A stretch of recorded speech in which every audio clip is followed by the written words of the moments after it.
欢迎收听由喜马拉雅出品的《不逃避的勇气》，作者岸见一郎，由志远跟您一同分享。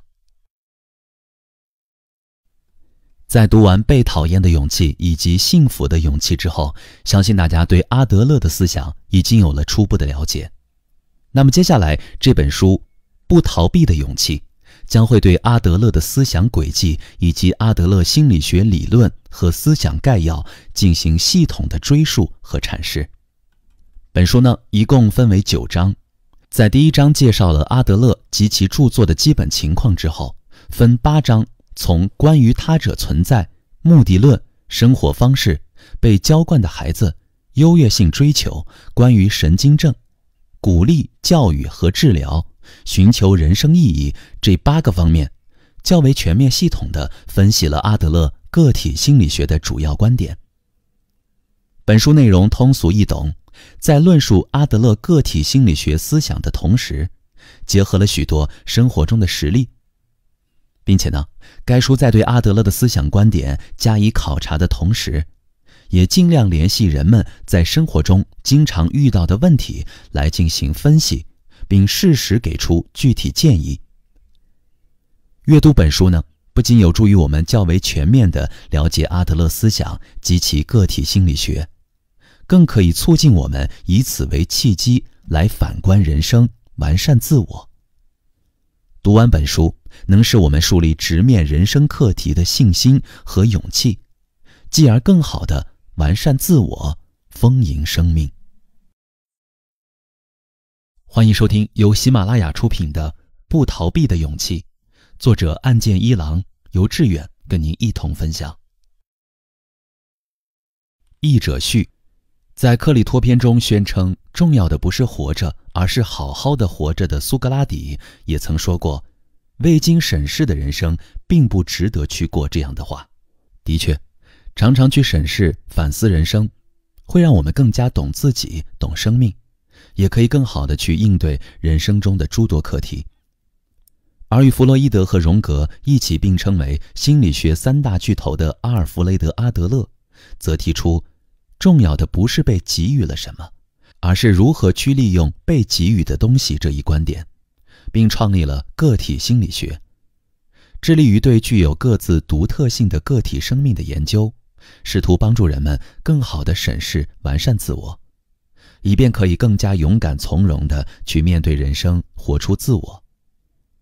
因而更多关注个体生命独特性的阿德勒心理学，也就是个体心理学，可以帮助我们更好地去认识自己，了解生命，直面人生。本书呢，是常年致力于阿德勒及其个体心理学研究的日本著名哲学家、日本阿德勒心理学会顾问岸见一郎，尽量引用阿德勒自己的话，去考察其所创个体心理学现代意义的一部力作。正如作者岸见一郎所言，本书对阿德勒思想轨迹以及阿德勒心理学理论和思想概要的追溯和阐释，都尽可能地还原阿德勒的本意。故而，对于想要较为全面地了解阿德勒思想及其个体心理学的读者来说，本书不失为一个好的选择。本书内容呢，共分为9章，在第1章介绍了阿德勒及其著作的基本情况之后，分8章，从关于他者存在、目的论、生活方式、被浇灌的孩子、优越性追求、关于神经症、鼓励、教育和治疗、寻求人生意义这8个方面，较为全面系统地分析了阿德勒个体心理学的主要观点。并且正如作者岸见一郎自己所阐明的一样，本书并非只面向专家，在写作的时候呢，也尽量照顾普通读者的阅读需求。因此，本书虽然涉及了哲学、心理学中较为深奥的问题，但作者并未使用太多高深难懂的语言将之复杂化，而是尽量结合生活实例来进行深入浅出的分析和阐释。此外，本书的另一大特色便是在结合阿德勒著作中的原话，对其思想观点加以考察的同时，也尽量联系人们在生活中经常遇到的问题，来进行分析，并适时给出具体建议。故而，阅读本书不仅有助于我们较为全面地了解阿德勒思想及其个体心理学，更可以促使我们以此为契机来反观人生，完善自我。本书中的共同体感觉可以说是理解阿德勒个体心理学的一个核心关键词。阿德勒说，人的烦恼皆为人际关系的烦恼。归根结底，我们的人生中看上去似乎并无人际关系以外的问题。个体只有在社会性环境中才会成为个体。因此，人们只有充分具备了共同体感觉，能够视他人为同伴，才能树立直面人生课题的信心和勇气，继而更好地完善自我，丰盈生命。翻译者曲海霞。欢迎收听由喜马拉雅出品的《不逃避的勇气》，作者岸见一郎，由志远跟您一同分享。前言：大阪池田市的孩子们陆续被暴徒所刺那天的事情，我至今记忆犹新。新闻播报中的信息有些错综复杂，但可以了解到有孩子遇难了。作为有孩子的父母，一想到不知道发生了什么事情而奔赴学校的父母们的心情，我就心痛不已。该事件发生之后呢，我听到某位精神科医生在接受电视采访的时候说，涉及本次事件的孩子，即便目前没发生什么事儿，在人生的某个阶段也一定会出问题。当时我就想，果真是一定吗？孩子不久后会长大成人，然后结婚。但是当婚姻生活无法继续的时候，会想起那时候的事情，并认为自己是因为当时看到朋友倒下，受到打击，才导致婚姻不顺吗？坦白地讲，倘若是婚姻生活遭遇不顺，也只能说明需要进一步改善与伴侣之间的关系。过去的经历与当下两人之间的关系状况并无任何联系。本书中呢，我想引用阿尔弗雷德·阿德勒自己的话去考察他所创的心理学的现代意义。为了掌握阿德勒心理学的理论和思想概要，希望大家参考我写的《阿德勒心理学入门》。想要深入了解阿德勒的人，还可以参考我所翻译的爱德华·霍夫曼的《阿德勒的一生》。虽然这本书的内容有一些争议，但却能够详细追溯阿德勒所提出的理论及其思想足迹。阿德勒曾经这么说，或许有一天没有人能够想起我的名字，大家甚至都忘记了阿德勒派曾存在过，即便那样也没有关系，因为我们的思想终将会影响心理学领域的所有工作者，并内化到其行为之中。方方面面的人物招呼也不打一声，就把阿德勒的诸多理论剽窃挪用了。这样的事情恐怕除了阿德勒，再也见不到第二例了。可以说，阿德勒的学说就是共同采石场，谁都可以从那里轻而易举地挖掘出一些东西。虽然阿德勒的观念被评价为领先于时代半个世纪，但实际上时代似乎仍未追上阿德勒。本书聚焦于阿德勒的独特观点，以期找到解开当今教育或政治领域诸多问题的钥匙。无法从共同采石场拿走的钻石虽然坚硬，但正因为如此，才更值得我们去解读品味。我在写作本书的时候，其实有点迷惑。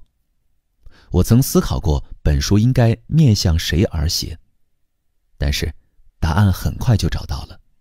有一次，在纽约医师会打算只将阿德勒的思想用于精神科治疗和教导医生，而不交给其他人时，阿德勒拒绝了其申请。阿德勒说，我的心理学并非只面向专家，而是属于所有人。因此，本书也并非只面向专家。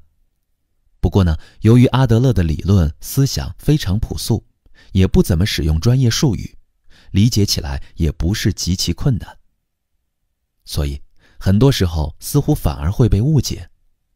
虽然任何一种思想都会因人而异地被赋予不同的理解方式，但作为常年学习阿德勒心理学的我，还是希望尽可能地传达阿德勒的本意。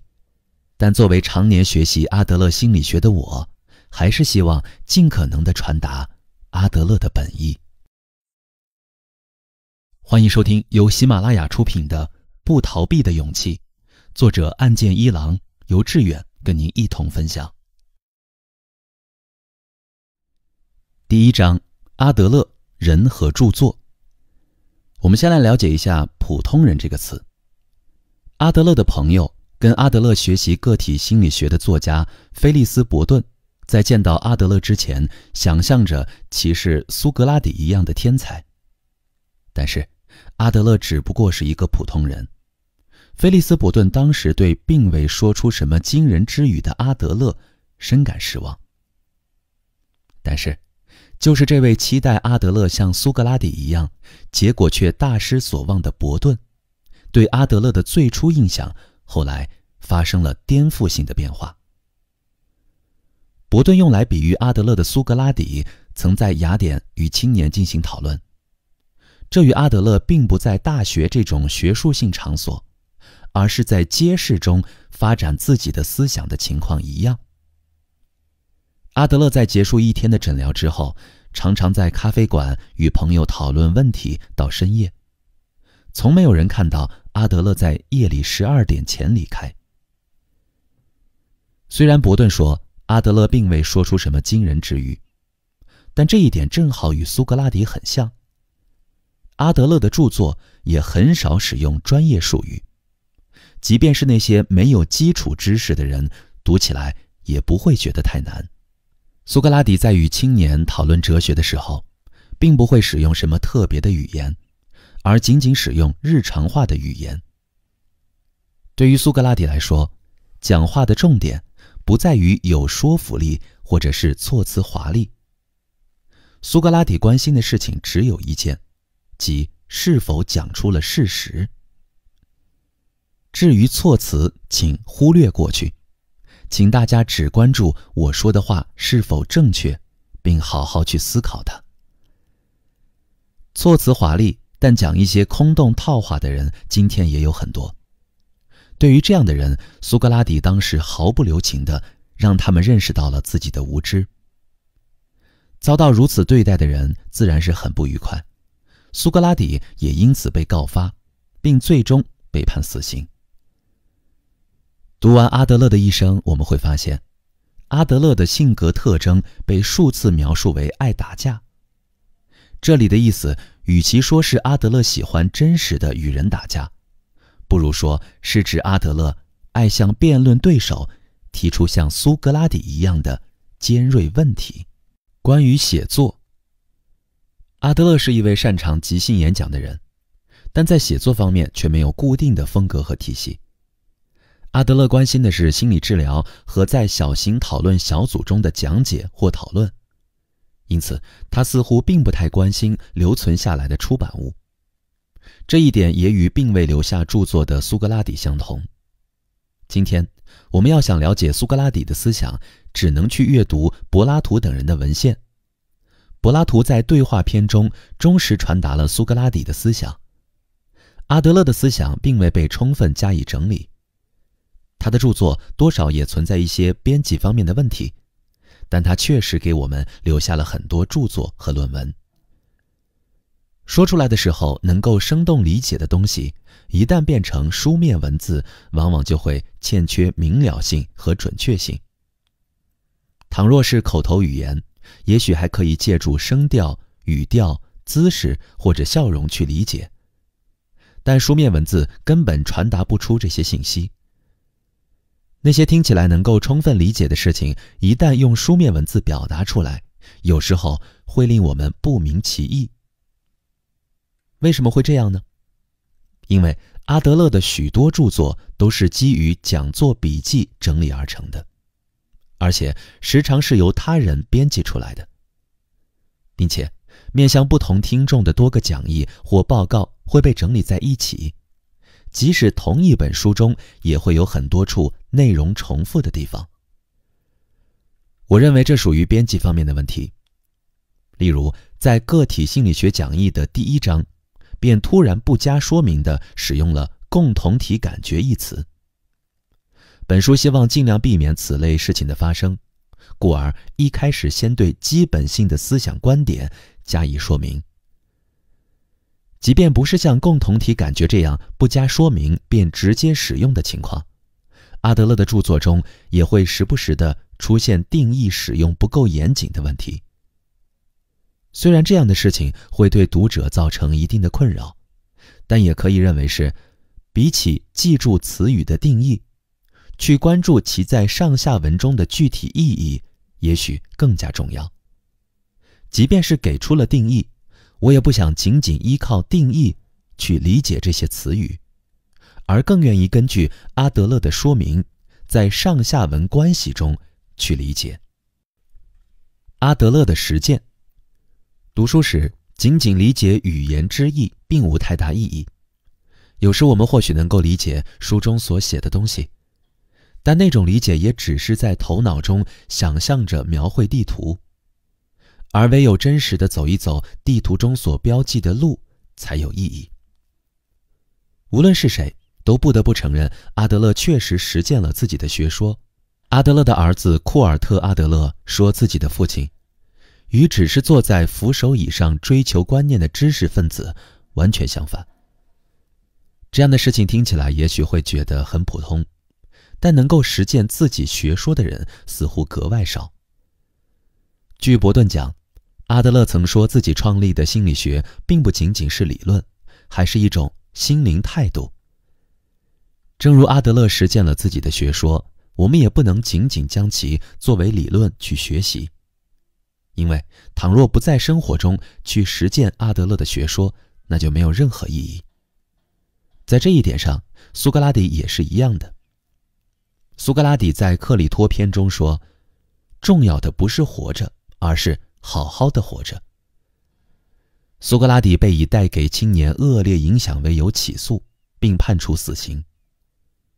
倘若仅仅是活着的话，苏格拉底或许并无必须留在狱中的理由，而从当时的情况来看，他也不是不可能越狱。阿德勒自己也说，心理学不是一朝一夕能够学会的科学，必须边学习边实践。世界的变革，阿德勒想要将这个世界变得更加美好。改变世界是带给阿德勒很大影响的马克思的意图。马克思说，哲学家们只是用不同的方式解释世界，而问题在于改变世界。此外，阿德勒之所以要当医生，也是为了将其作为拯救人类的手段。阿德勒希望通过从事医生这一职业去改变这个世界，而不是想要借此积累个人财富。不过呢，就像接下来我们马上要看到的一样，阿德勒并不是认为仅仅改变世界就可以了。阿德勒说，在抱有错误看法的时候，心理学几乎不起任何作用。他并不是说仅仅进行治疗变革世界就可以了，实践还必须有坚定的理论做支撑。阿德勒最初对政治抱有浓厚兴趣，但看到政治现实后，阿德勒不再想通过政治改革来拯救人类。之后，阿德勒开始将目标投向基于育儿和教育的个人变革，但其与曾在维也纳精神分析学会共过事，后来因为学说方面的分歧而分道扬镳的弗洛伊德不同。虽说是形式上与最初之时有些差异，但阿德勒确立了改变世界这一实践性目标。比起研究，其一生更多的是致力于治疗、育儿、教育，并精力充沛地在世界各地进行演讲活动。欢迎收听由喜马拉雅出品的《不逃避的勇气》，作者岸见一郎，由志远跟您一同分享。第2章关于他者存在，人无法独自生存。心理咨询的主题大多与人际关系有关。阿德勒说，人的烦恼皆为人际关系的烦恼。归根结底，我们的人生中看上去似乎并无人际关系以外的问题。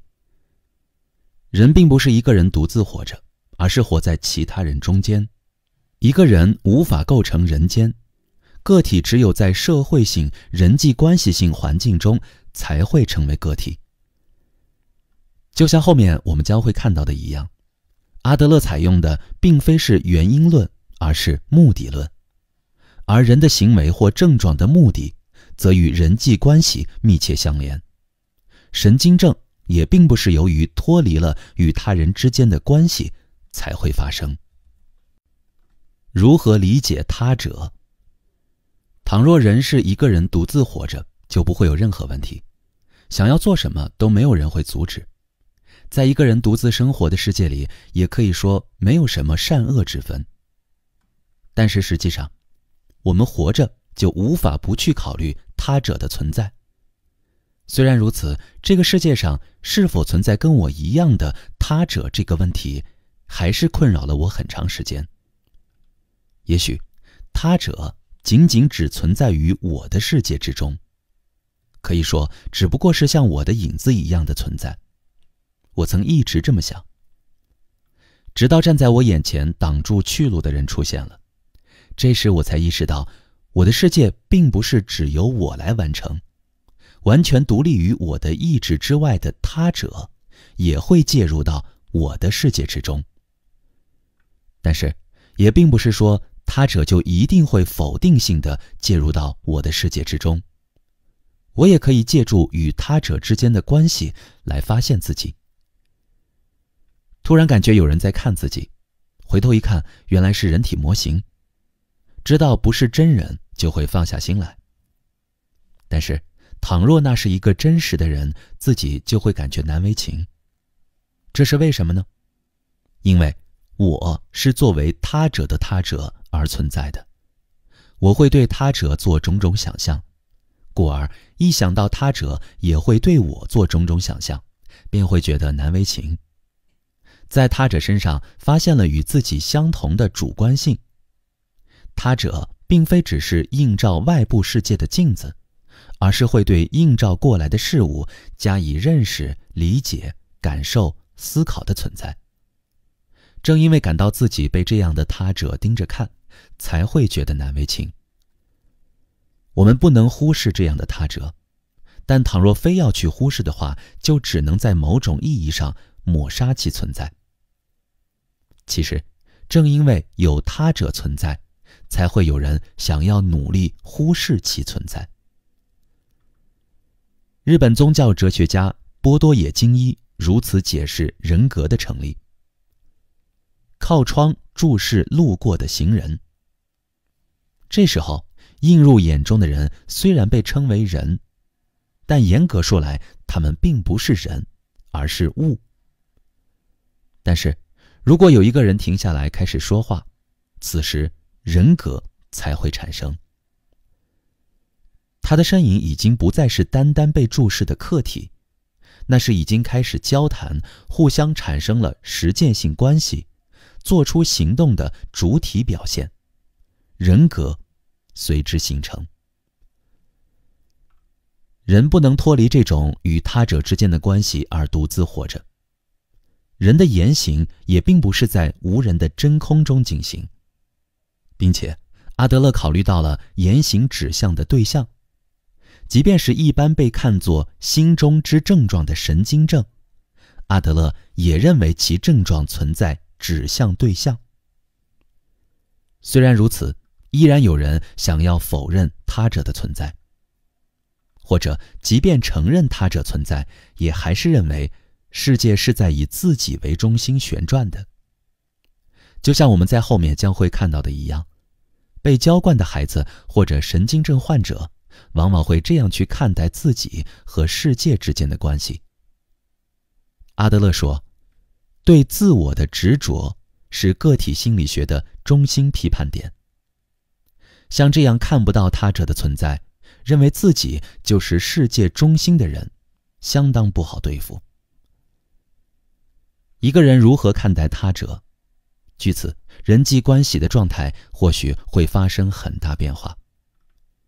这一点从与人说话的时候，眼睛是否看着对方之类的事情中也可以明白。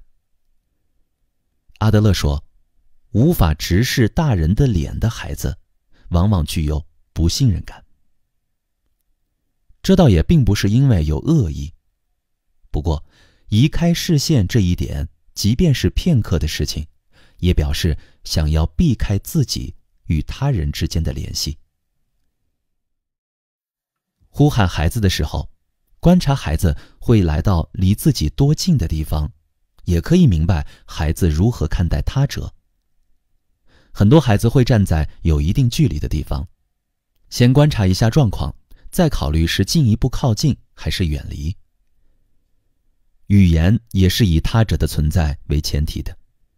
假若只有一个人独自生活，就不会需要语言。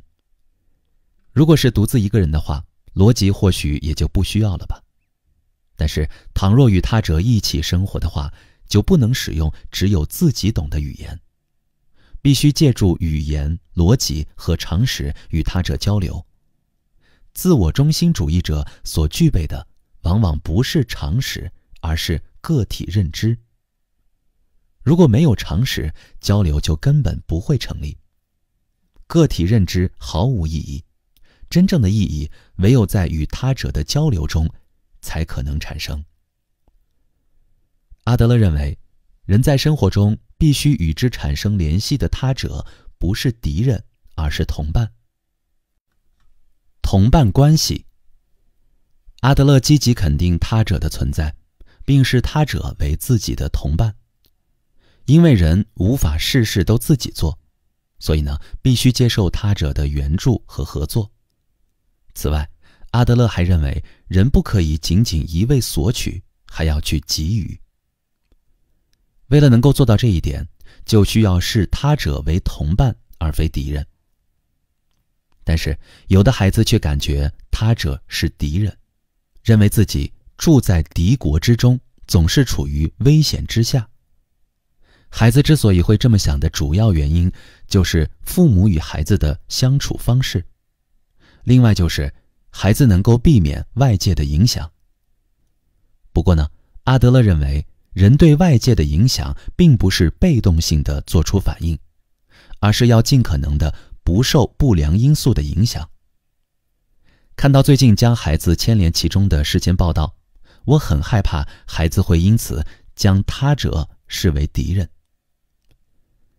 这些报道有时候会带给一无所知的孩子一些关于人生的歪曲看法。孩子会认为我们的人生充满了犯罪或事故。事故报道对孩子的打击特别大。我们从大人们的发言中能够看出儿时的火灾是多么可怕。这种恐惧感又是怎样令他们烦恼不已的？这些报道是与那些不面向大人，而是站在孩子的视角，面向孩子的特别报道相对而言的。阿德勒说，不可以过分煽动人们的不安情绪。倘若说外面的世界很危险，那就会让本来就不想外出的孩子找到真的可以不到外面去的理由。实际上，即使不到外面去，孩子也不愿积极地与人打交道。的确，这个世界并非充满希望的世界，也不可能没有任何事故、事件或灾害。为了确保孩子的安全，大人必须进行必要的预防。但是尽管如此，我们还是应该帮助孩子建立犯罪、事故和灾害乃平常之事之类的想法。虽然发生了令人痛心的事件，但还要孩子知道，也有一直守护他们安全上下学的人。希望孩子能够将这样的大人视为同伴。他者贡献，人生就意味着不断地对全体做出贡献。人生的意义就在于贡献、关心他人与合作。阿德勒说，人生的意义就在于贡献、关心他人与合作，但也有人对此存在异议。有人说，人或许首先应该考虑自己，因为倘若一味地考虑他人，为他人利益着想的话，自身利益也许就会受损。阿德勒说，这样的想法是一个极大的错误。如果人生活在真空之中，在没有人的地方随意发挥自己的个性，这样的想法或许也不是不可能。但就像前面已经看到的一样，人并不是一个人独自活着。但是阿德勒也并非劝大家自我牺牲，的确有人为了他人而牺牲自己的人生。阿德勒称这样的人为过度适应社会的人。当然，这不是批判自我牺牲式的行为或活法，这样的行为或活法的确很美好，但我们不能劝他人这么做。看到从车站站台跌落到轨道上的人，虽然我们会觉得必须要去救助他，但或许谁都无法去责备那些只会吓得两腿发软的人。给予是一项重要的素质，但不可以过度。倘若人真的想要关心他人，并为公共目的考虑，首先必须能够照顾好自己。如果给予具有某些意义的话，那就是给予者自身必须具有能够给予别人的东西。但是，即使说贡献、合作很重要，也还是有人认为不能这么做。有的孩子只关心自己，认为外界充满了困难，并视他人为自己的敌人。也有的孩子被教导说，就要只考虑自己。这样的孩子并不去想使自己与周围的人保持和谐，因为非常在意自己，所以就无法去考虑他人。关于为何会导致这种情况发生，我们在第5章会进行说明。但即便如此，阿德勒还是积极主张为他者做贡献。就像前面已经看到的那样，阿德勒说，人的烦恼皆为人际关系的烦恼。我们在生活中无法避免与他人打交道。今天人们的活法多样化了，因此不可以一概而论。但一般而言，大家也还是必须要经历上学、就业、交友、恋爱、结婚、生子这一系列的事情。阿德勒称这样的事情为人生课题。可是就像前面看到的一样，倘若视他者为敌人，或许就会不愿去面对这样的人生课题。因为任何人生课题归根结底都是人际关系，整体的一部分。拥有自己的位置和归属感是人最大的欲求。希望大家能够视他者为同伴，可以在共同体中找到自己的位置。阿德勒经常使用的整体的一部分这一表述，意思就是有归属感、贡献感。人往往会去思考如何才能成为整体的一部分，但是既有人认为离了自己，他人也许无法做好事情，也有人试图用不当的方法在集团中寻找自己的位置。阿德勒在维也纳开设的儿童指导中心，常会有孩子和父母来进行心理咨询。这种心理咨询往往会公开进行，在听众面前进行心理咨询，这在阿德勒派的心理咨询中并不少见。因为阿德勒派认为，通过倾听他人的心理咨询，可以注意到其与自身问题的共通性，并能够借此找到解决问题的方法。但在当时，公开进行心理咨询这一做法被批判说对孩子和父母有害。实际上，这一做法使得站在很多听众面前的孩子深受感动，觉得他人与自己产生了共鸣并关心自己。通过这一切的事情，孩子比之前更想要成为整体的一部分。孩子之所以会产生这种感觉，正是因为能够视他者为同伴，从比之前更想成为整体的一部分这一表述也能看出，正因为孩子能够产生这种感觉，也才会因此而想要为他者做出贡献。共同体感觉，前文已经讲过，菲利斯·伯顿在见到阿德勒之前，期待其是苏格拉底一样的天才，但却对只不过是一个普通人，且并未说出什么惊人之语的阿德勒深感失望。可是，伯顿对阿德勒的最初印象后来却发生了颠覆性的变化。阿德勒曾作为医师参战，在被问到对战争有什么印象时，他强烈批判了支持战争的故国。我们都是同伴，无论哪个国家的人，只要是有良知者，都会产生与此相同的感觉。这场战争是对我们的同胞有组织的屠杀与拷问，为什么就不能对此表示反对呢？阿德勒还谈论了自己作为医师所目击到的恐怖和痛苦，以及澳大利亚政府为了让市民继续支持战争而制造的一系列谎言。听了阿德勒的讲话，伯顿已经不再认为阿德勒是普通人。我所看到、听到的，让我明白阿德勒是一位伟大的人。阿德勒作为军医参加了第一次世界大战，但在服兵役期间的休假中，他对于熟悉的旅行咖啡馆，在朋友们面前首次提出了共同体感觉这一概念。在思考着为什么不能反对作为有组织的杀人和拷问的战争这一问题的时候，阿德勒突然开始使用共同体感觉这个词语。但是由于提倡这种共同体感觉，阿德勒失去了很多朋友。基于价值观的想法并非科学，但是声称个体心理学是价值心理学、价值科学的阿德勒说共同体感觉是标准化的理想。之所以需要这样的理想，是因为阿德勒认为自己绝不是在劝导人们去适应社会，个体心理学也绝不是社会适应心理学。儿童教育心理学一书中引用了普洛克鲁斯特斯之床的故事。据阿德勒所言，社会制度是为了个人而存在的，但反之并不亦然。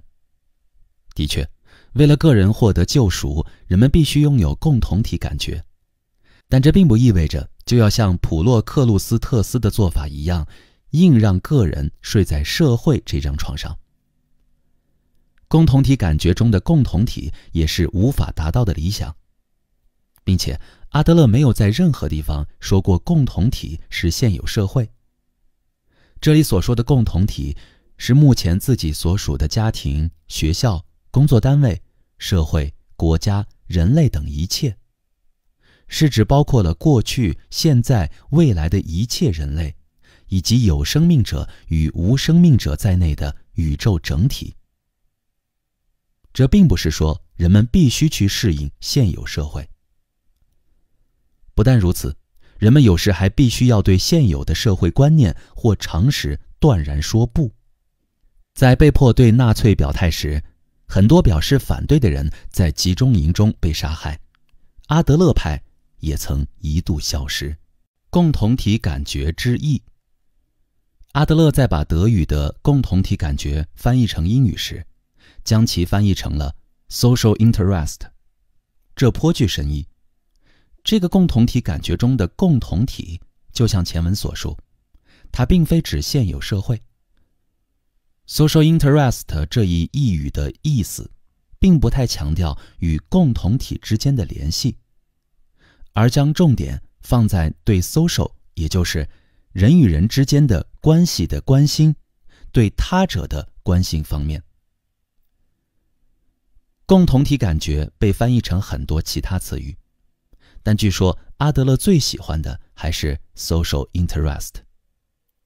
该译语的优点在于，关心比感情或感觉更接近于行为。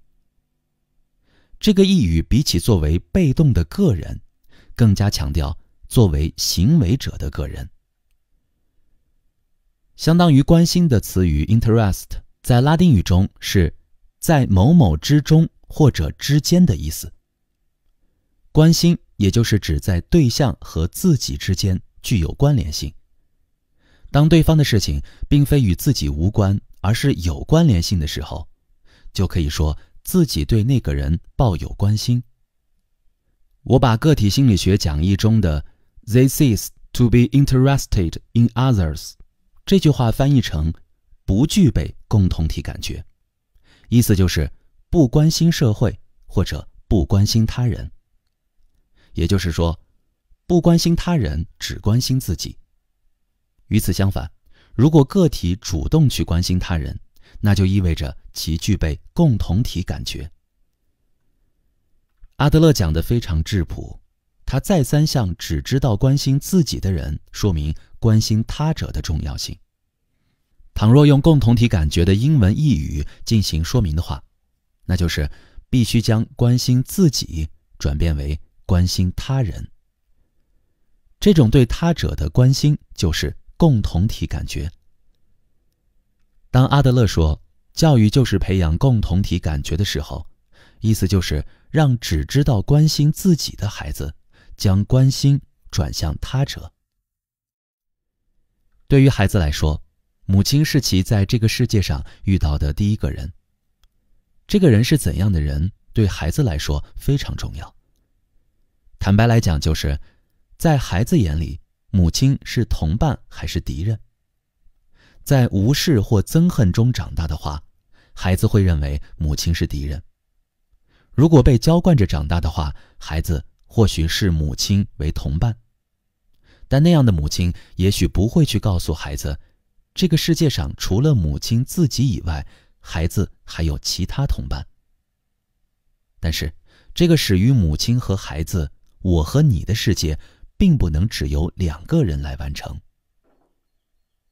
共同体感觉是用来衡量一个人能否认可他者存在，对他者抱有多大程度关心的标准。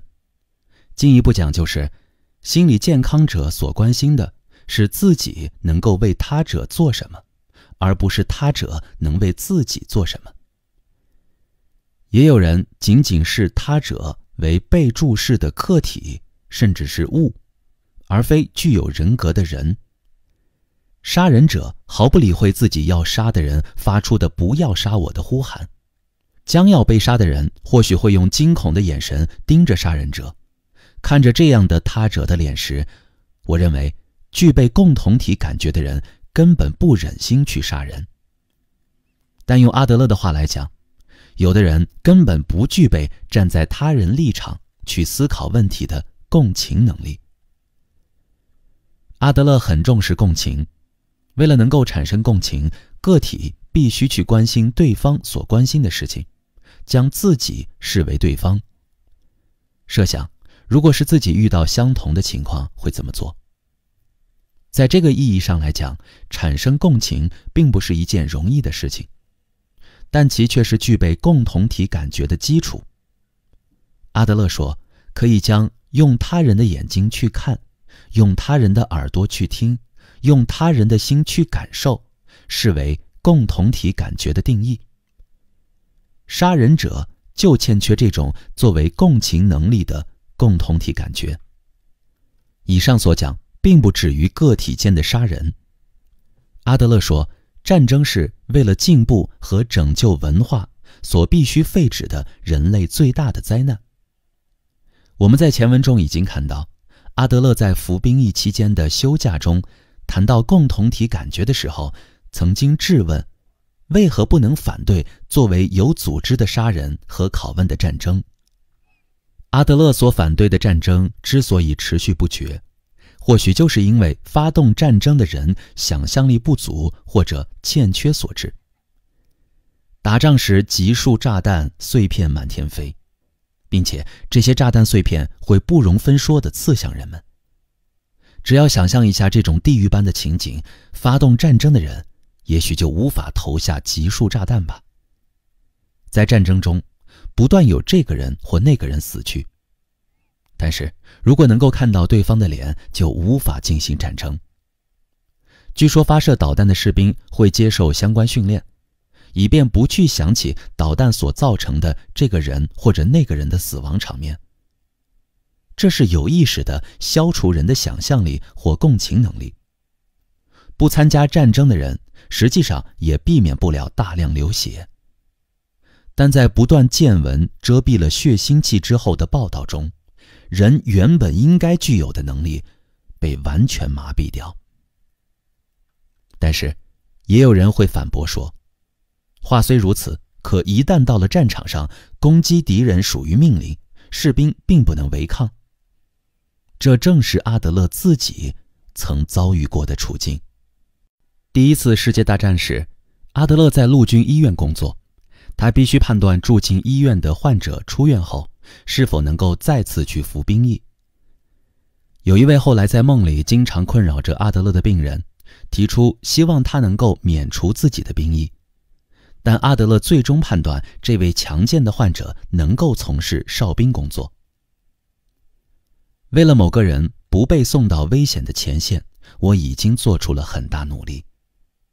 在梦中，我时常浮现自己杀了某个人的念头，但是又不知道自己究竟是杀了谁。于是我便苦苦思索，究竟是杀了谁呢？精神状态也随之变差。实际上，我只是用自己已经尽了最大努力，为那个士兵做了最有利的安排，来让其避免死亡这样的想法来麻痹自己。梦中出现的情绪就是为了促成这种想法。但当我认识到梦只是一种借口的时候，我就完全不再做类似的梦了。因为倘若基于逻辑的话，就没有必要为了做什么或者不做什么而欺骗自己了。作为神经症的一种类型，阿德勒谈到了战争神经症。阿德勒认为，战争神经症往往发生在原本就有精神问题的人身上。阿德勒说，战争是毫无意义的荒诞之举，后来还谴责了发动战争的澳大利亚政治家，并认为面对社会义务表现怯懦的人，往往容易患神经症。关于神经症，我想在后文详细论述。阿德勒认为，所有类型的神经症都是弱者的行为，战争神经症也不例外。阿德勒说，弱者无法让自己去适应大多数人的想法，于是便通过神经症这种形式来采取攻击性的态度。阿德勒在这里所讲的所有类型的神经症，自然也包括战争神经症在内。就像我们在后文将会看到的一样，即便神经症患者在课题面前试图逃避，但战争神经症患者要面对的却是战争。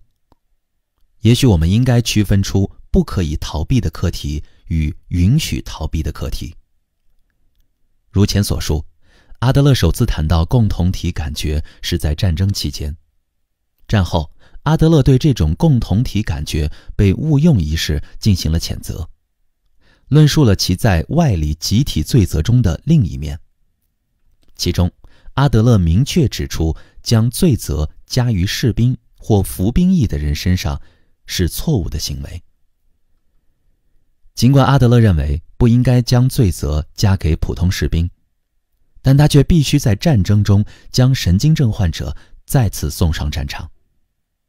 可是，这种做法也许会杀死患者，但沉湎于自己始终要忠实于军医职责这一想法的阿德勒，却时常会做前面讲到的那种梦。而不沉湎于梦境，能够进行逻辑性思考的阿德勒，不再把共同体感觉中的共同体，或者前面讲到的整体的一部分中的整体，与现实的共同体混为一谈，能够冷静准确地判断战争神经症以及战争神经症患者的待遇了。通常人都属于多个共同体，倘若现属直接共同体的利害与更大共同体的利害发生了冲突，人们也许应该优先考虑更大共同体的利害。当必须决定战争神经症士兵的待遇时，如果考虑到超越国家层面的共同体的利害，也许就不能仅仅因为病愈便将其送回战场了。如此一来，有时就必须要对共同体有要求，也就是在这个案例中，人们应该对为了国家而战的要求勇敢说不了。善恶必须是具体情况而定，任何情况下都不能轻率地判定某件事一定是善或者恶。关于这一点还需要另加论述。此处想要强调的一点是，阿德勒所说的共同体并非现实共同体，因此无条件的视服从国家命令为善之类的事情，与共同体感觉没有任何关系。我在这里还忍不住想起了苏格拉底讲过的一件事情。公元前404年，雅典投降，长达27年之久的伯罗奔尼撒战争结束。随后，反民主派的30人见主政权确立，该政权的主要成员是柏拉图的亲戚，因此这对于此时23岁的柏拉图来说，似乎是从政的绝好机会。但是该政权以斯巴达的势力为后盾，成了独裁政权。恐怖政治形成，他们将反对派或有此嫌疑的人相继逮捕并处刑。30人见主政权，将苏格拉底与其他4个人一起传唤过来，命令他们强行带来无罪的位于萨拉米斯的里昂，并将其处死。此时苏格拉底到底是怎么做的呢？其他4个人去萨拉米斯带来了里昂，但苏格拉底拒绝这一不正当的命令，独自返回家去了。我是通过行动而非语言再一次表明了这件事儿，也就是说，我对于死亡毫不在意，绝不做不正义之事，这是我唯一在意的事情。30人建主政权在成立的第2年便被民主派的武力抵抗团摧毁，但苏格拉底说，倘若不是该独裁政权很快倒台，自己也许就被杀了。虽然时而会被误解，但苏格拉底不会不假思考地接受国家的命令。之后，虽然民主政权在雅典复活，但苏格拉底却正是被以该民主派权威人物安于多为后台的梅雷多所告发，并且苏格拉底最终被判处死刑。曾拼命守护过遭遇亡命厄运的民主派同伴里昂的苏格拉底，曾被誉为正义之士的苏格拉底，却以国法之名被处死。苏格拉底说，绝不做不正义之事时的正义，并不等同于国家的正义。西塞罗曾讲过这样一个故事：当被问到打算当哪个国家的人时，苏格拉底回答说自己是世界人。需要注意的是，苏格拉底虽然属于现有国家，也就是古希腊的城邦，但其并不认为遵守那里的法律重于一切。理想主义者阿德勒。对于主张共同体感觉的阿德勒来说，战争意味着使人和人反目，与共同体感觉正相反。我在查阅阿德勒的生涯时感到不可思议的是，尽管阿德勒在战场目睹过悲惨的战争现实，但他却依然能够提出共同体感觉这一关于人的乐观看法。阿德勒即便看了战场上人们的种种愚蠢行为，但其似乎也从未动摇过这种看法。阿德勒认为，即使共同体感觉并没有实际达成，但因为其是标准性的理想，人们也应该以此为目标。再怎么去关注杀人或战争等人类的阴暗部分，也无法借此将其消除，因为阴暗并非作为实体而存在。那么怎么做才好呢？这就是解开阿德勒为何会在战争期间想到共同体感觉思想这一问题的关键。阿德勒将工作基地迁到美国之后，接替了阿德勒在维也纳工作的迪利亚基哈引证了亚里士多德的人是社会性动物这句话，并说人都与其他人相联系，自己做的事情也与整体有关联。每个人都处在与他人相互合作的关系之中，人无法脱离世界而存在，无论以什么样的形式，总会给世界带来影响。例如，往池塘里投一个小石子，即使当时激起的波纹很快会消失不见，但其影响却会持续下去。人是整体的一部分，不能脱离世界独自活着。人得接受世界的给予，自己一个人无法获得幸福。为了自己能够获得幸福，人必须去考虑整体的幸福。我们必须不断思考自己能够为世界做些什么。从这些意义来讲，人生活在整体之中，又会给整体带来影响。自己和世界处在相互合作的关系之中，是整体的一部分。基哈将人对这一点的察知称为社会意识、社会觉醒，这与阿德勒所说的共同体感觉是一致的。具有这种共同体感觉的人，往往会协作与贡献。基哈认为，人天生具有协作意识。我认为使用“天生”这个词有问题。我无法认同人什么都不做就能够学会协作。阿德勒说，共同体感觉并非与生俱来，而是必须有意识培养的先天潜能。即便是潜能，是否具有先天性，似乎依然存在疑问。基哈之所以说这种感觉需要培养，也考虑到了这一点。基哈说，个体心理学假定人一开始便努力踏向协作之道。另一方面，关于竞争，基哈提出了以下观点：以达尔文所讲的竞争为前提的适者生存思想，与作为人生第一法则的协作正相反。实际上，就像达尔文自己也注意到的一样，动物比起单独行动，成群结伴更利于生存。基哈甚至说，虽然人既可以协作，也可以不协作，但协作却是天生的潜能，也是事实。不协作在本性和生物学方面都行不通。我希望大家特别去注意一下基哈所说的这一点，那就是竞争虽是常见之事，但并不正常。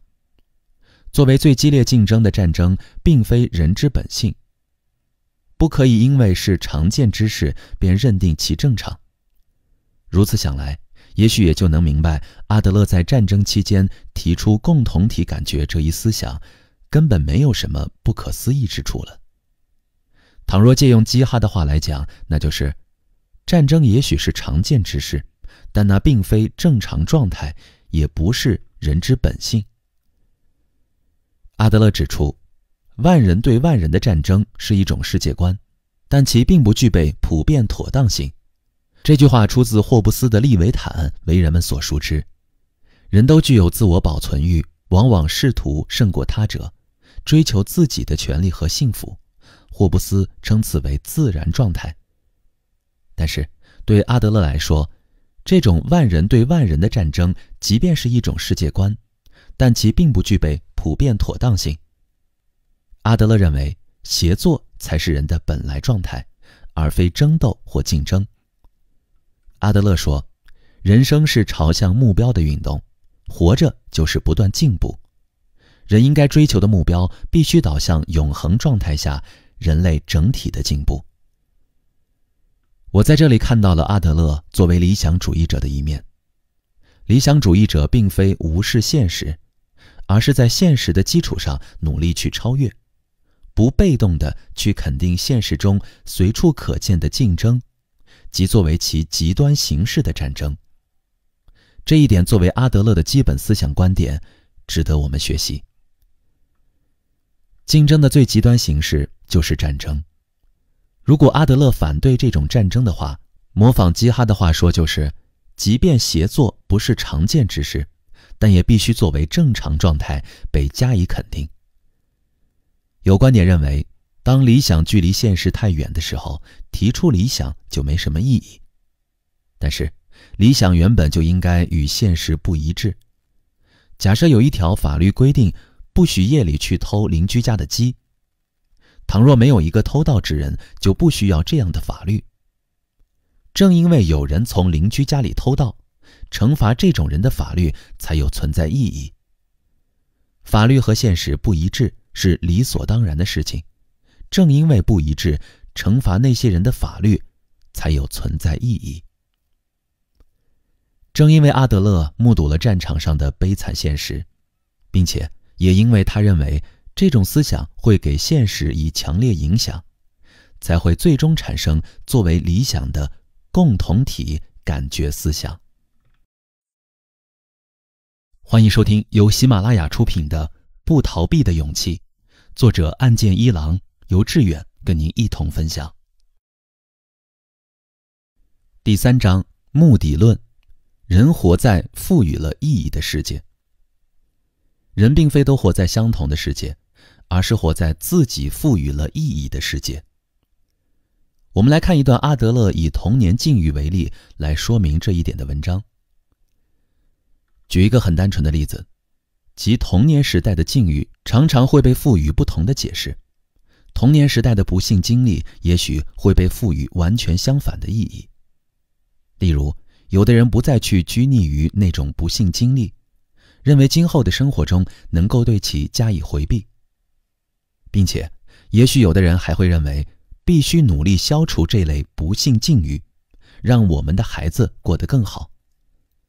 但是有着相同经历的人或许会认为，人生太不公平，他人总是那么顺风顺水，既然世界如此待我，我就必须要加倍奉还。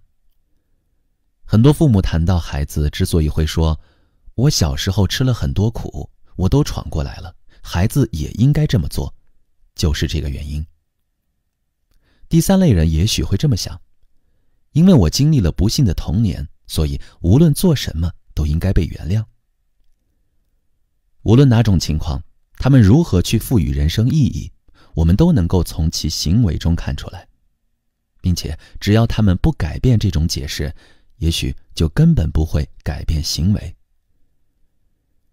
仅仅读到上面这些话的时候，我所产生的疑问是，对过去经历的解释如此因人而异，那是不是任何一种解释都具有相同的资格呢？阿德勒接着说了下面的话：个体心理学超出决定论的地方就在这里。无论是什么样的经历，其本身既不是成功的原因，也不是失败的原因。我们并不是苦恼于自身经历所造成的打击，所谓的精神创伤，而是从经历中发现符合自己目的的东西。我们并非由自身经历来决定自己，而是根据赋予经历的意义来决定自己。因此，当个体认为特定经历是未来人生基础的时候，恐怕就已经在犯着某种错误了。意义并非由境遇决定，我们往往是根据自己赋予境遇的意义来决定自己的。希望大家注意一点，那就是阿德勒在这里使用了决定论一词。有某些事情为因，就势必会造成某种结果。我们将这种想法称作原因论，但认为并非人人都有着相同经历的阿德勒无法接纳原因论。本来成为原因的事件并非对谁都一样，不同的人会有着不同的理解，也就是无论是什么样的经历，其本身既不是成功的原因，也不是失败的原因。希望大家也要注意目的这个词。当经历可能成为心灵创伤的事件时，我们会从这种经历中找出符合自己目的的东西。不同的人会对相同的事件或经历做出迥然不同的解释，这就是出于自身目的的需要，也就是我们是根据赋予经历的意义来决定自己。倘若再引用另一种说法的话，那就是人的心理反应并非决定性的东西，其本身只能是暂时性的答案，无法说什么是绝对正确的。并不是有着相同经历的人都会因此而出现相同的变化，也并不会因为经历了悲惨事件就一定会出现，即便目前没发生什么事儿，在人生的某个阶段也一定会出问题的情况。倘若行为一定会出问题，那也就不可能有什么治疗之类的事情了。这种决定论一般不去做增进沟通之类的当下必须要做的事情，而是将当前发生的问题归咎于不幸的童年时代。围绕着赋予意义的另一个问题是，赋予意义或许就意味着所有的事情都有道理。按照普罗泰戈拉人是万物的尺度这一思想观点，一切事物的善恶好坏都由个人的想法而决定。但是举例来讲，我们可以自己判断某道菜好吃、甜、咸、味道浓淡等，但其是否对身体有益或者有害之类的事情，恐怕就不能按照自己的喜好来断定了。柏拉图在《理想国》中说了下面这段话：很多人会选择众所公认的正确或美丽的事物，即便实际上并非如此，也要去做大家认为是对的事情，也要去获取众人认为美好的事物。也许很多人会认为，只要在别人眼里自己拥有的某些事物是美的就可以。但是在善的事物方面，谁都不会仅仅满足于自己所拥有的事物，在别人的眼中亦是如此，往往会去追求真正善的事物。单纯的评价在这里或许得不到任何人的认可。幸福也是一样，仅仅别人看来幸福并没有什么意义。即使别人看着不幸福，只要自己真正幸福就有意义。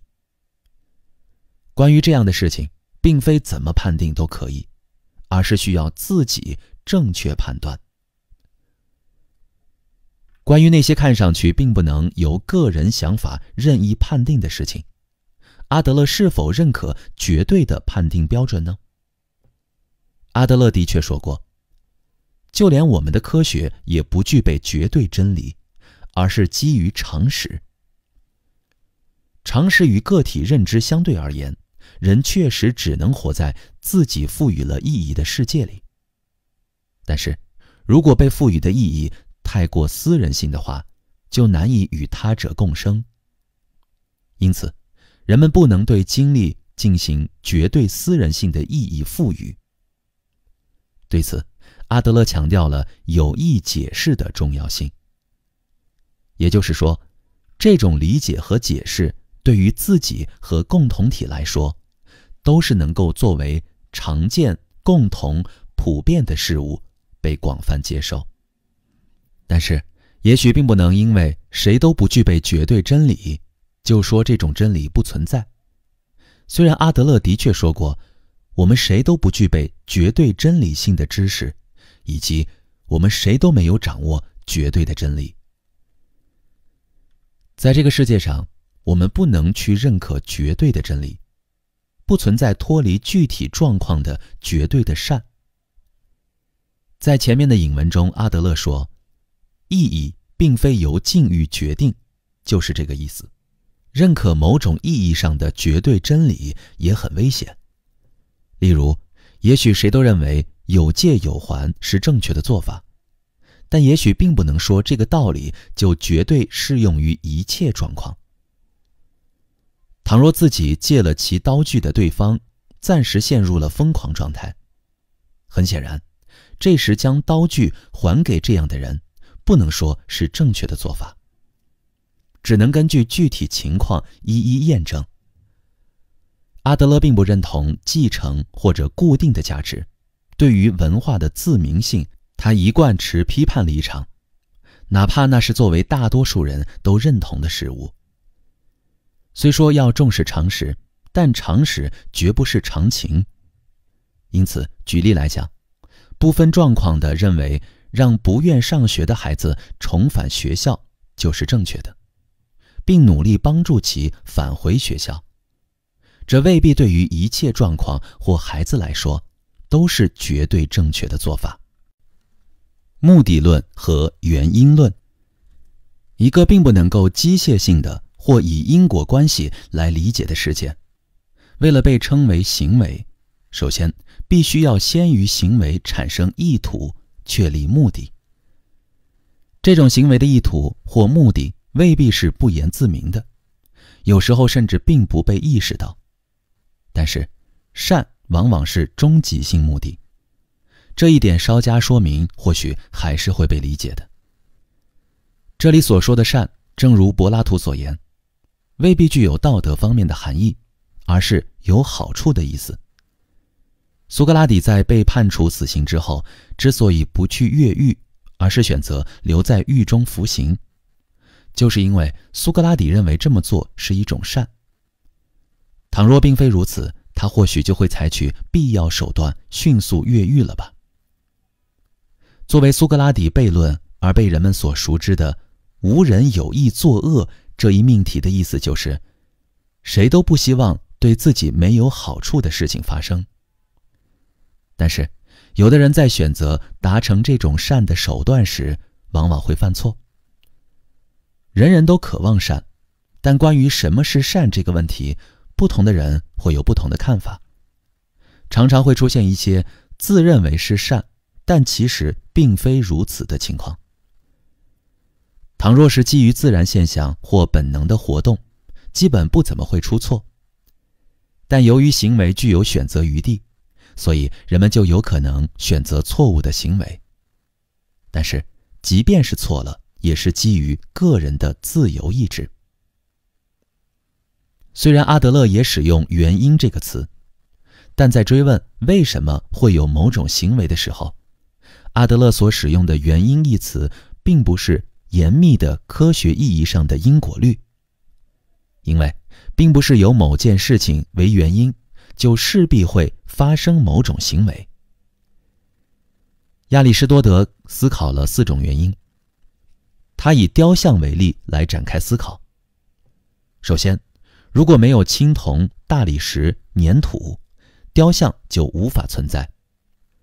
在这种情况下，青铜、大理石、粘土等就是第一类原因，质料因，也就是由什么构成。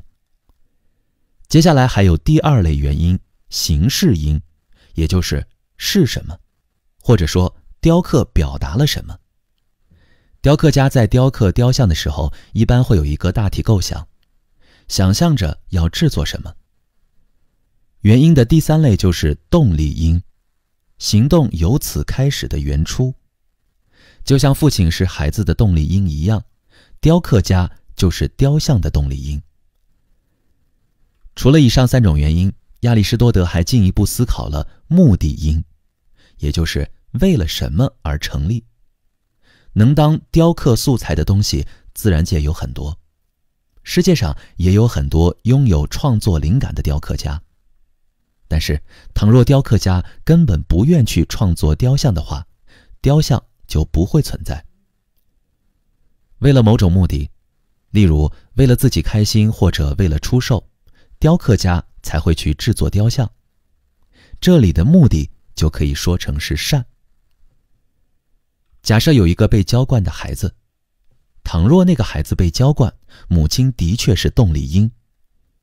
如果没有浇灌孩子的母亲，也就不会有被母亲浇灌的孩子。但是，被这样的母亲养育的孩子，是不是就一定会成为被惯坏的孩子呢？答案是否定的。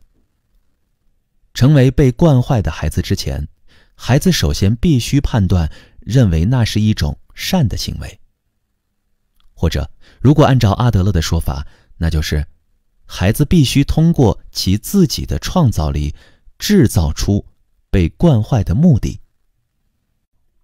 此外，冲动或本能是动力因。对此，阿德勒说，就像所有心理学做的一样，即便是要将某些问题症状归于不确定的不良遗传，或者一般认为不好的环境影响，依然无法了解各个案例的重要情况。孩子的确是按照自由意志去接受、消化、应对这一切因素的影响。个体心理学是应用心理学，它强调人对于这些影响因素的创造性理解和利用，将人生各种各样的问题视为不可改变的事情，并否认各个案例独特性的人，很容易把冲动或本能之类的动力因认定为像恶魔一样左右命运的东西。如果没有妹妹的出生，哥哥也许就不会成为问题儿童，但却未必是因为妹妹的出生，哥哥就一定会成为问题儿童。石子势必会以一定的速度朝一定的方向落下，但在心理性的下降中，严密的因果律并没那么重要。像这样认为人以善为目标和目的，并基于这一观点去把握人的行为或症状等问题的理解方式，被称为目的论。按照柏拉图的观点，可以说目的论是并非真正原因的副原因。按照亚里士多德的观点，可以说目的论是目的因以外的质料因、形式因、动力因。对此，阿德勒也并非没有考虑到，但他将目的因视为主要原因，认为其他原因皆从属于目的因。例如，大脑或内脏器官生理性、生物性、化学性的状态变化，虽然是身心疾病的质料因，但如果按照目的论的立场来讲，这并非就会立即引发症状。即便不是症状，在讨论如何利用我们被给予的事物时，阿德勒认为也并非感情在支配着我们，而是我们为了某种目的去使用感情。阿德勒说，重要的不是被给予了什么，而是如何去利用被给予的东西。感情并不支配人，反而人会为了某种目的去支配感情。意为冲动、震怒、激情的英语单词 passion 的词源是拉丁语蒙受。可见 passion 往往被认为是被动性、很难抵抗的事情。但是呢，被称为应用心理学的阿德勒心理学却认为人并非受感情、激情所支配，而是主动去使用它们。感情会根据意志而出现或消失。例如，愤怒就是为了向对方传达要求，并使其接受这一目的而被制造出来的。实际上，对方或许也会因为害怕而接受要求。相对于上文提到的目的论，柏拉图所认为的副原因，亚里士多德通过质料因、形式因、动力因去解释人的行为或症状等问题的做法，我们称为原因论。就像前面看到的一样，目的是由个人的创造力所制造出来的，但人的行为并非全部都能够通过原因来进行解释。人的意志势必会超出原因，即便看上去像是在按照自由意志选择行为，实际上那样的行为也很难弄清其真正原因。正因为如此，为了理解一切都必然被消解这样的观点，自由意志似乎就更是显而易见的事情了。伊壁鸠鲁为了拯救自由意志，认为原子本来是依照必然性的法则在虚空里进行直线运动的，但有时会有稍稍越出轨道的偏斜运动。伊壁鸠鲁写的东西今天大部分已经遗失，在卢克莱修留下的物性论中，伊壁鸠鲁的思想得到了传达。倘若所有的运动都总是存在着必然的联系，新的运动会按照一定的秩序从旧的运动中产生出来。倘若原子不会通过偏斜运动而开始冲破宿命定律的新运动，那么原因永远是原因。世上万物所拥有的自由意志将从哪里展现出来？这样的自由意志又是如何被从命运之手中解放出来的呢？伊壁鸠鲁通过导入偏斜运动这一概念，去解释本来是必然性的运动中存在着的例外，但在原本只能是必然存在的规律中，即便为了拯救自由意志而试着去解释偏斜运动这一现象，倘若考虑到作为体系的一贯性，依然只能宣告失败。只要采取原因论的立场，意志就没有自由存在的余地。不可否认的是，偏斜运动带有一定的牵强附会之感。作为科学的个体心理学，阿德勒说个体心理学是科学。阿德勒强调观察个别案例的重要性，不是仅仅探知普遍意义上的人，而是去认真了解眼前的这个活生生的人。但是如果要贯彻这一认识的话，就无法形成学问。关于个体，倘若是探求各个具体案例，那样的事情称不上是科学。个体心理学为了成为阿德勒所说的科学，在研究个别案例的同时，还必须去涉及具有普遍性的规律。原因论试图借助个体过去的经历或外在的因素去理解其行为等问题。为此，其对于理解个别案例的具体性并没有太大作用，因为同样的原因未必会产生相同的结果。与此相对，目的论关注的不是从哪里来，而是到哪里去。据此，我们可以将其意义具体化。对此，阿德勒说，倘若只知道人从哪里来，根本无法了解什么样的行为是人所具有的特征。但是，如果知道人要去向哪里的话，那就可以预言到其行为方向或行动目标。不关注从哪里来，而是看重到哪里去，这就是目的论。如果知道人要到哪里去，那就可以预言人的行为。阿德勒主张目的论以及将人理解为不可分割之整体的整体论，因此他与弗洛伊德存在着根本性的差异。这种差异是决定性的，以至于其不得不与弗洛伊德分道扬镳，两者根本不能相容。无论是性欲还是阿德勒所说的攻击欲求或劣等感，如果将其视作行为或症状的原因的话，那么弗洛伊德和阿德勒都是一样的，那些都被认为是从后面推动人的力量。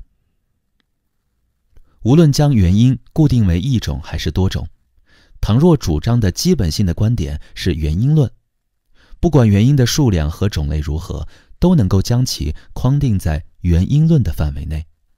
初期的阿德勒受尼采影响，曾使用过权力意志这样的词，这或许证明其在表达人的目标追求意义上早就有了自己独到的见解。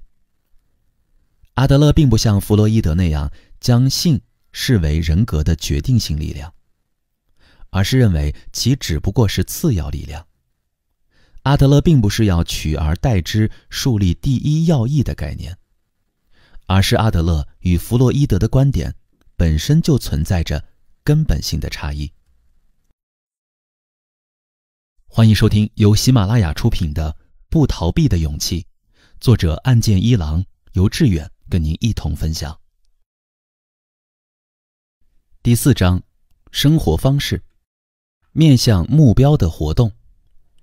阿德勒将面向目标的一贯性活动和对人生课题的个体性独特处理方法称为生活方式。阿德勒为生活方式这一概念所下的定义是关于自己和世界的看法，但这听上去像是静态的分析，因此为了能够像反映出朝向目标的一贯性运动这一动态意义一样，阿德勒还使用了运动法则这个词。在现代阿德勒心理学中，有时将生活方式定义为关于自己和世界之现状与理想的信念体系。这里所说的理想，就是人所追求的目标。个体心理学主张去调查人为了解决人生课题所采取的行动，认为这是理解人的唯一方法。这就要求我们必须仔细深入地去观察人在某种时刻是怎么做的，以及为什么要那样做。人在开启自己的人生时，肯定会具有不同于其他任何人的人格潜能与发展潜能。这种个体之间的差异只能从行为中去认识和了解。在人生之初，我们能够看到的东西就已经自出生之日开始强烈受到外在状况的影响。孩子会受到遗传和环境的双重影响，并为了寻求发展之道去使用它们。但是如果没有发展的方向和目标，那就既无法思考发展道路和行动，也无法选择一条道路前进。人类心灵的目标是克服、完成、安全和优越性。孩子在应对来自自己的身体和环境之影响的时候，多多少少要依赖自己的创造力和解决问题的能力。孩子对人生的理解，这是孩子对人生态度的基础，但这既不会表达为语言，也不会作为思想表现出来，是孩子自身的作品。就这样，孩子获得行为法则，并接受一定的训练，最终形成一种生活方式。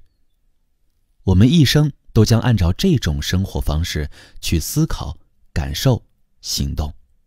目标追求，就像阿德勒所说的一样，人都具有不同于其他任何人的人格潜能与发展潜能。生活方式、行为法则也会因人而异，每个人都具有自己不同的发展速度、节奏、方向。尽管人们都朝着克服、完成、安全、优越性这样的目标前进，但达成这种目标的道路却会因人而异。人一出生便开始书写自传，这部传记到死方会完结。谈生活方式时所说的方式，就相当于文章的风格，作者特有的文章表达形式和文体。写自传时的文体是每个人所特有的东西，因此绝不会有两种完全相同的生活方式。在这个意义上，阿德勒心理学并非规则式的，应该称为个性技术式的。霍夫曼曾引用卡尔·福特穆勒的话来说明个体心理学这个名称。个体心理学这个名称意在表明心理过程及其表现只能从每一个具体环境中去理解，一切的心理学洞察都始自个体。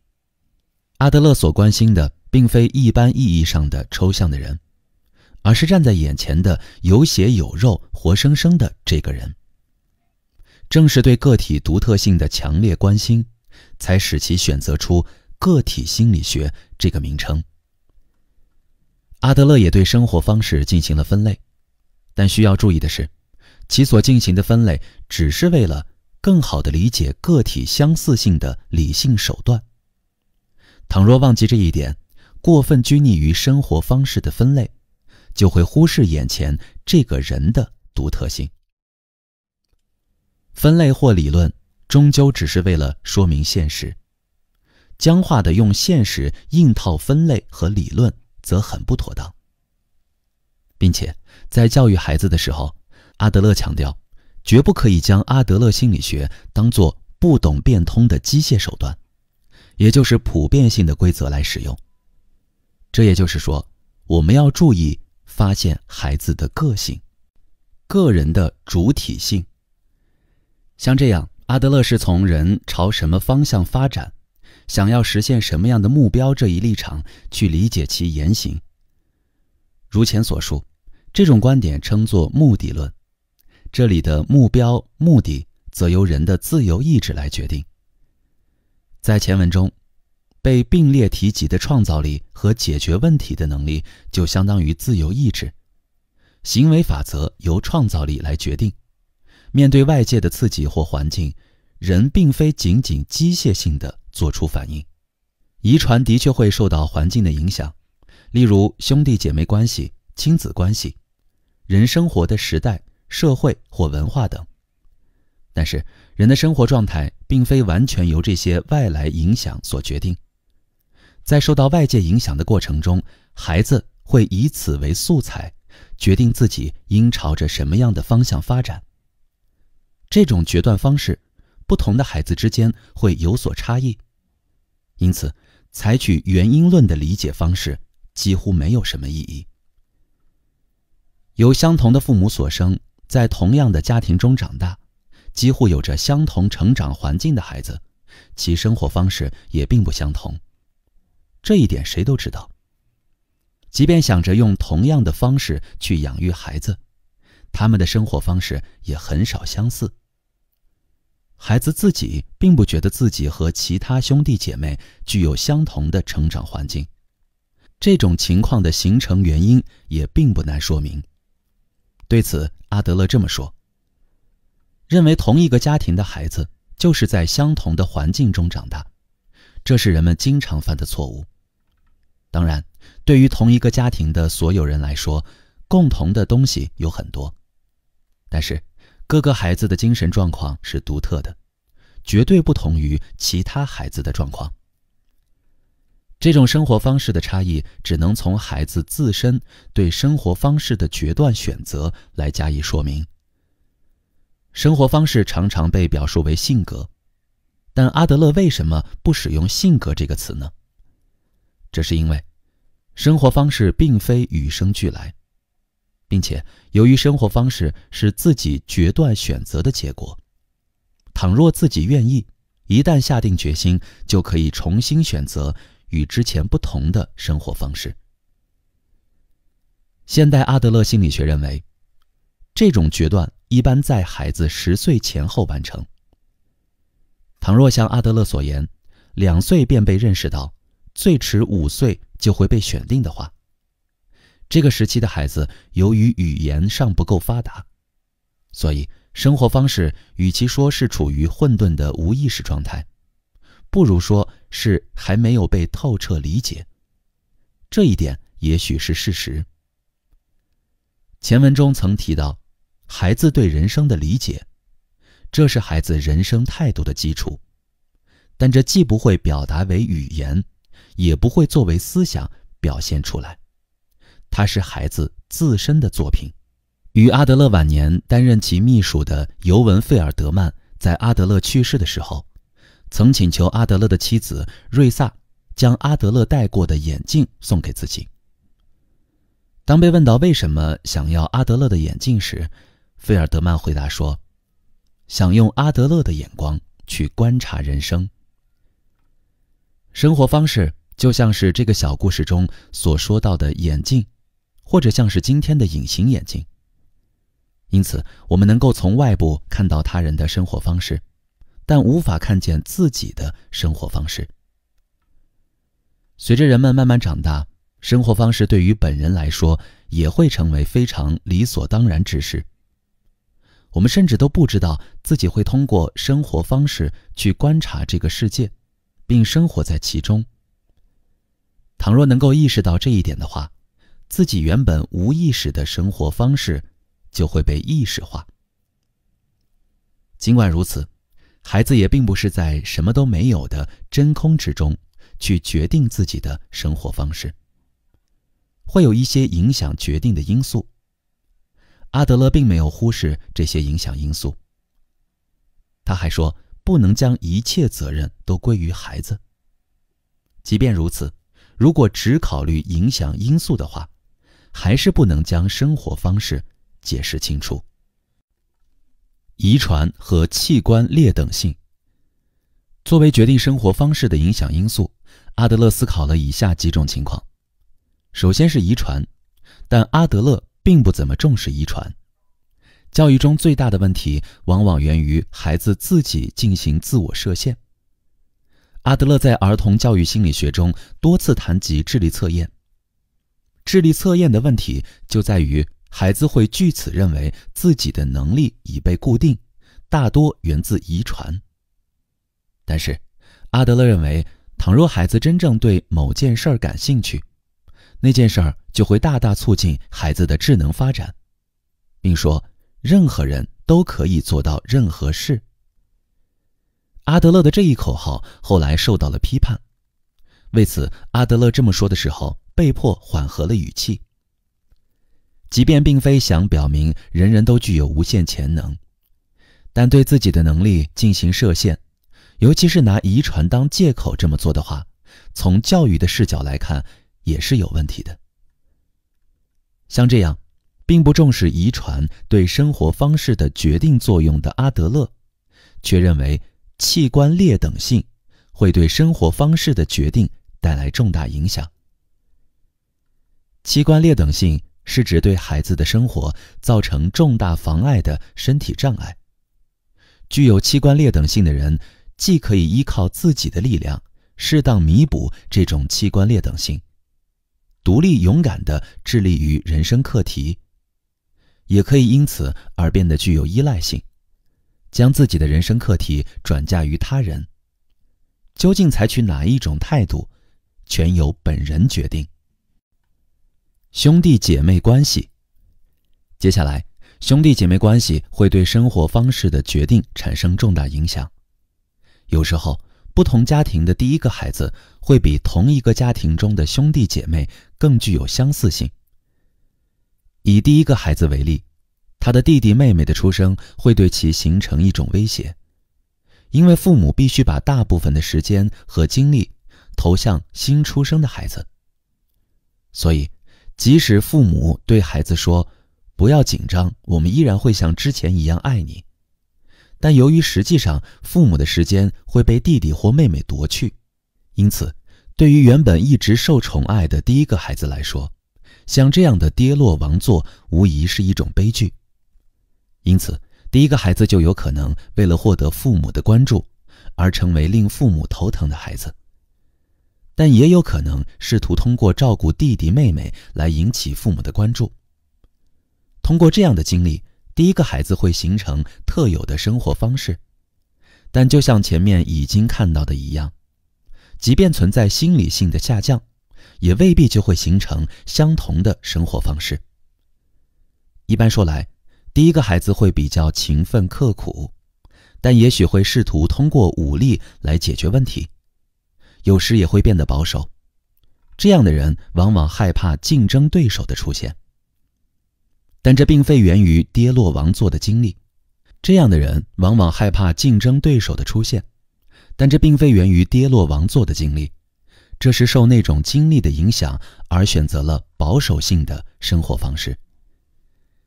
中间的孩子与第一个孩子不同，一出生便有姐姐或哥哥在，并且很快又会有弟弟妹妹出生。因此，从未独占过父母的中间的孩子，为了获得父母的关注，可能会做出一些问题行为，也有可能不去指望父母，比其他兄弟姐妹更早地踏上自立之路。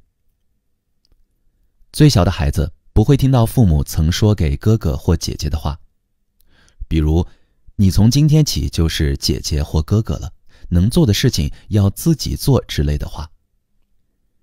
姐姐哥哥到了一定年龄会做的事儿，最小的孩子即使到了那个年龄还不会做，父母也不会说什么。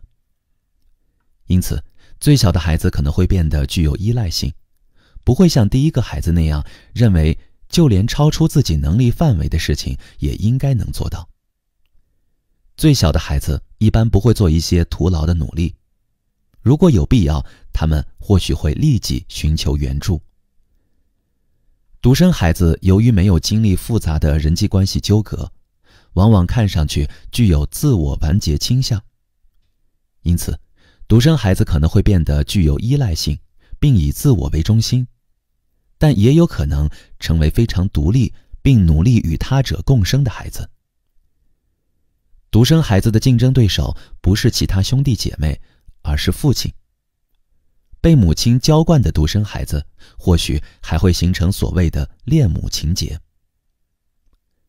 倘若所有的兄弟姐妹都认为必须将父母的注意力引向自己的话，那就会出现问题。此外，如果兄弟姐妹形成了不同的生活方式，即便父母没有强烈意识到，也会使孩子们陷入竞争关系之中。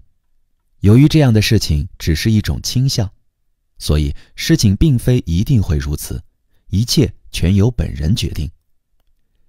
阿德勒说，个体心理学具有双重意义上的预言性，也就是说，不仅仅能预言会发生什么，还能预言不会发生什么。如果能够知道个体想要朝向哪个目标，就能够预言到那个人的人生会发生什么，就能够像圣经旧约中登场的预言者一样，预言到什么样的事情不会发生。我们所关心的不是过去，而是未来。这与阿德勒总是强调预防比治疗更重要是一样的道理。在心理辅导中，咨询师有时会询问咨询者的成长经历，其目的就是防止今后可能出现的不良状况。倘若知道个体之前的生活方式，就能够据此预防可能出现的不良状况。亲子关系。下一章将以被娇惯的孩子为例，来分析父母会对孩子生活方式的形成带来什么样的影响。正如下一章的内容所表明的一样，父母对孩子生活方式的形成所造成的影响，与兄弟姐妹关系对其的影响一样重大。首先，家庭价值观会影响孩子生活方式的形成。每个家庭都有父母批评、表扬孩子的基准，孩子往往会被要求对此拿出态度。例如，声称学历很重要，这是家庭价值观的一种。孩子可能会遵从父母的价值观，也可能对其加以否定。其次，家庭氛围也可以说是做出决定的规则。例如，关于休息日去哪里这个问题，是由父亲或母亲做出决定，其他家庭成员只需遵从，还是包括孩子在内的家庭成员平等决定呢？这种家庭氛围会在无意识之中对孩子造成影响。因此，在不同家庭成长起来的两个人结婚组建新家庭的时候，就有可能产生问题。每周都带家人外出，经济上也让家人过得很宽裕，为什么家人还是不满呢？提出这种问题的男性，或许是因为自己也成长于那样的家庭，所以有可能意识不到自己的想法对对方来说并非理所当然，甚至还会造成对方的不满。文化影响。此外，人的成长环境中的文化也会影响其生活方式的形成。在重视关心与体贴的文化中长大的孩子，或许会形成依赖性的生活方式，认为即使他人什么都不说，自己也应该明白那个人的所思所想，同时也会认为即便自己什么都不说，他人也应该明白自己的所思所想。当然，沉默不语的话什么也传达不了，可一旦自己的想法不被理解，有的人就会对不理解自己的人产生攻击性。关于这一点，下一章将以被娇惯的孩子为例来进行分析。改变生活方式。在决心选择特定的生活方式之前，人会尝试各种各样的生活方式。尽管如此，人还是会在不知不觉间形成自己固定的生活方式。一旦形成某一种固定的生活方式，要去改变它并不容易。即便是这种生活方式令自己感到不方便、不自由，甚至是渴望换成别的生活方式。倘若是自己目前已经习惯的生活方式，就能够很容易地想象出接下来会发生什么。但如果选择了与之前不同的生活方式，就会很难立刻想象出接下来会发生什么。要接受这样的现实，需要很大的勇气。因此，也可以说，人往往在不断地下定决心，不去改变已经习惯了的生活方式。但只要放弃这种决心，就有可能改变生活方式。欢迎收听由喜马拉雅出品的《不逃避的勇气》，作者岸见一郎，由志远跟您一同分享。第5章，被娇惯的孩子，并非缺乏关爱。童年缺乏关爱，往往会被看作个体出现问题行为的原因。但今日的问题不是缺乏关爱，而是从父母的角度来说的过度关爱，从孩子的角度来说的缺乏关爱。关于被娇惯的孩子，阿德勒说，倘若母亲过度娇惯孩子，在态度、思考、行为以及语言方面过分帮助孩子的话，孩子就很容易成为寄生虫，也就是榨取者。什么事情都指望他人，这样的孩子或许还总是想要成为众人的关注焦点，并试图让其他人都为自己服务。他们也许会展现出自我中心主义倾向，并常常将压制他人、被他人骄纵、毫不付出、一味索取视为自己的权利。这样的训练持续1-2年，就足以摧毁孩子的共同体感觉与协作能力的发展。这样的孩子时而想要依赖他人，时而又想压制他人。他们无法融入要求有共同体感觉和协作的世界，很容易到处碰壁。被娇惯的孩子一旦幻想破灭，就会去责怪他人。他们在人生中往往只看到敌对性原则。他们常常提出一些悲观性的问题，诸如人生有意义吗？为什么我应该爱我的邻人等等。即便去遵从积极的共同体理念的合法要求，也只不过是因为害怕被拒绝或者受惩罚。在面对交友、工作、爱的课题时，因为无法找到共同体感觉之道，常常受到打击，并感到身心俱受其影响，并且这样的人一旦失败就会退却。但是他们又会保持一种幼稚的态度，固执地认为自己总是遇到倒霉的事儿。阿德勒说，很多父母只会去娇惯孩子，但幸好有很多孩子会去强烈抵抗这种溺爱的方式。因此，娇惯孩子所造成的危害并不像预想的那么严重。倘若果真如阿德勒所言，倒也好了。但当今时代，被父母惯坏的孩子，只知榨取的孩子，或许比阿德勒生活的时代要多很多。我们往往会在神经症患者身上发现相当多的被动性的童年失误，在犯罪者身上找出很多主动性的错误。但这也并非什么值得大惊小怪的事情。虽然孩子日后才展现出不适应感，但我更愿意认为，倘若不是难以教育，那或许就是对孩子的观察存在失误，属于心理学领域的童年失误。抛开虐待事例暂且不谈，其中绝大多数失误都能够在被娇惯、依赖性强的孩子身上看到。此外，在其他地方，阿德勒还说过孩子的问题行为、神经症、精神病、自杀、不良行为、药物依赖、性导错等，这些全都源于共同体感觉的欠缺，几乎总能追溯到童年时代的娇惯、被娇惯以及极端渴望减轻负担。阿德勒认为，神经症和犯罪本质上都与娇惯孩子有关。为了防止孩子罹患神经症或者走上犯罪之路，必须认真考察娇惯问题。阿德勒表示，被父母娇惯的孩子有可能会变得有寄生倾向，娇惯会把孩子变成寄生虫。说这个孩子的语言功能发育晚的母亲，往往会去担当孩子的翻译，孩子不必自己说话。有的时候孩子还没有说完，母亲就急着插嘴，也有的时候还不允许孩子回嘴。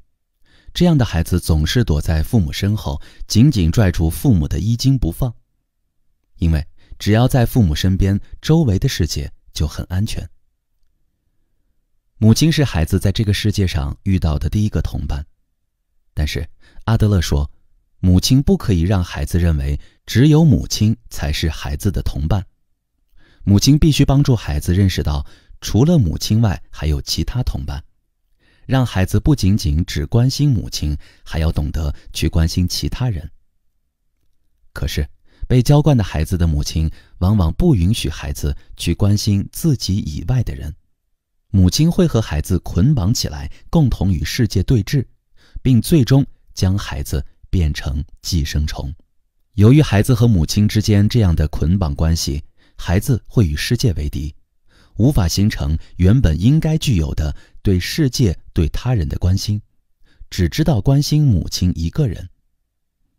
并且，由于母亲为孩子包揽一切，孩子便无法自立，也不懂得靠自己的力量来完成自己的课题。结果，孩子只知道索取，不会给予，更认识不到协作的必要性。前文中所使用的榨取，意思就是说，被娇惯的孩子常常榨取他人的贡献。抵触自立，婴儿为了生存，必须支配父母喂自己东西吃，倘若不这么做，就无法活下去。因此，为了生存，婴儿懂得把他人当作工具。因为不会说话，所以必须通过哭泣让周围的大人为自己服务。阿德勒说，婴儿支配人却不受人支配，因此最强大。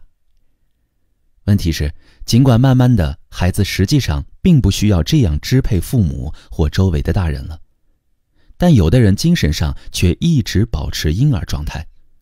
只要不停止像婴儿一样支配他人，人就无法真正成长为一个大人。但是，即便这样做无法真正成长，有的人也还是想要紧紧抓住童年时代，因为童年时代即使什么都不做，也能获得需要的东西。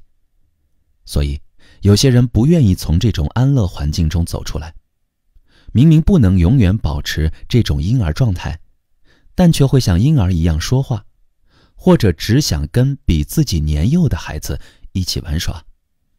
因此，父母就像前面看到的那样去娇惯孩子，孩子自己也十分渴望被娇惯。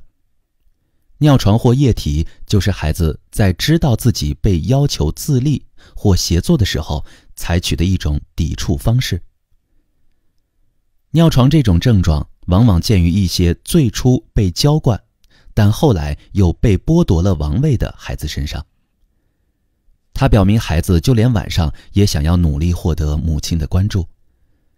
这种情况表示孩子无法忍受自己一个人被放在一边。被娇惯的孩子往往会表现出下面这些症状：尿床、进食障碍、夜惊症、久咳不愈、便秘、口吃等。这些症状往往代表着对自立协作的一种抵触，是在强行索要他人的帮助。这样的症状是为了获取父母的关注，所以认为自己必须被关注并成为关注的中心的想法，之所以不健康的另一个原因，就在于其是为了不自立而试图获得关注。有的孩子不愿意自立，但是有些情况下，父母却希望孩子自立。特别是当这个孩子有弟弟妹妹出生的时候，姐姐或哥哥便不再能够像之前那样去依赖父母。当得知自己被要求自立的时候，孩子往往会进行抵触。前面列出来的一些症状往往带有目的性。以尿床为例来看，其就存在着某些目的，例如引起关注或者支配父母等，并且不仅仅是在白天，晚上也是一样。不过呢，白天的时候孩子一般还有可能控制身体不尿裤子。尿裤子的孩子一般都会有一个显著特征：怕黑。个体心理学并不去挖掘恐惧的原因，而是注重找出其目的。被娇惯的孩子都想通过恐惧来引起关注。孩子都非常善于思考获取关注的方法。孩子害怕的并不是黑暗本身。某个夜晚，黑暗中的孩子像往常一样哭泣。母亲听到哭声，便关切地问孩子为什么害怕呀？于是孩子回答说，因为太黑了。母亲明白了孩子的行为目的，便说，妈妈来了，是不是不害怕了呢？对此，阿德勒总结说，黑暗本身并不重要，孩子说害怕黑暗，只不过是不愿让妈妈离开自己。孩子通过尿床这一行为，用膀胱来代替嘴说话。像这样，心脏、胃、排泄器官、生殖器官等的功能障碍，往往表现出人为了达成自己的目标所采取的方针。阿德勒称这种功能障碍为脏器语言。但是，尽管如此抵触自立，孩子也不可能永远活在父母的娇惯之中。习惯了什么都由父母来为自己做的孩子，随着慢慢长大，会知道自己无法再是关注的中心。虽然认为成为关注的中心是与生俱来的权利，但由于无法再位于关注的中心，也就没有办法了。试图一直位于关注的中心本来就是一个错误，也不可能实现。尽管如此，有的孩子还是努力想要站在关注的中心。当被要求协作的时候，这样的孩子有时还会公然反抗、斗争，甚至企图报复。当知道自己已经不能位于关注的中心的时候，被娇惯的孩子会觉得自己被母亲欺骗了，或者认为世界欺骗了自己。一旦从被母亲守护着的熟悉世界走到外面去，对于被娇惯的孩子来说，那就是敌国。孩子在进入学校之类的新环境的时候，尤其会产生这种感觉。之前一直在人为的温暖环境中成长，对于这样的孩子们来说，外面的风会感觉非常寒冷。个体的生活方式在平常状态下一般看不出来，在困难时刻或者情况有变的时候方能得以显现。例如，孩子入学的时候，其平时在家里表现并不明显的生活方式，就能够被有经验的老师清楚地看出来。阿德勒说，细心优秀的老师在孩子入学的第一天便能看出其生活方式。也许孩子一直听父母讲这个世界充满了善意和希望，虽然用悲观的语言来描述这个世界确实不对，但刻意美化世界也有问题。被娇惯呵护着成长起来的孩子，在面对现实时，常常会对世界产生极其不好的印象。如此一来，拒绝自立的被娇惯的孩子，常常会一下子变成被嫌弃的孩子。阿德勒在使用被嫌弃的孩子这个词语时，实际上也有被父母嫌弃的孩子之意。就像前面看到的从王座上跌落下来的第一个孩子那样，很多时候孩子会觉得自己被父母嫌弃，不受喜爱。但是即便处于这种状况，也依然认识不到自己需要协作或贡献的孩子，也许就会试图夺回王座。他们固执地认为，获得他人的爱是自己与生俱来的权利，一味去索求，但却不做一些值得被他人爱的事情。这样的孩子即便长大之后，也会依旧如此。成年之后的被娇惯的孩子，这样的孩子即使长大了，也只会关心他人为自己做了什么。如果有满足自己期待的人，倒也还好。但当他们注意到他人并不会满足自己的期待这一理所当然的事实时，就会非常抵触。其中还会有人公然反抗并充满攻击性。即便如此，他们也依然试图获得他人的爱，或者想方设法让周围的人觉得必须对其进行援助。这样的人根本不懂与世界相处的其他方法。但是遗憾的是，世界并不接受这种自己什么都不想做的人，于是他们又会因此而觉得自己很倒霉。即便没有弟弟妹妹出生，被娇惯的孩子往往也都会变成被嫌弃的孩子。对此，阿德勒曾说过，在我们的文明中，社会和家庭都不希望被娇惯这一方式无限持续下去。我们的文明并不将被娇惯的孩子视为令人喜欢的孩子。在我们的文明中，一个人不做任何贡献，却常常位于关注的中心，这样的事情往往被认为是不妥当的事情。具有被娇惯的孩子生活方式者的婚姻。某位年轻的男性与一位美丽的女性在舞会上跳舞，女生是男生的未婚妻。当男生的眼镜掉了，为了捡拾眼镜，男生差点撞倒女生。吃惊的朋友急忙过来询问，怎么了？我可不想让他把眼镜给弄坏了。最终呢，女生并未跟他结婚。阿德勒提醒说，这是经常会发生在只关心自己的人身上的事情。被娇惯的孩子一旦长大成婚，往往会遇到困境。他们常常会想跟伴侣撒娇，这样的关系在刚开始交往的时候，或者结婚第1年里，也许并没有什么危险。可能有些人反而希望被这样依赖。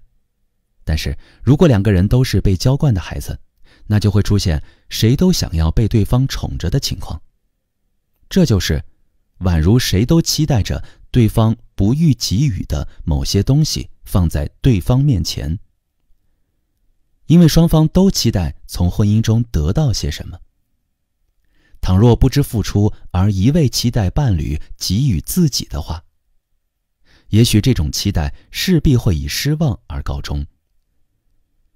这种人要的不是平等的伴侣，而是为自己服务的仆人。能够让他轻易支配的人就是母亲。因此，不难想象这种结婚对象组合的婚姻会发展成一种什么样的状态。结婚是开端而非终点。虽然很多小说或电视剧以男女主人公结婚的情节收尾，但那也许并非大团圆，而是不幸的开始。就如弗洛姆所说，就跟认为只要有对象就可以恋爱是一个错误一样。即便是幸运地找到了结婚对象，结婚之后也非常难。弗洛姆认为人们去爱很简单，但找到适合去爱或者被爱的对象却很难。总之呢，似乎就是在说，只要有合适的对象就可以实现恋爱。但是也正如弗洛姆所言，爱是一种能力。结婚，尤其是伴侣中的某一方或者双方具有被娇惯的孩子这样的生活方式的话，婚姻很可能就会充满苦难。倘若只关注像经济稳定或社会地位之类，乍一看似乎能使婚姻稳固安全的条件，即便是认为找到了对的人，也只不过是短暂的幻梦泡影。即便是夫妇，对方也不会完全按照自己的期待行事。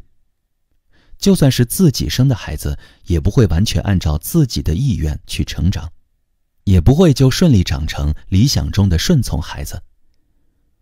无论父母为孩子做过多少事情，也不会马上就得到回报。可以说，这种期待孩子立即回报的想法本身就是一种错误。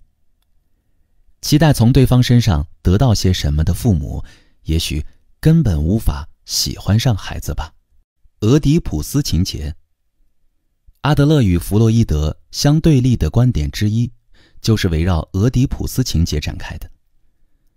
阿德勒说，这种情节并非普遍性事实，而只不过是被娇惯者身上展现出的个别事例。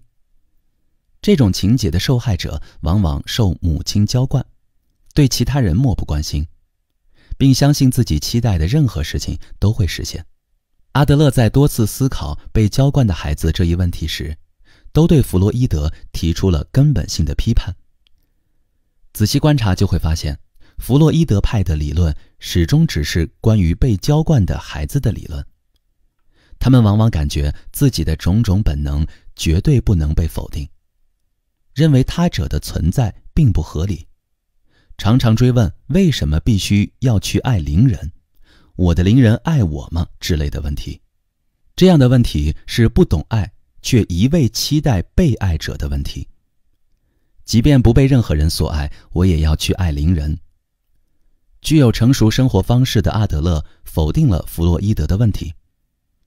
霍夫曼说，弗洛伊德用极具嘲讽性的语言批判了要爱你的邻人这种自古以来的宗教道德主义。阿德勒这样来评价邻人之爱：宗教所赋予人的最重要的义务，常常是要爱你的邻人。在这里，我们也看到了以不同形式加强对同伴关心的相同努力。这种努力的价值在今天也可以从科学性的观点去加以确认。这是一件非常有趣的事情。被娇惯的孩子常常会问我们，为什么我必须要去爱邻人呢？我的邻人爱我吗？但这种追问本身就表明其缺少协作训练，只知道关心自己。在人生中遇到最大的困难，对他者造成最大的危害的，往往是那些不懂关心同伴的人。人的一切失败都产生于这种人之中。有很多宗教都试图用各自独特的方式去增强共同体感觉。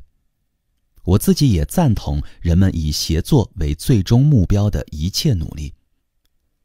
人们没有必要互相争斗、评价、贬低。我们谁都不具有绝对真理。通向协作这一最终目标的路有很多。同伴的意思与邻人几乎相同。阿德勒常常将其并列使用。虽然阿德勒说，追问为什么我必须去爱邻人的人缺乏协作训练，只知道关心自己，但我们一旦谈到协作或者关心他人这类问题，就会遇到这样的提问。阿德勒对此的回答非常简单明了：必须有人开始，即便他人不进行协作，那也跟你无关。我的建议是，应该由你开始，而不要去考虑他人是否进行协作。欢迎收听由喜马拉雅出品的《不逃避的勇气》，作者岸见一郎，由志远跟您一同分享。第6章，优越性追求。作为普遍性欲求的优越性追求，阿德勒认为，作为整体的个人所采取的行为往往以优秀、优越性为目标，试图在想要完全摆脱无力状态这个意义上变得优秀。这是人人身上都有的普遍性欲求。调动所有人的积极性，让我们为自己的文化做出贡献的源泉，就是优越性追求。人类的整体生活就是沿着这样一条活动线，也就是自下而上，从消极到积极，由失败到胜利，逐渐发展前进的。与这种优越性追求相对的，则是自卑感，这也是人人都有的。优越性追求和自卑感并不是病，而是对健康、正常努力和成长的一种刺激。这种自卑感与优越性追求的过度状态，分别被称为自卑情节、优越情节。无论哪种情节对人生都没有积极作用，这一点是一致的。自卑情节进一步加重，就会发展为神经症。优越情节是优越性追求的过渡状态，也可以称其为个人性的优越性追求，或者神经症式的优越性追求。个人性的优越性追求，像这样，我们并不否定优越性追求本身。阿德勒认为，有问题的是那种试图通过获得个人性的优越性这种方式，去解决所面对的人生课题。优越性追求分正确方向的追求和错误方向的追求。优越性追求表现为野心的情况，就属于错误方向的个人性的优越性追求之力。拥有超常野心的孩子们往往会陷入困难境遇，习惯性的通过是否成功这一结果来判断，而不是通过直面困难并努力克服的精神去判断，而且在我们的文明中，比起根本性的教育，人们也会习惯性的更加关注看得见的结果，成功。这样的孩子往往会一心只想着通过最终结果，也就是成功来获得认可。即便成功了，倘若不被人认可，也会感觉不到满足。很多情况下，一旦遇到困难，比起尝试着实际克服困难，保持精神平衡对孩子来说反而更加重要。被强行赶到这种野心方向的孩子却不懂得这一点，并且他们往往会感觉没有他人的赞赏就无法生活。由于具有这种想法，很多孩子会被他人意见所左右。很多时候，我们关心的不是直面困难并努力克服的精神，而是看得见的成功。但是，不怎么努力便轻易获得的成功，往往很容易幻灭。也许有人会说，并非如此，还称自己白手起家，一路打拼，才获得了今日的地位和财富。内村健三在留给后世的最大遗产中谈到，离开这个世界时，想要留下自己热爱这个地球的证据时，首先列举出来的就是金钱。不过，内村是这么说的：存钱并不是为了自己，通过神的正确指引，遵循天地正当法则，将财富用于国家。希望我们保有这种实业精神，并且我们还必须懂得存钱和用钱之道。内村提到了美国金融业者杰伊·古尔德的名字。古尔德为了2000万美元而致使4名好友自杀，并打垮众多公司。但是，内村说古尔德并没有将这些财富用于慈善，而仅仅是在死前将其分给了自己的孩子。在不轻视金钱这一点上，内村作为当时日本的基督徒具有一定的独特性，但其并不主张只要一味存钱就可以。与以上例子不同，也有一些乍一看似乎与优越性无关的情况。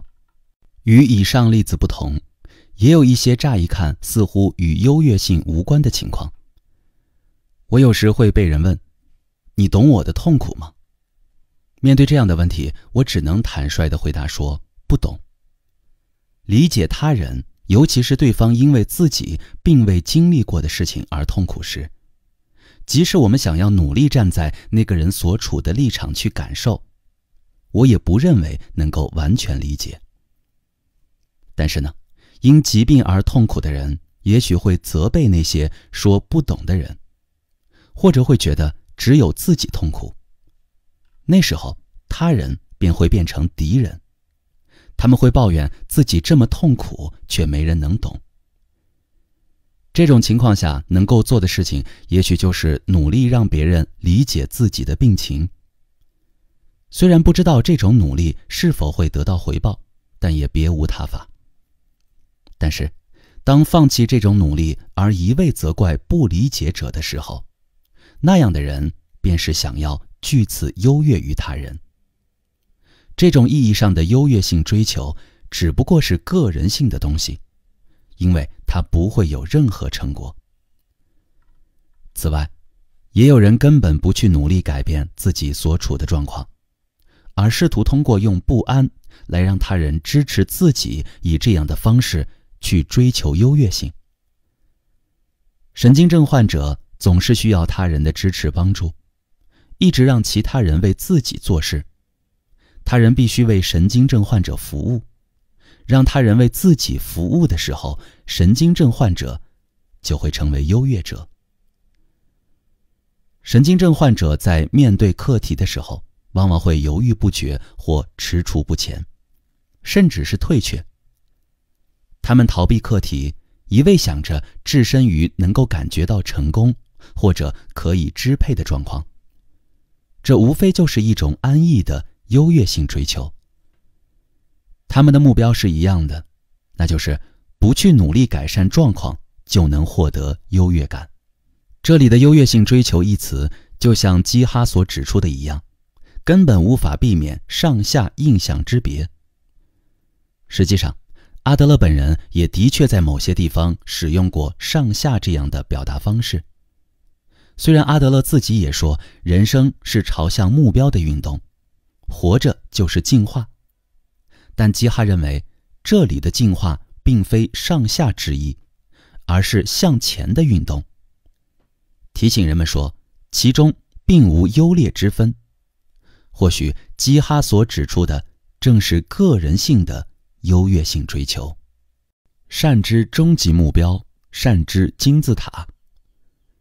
这里首先需要从目标追求方面确认一下优越性追求的定位。器官劣等性、娇惯、无视常常会令孩子错误地树立起与个人幸福和人类发展相矛盾的需要克服的具体性目标。行为目标常常由个人创造，任何状况下人都是靠自由意志主动性地做出决断。基哈虽然认为人有各自的出发点和目标，但其称终极性的目标为综合性目标，个人自己制定的目标为个人性或具体化目标。综合性目标诸如力量、美丽、圆满之类的，全都是理想，因此也未必一定会达成。与此相对，以力量为目标的人也许就会想要成为拳击手。在这种情况下，想要成为拳击手这一目标就叫做个人性或具体化目标。阿德勒也采用过例如完成概念的一种具体化，以及例如某些人以下列方式将这种目标具体化的时候之类的措辞。我认为基哈所说的这种综合性目标就是善或幸福，正如上面引用的阿德勒之言所表明的一样，人虽然会树立个人层面上的幸福或人类层面上的进化、实现之类的目标，但有时候却会制定一些实际上并不利于这些目标达成的个人性或具体化目标。我们谁都不知道哪一条是通向完成目标的唯一道路。有的人会将这一目标具体化为诸如支配他人之类的事情。我认为阿德勒试图通过优越性追求所要表明的含义，原本就可以包含在柏拉图所认为的善之终极目标之内。善这个词的本来意思是说对自己来说有好处，任谁都不会想做对自己没好处的事情。这样的善正是人的行为目标，并且为了实现善这一目标，人还会树立一些次级目标。野田俊作列出的不恰当行为的目的，全都是被置于善之下的次级目标，例如争权或复仇。行为者往往认为以此为目的会实现一些对自己有好处的事情，但是这么做实际上是否真的有好处，也就是说是否是善，或许又是另外一回事儿。与人争权，即便将对方逼得走投无路，也不会有什么好处。即便证明自己是对的，一旦对方弃自己而去的话，也没有什么意义。优越性追求也是次级目标的一种，就像后文将要看到的一样。阿德勒认为，倘若是个人性的优越性追求，那根本成不了善。虽然阿德勒后来放弃的权力意志，认为它并不是人类的普遍性目标，但或许也会有人将其归为实现善的次级目标。错误方向的优越性追求。这种优越性追求分正确方向与错误方向。错误方向的优越性追求可列举如下：一、支配他人；二、依赖他人；三、不愿意去解决人生课题。这些都与神经症患者的特征相一致。阿德勒在这里还论述了神经症患者之外的一些人，包括有问题行为的孩子、罪犯，以及那些普遍具有自卑情节的人。这样的人在面对人生课题的时候，往往不愿意去加以解决，不愿意去解决人生课题。他们在面对人生课题的时候，常常认为人生课题无法解决，畏惧失败，采取犹豫不决的态度，试图停滞不前，拖延时间。当然，既然有止步不前的人，那就有退却的人。如果什么什么的话，这样的句式是神经症患者的剧本主题。他们也许会说，如果不是因为懒惰，我连总统都能当上了。或者会说，如果这个人没有结婚，我就会和他结婚了。或者说，是的，什么什么，可是，结果还是不致力于课题。他们会说一些这件事儿我倒是想做，可是什么什么之类的借口。这就是自卑情节。说可是，这本身就是在搬出自己无法致力于所面对课题的理由，也就是在使用因为 A 所以无法做 B 之类的逻辑。这里的 A 呢，就是搬出的一种理由，以便借此让其他人接受自己因为这个理由而不去面对课题的做法。例如，阿德勒论述了痴迷于扑克牌游戏的孩子，倘若是在现代，痴迷于电视游戏的孩子或许就会引起阿德勒的关注。孩子往往会说一些因为热衷于电视游戏而无法专心学习之类的话，并且阿德勒还说那些早婚的青年也会以同样的理由去离婚，其目的就是将人生的不顺归咎于婚姻。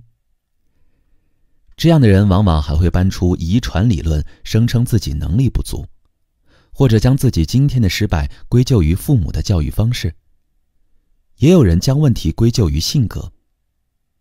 某杀人事件的嫌疑犯面对审问时说，自己就是暴躁易怒的性格，因为对方说了令自己焦躁的话，所以就将他杀死了。当然，这绝不能作为杀人的理由。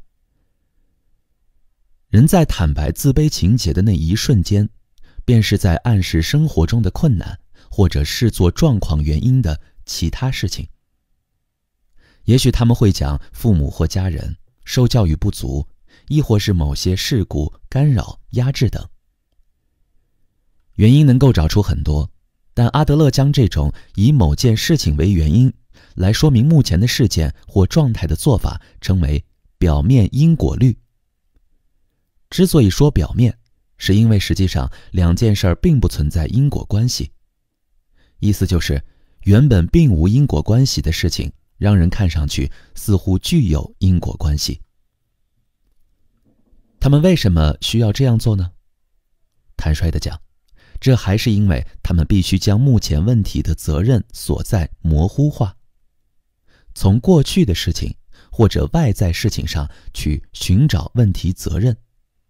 这很容易。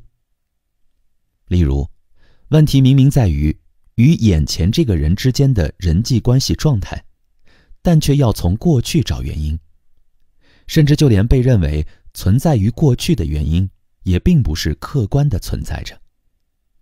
已经发生的事情不可能改变，但对过往事件的理解和认识，却是当下自己正在做的事情。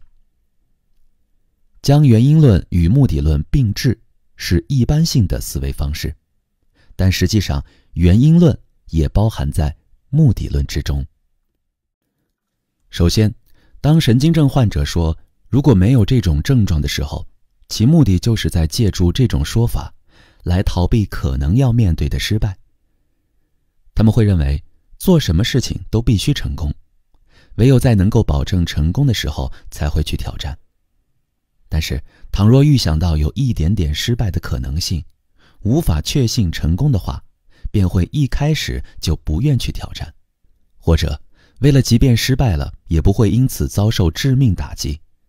他们会提前做一些预防措施，就好比是走钢丝的人预想到坠落的可能性，便提前在下面拉一张网一样。神经症患者的症状就是为这一目的而创造出来的。像这样，神经症患者的症状只不过是赖以逃避课题的借口。当搬出这种神经症式的借口时，人不仅是在欺骗他人，也是在欺骗自己。像这种找出各种各样的借口，不愿去面对人生课题的情况，阿德勒称其为人生的谎言。其次，神经症患者往往会认为自己无法解决课题，进而委托他人去解决。在这个意义上，他们又会具有很强的依赖性。关于那些具有明显自卑情节的人，阿德勒说，这样的人并不朝着人生的积极面奋进，往往会认为不去解决问题，获得他人的帮助才是最好的办法。再次，神经症患者往往会通过一些症状来支配他人。忧郁的人常常试图通过抱怨自己如何痛苦来支配他人。周围的人无法对生病者置之不理。由于极度不安而无法外出的孩子的父母会无法继续工作。即便是晚上，如果孩子倾诉不安情绪，父母也必须不眠不休地加以看护。如此一来，无论白天还是黑夜，孩子便能成功地将父母的注意力引向自己，进而支配家人。像这样，他们便利用不安来支配他人，因为他们认为必须要有人一直陪在自己身边，去哪里都得跟着。这样的优越性追求就是与共同体感觉背道而驰的优越性追求，正确方向的优越性追求。另一方面，正确方向的，也就是伴有共同体感觉的优越性追求，可以从前面看到的1至3的相反角度去思考，也就是1. 不支配他人； 2. 不依赖他人，也就是自立； 3. 解决人生课题。不具有共同体感觉的人，往往会将自己与世界隔离开来，并以他人为敌。当然，他们也根本不会愿意为其被视为敌人的他人做什么贡献。在这里需要注意的是，共同体感觉不可以被作为与利己性目标追求相抗衡的第二动因、利他性动因来进行思考。当然，阿德勒认为共同体感觉是一种标准性的理想，可以为优越性追求指明方向。欢迎收听由喜马拉雅出品的《不逃避的勇气》，作者岸见一郎，由志远跟您一同分享。第7章，关于神经症。神经症式的生活方式。前一章讲到错误的优越性追求与神经症患者的特征相一致，本章将考察一下神经症的构造。有的人会具有下面要分析到的生活方式。这里之所以使用神经症式的生活方式这种表达，是因为并非所有人都患有神经症。但有些时候，一些人即便没有症状，其生活方式却与实际上有神经症症状的人相近似。基哈对神经症患者和神经质患者进行了区分。不属于后者的人，在这个世上恐怕一个也没有。神经症患者根本不采取任何行动。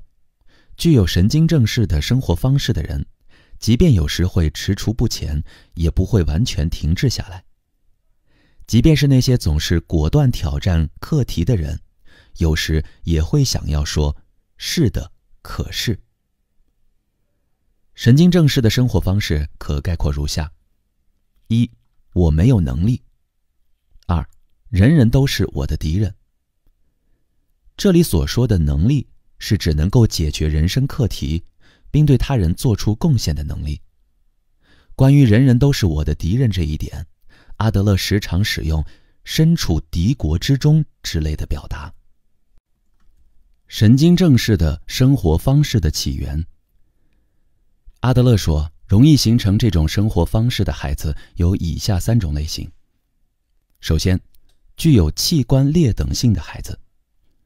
如前所述，我们把给孩子的生活造成重大障碍的身体疾病称为器官劣等性。具有器官劣等性的孩子，既有可能通过自己的力量适当弥补这种劣等性，并据此不去依赖他人，直面人生课题，也有可能会变得具有依赖性，试图将自己的人生课题转嫁于他人。其次，被娇惯的孩子。长期被娇惯着成长起来的孩子，往往会认为自己无法独自面对课题，变得具有依赖性，并觉得自己必须处于关注与照顾的中心。在这个意义上，他们会对他人产生支配性，这满足前文列举的错误方向优越性追求的一切必要条件。关于被娇惯的孩子，第5章已经详细分析过。最后，被忽视、遭嫌弃的孩子。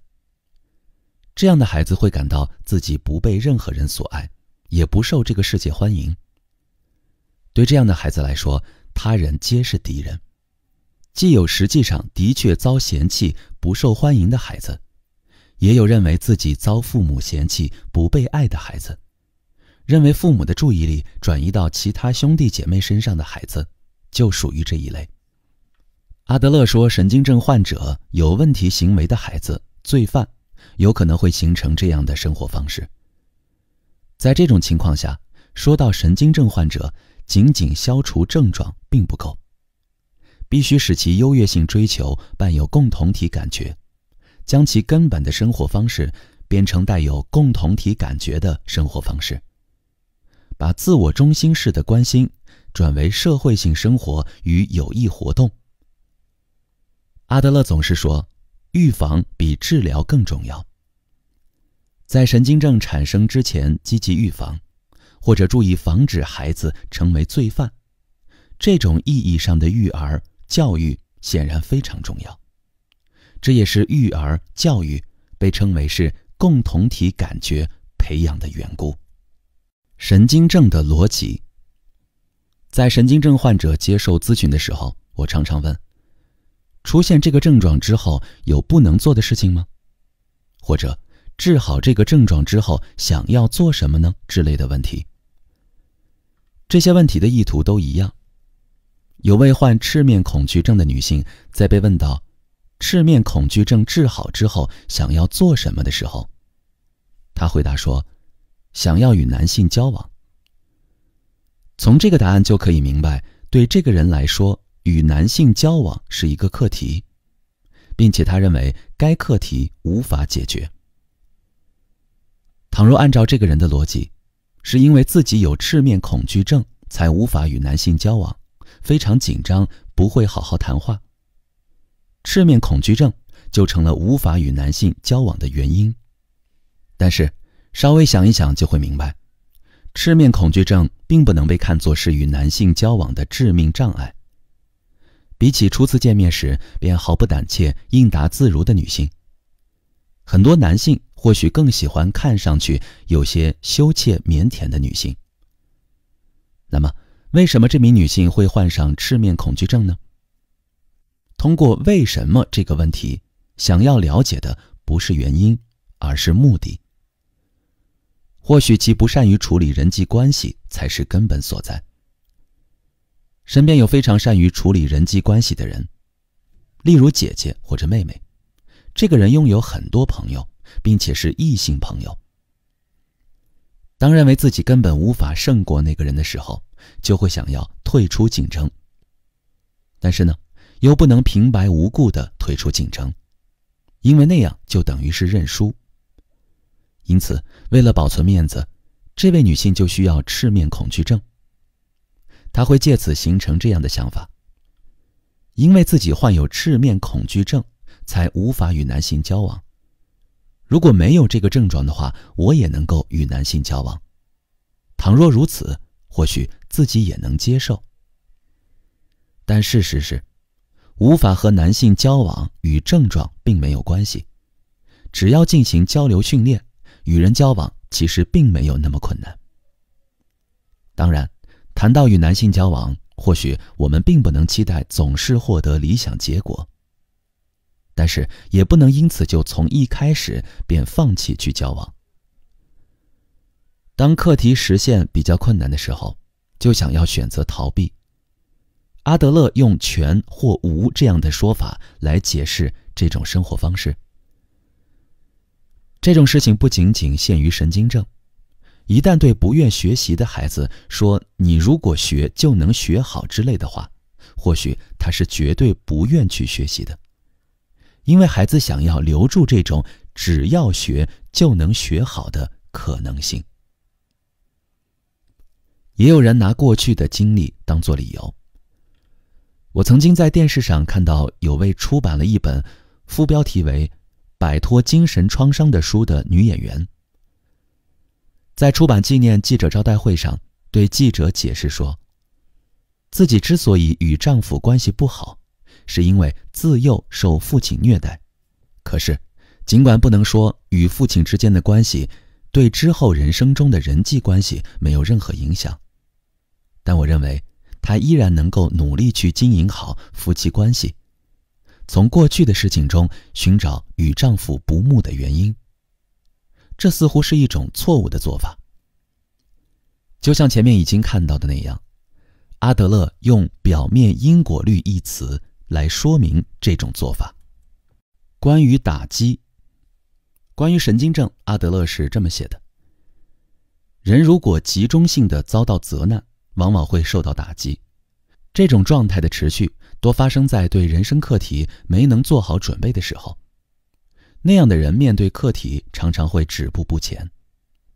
对于这种止步不前的做法，我的解释是，面对一切需要解决的问题，没有正确的做好准备，自幼也没有进行过协作。但是还必须说明一点，我们在神经症患者中看到的往往是痛苦和不愉快。即便我劝说某人在面对难以攻克的课题时，用头痛来为自己开脱，其实与所面临的状况无关，恐怕他也做不到吧。因此，必须立即撤销一切诸如神经症患者创造了痛苦或者想要生病之类的解释。解决课题时，人的确是很痛苦的，但是在解决课题的时候，为了不令自己看上去没有价值，比起更大的痛苦，神经症患者往往会选择目前的痛苦。神经症患者会忍受神经症带来的一切痛苦。无论是否患有神经症，人或许都极其反感显露出自己没有价值，但神经症患者会表现得更明显。神经过敏、焦躁、冲动、个人野心等若表现得过于明显，或许就能够理解为什么这样的人只要感觉有显露自己没价值的危险，就不愿朝前迈进的原因。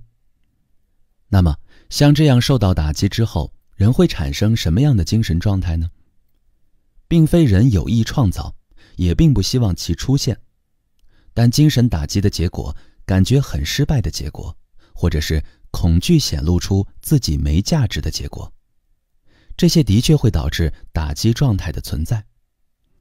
但是有的人既不愿意努力克服这样产生的打击，也不知道该如何摆脱打击，也许就知道一味地盼望打击消失，也许会不停地说想要情况好起来，以便尽快摆脱症状，因此他们也会找医生看病，但是却并不知道自己有更恐惧的事情，那就是显露自己没价值，或者是自己没价值这一隐藏秘密可能得以暴露。即便是遭受责难或打击，其影响是否会持续也因人而异。人对刺激或经历的体验并不会完全一样，大家会按照自己的目的赋予经历一定的意义，这一点前文中已经分析过了。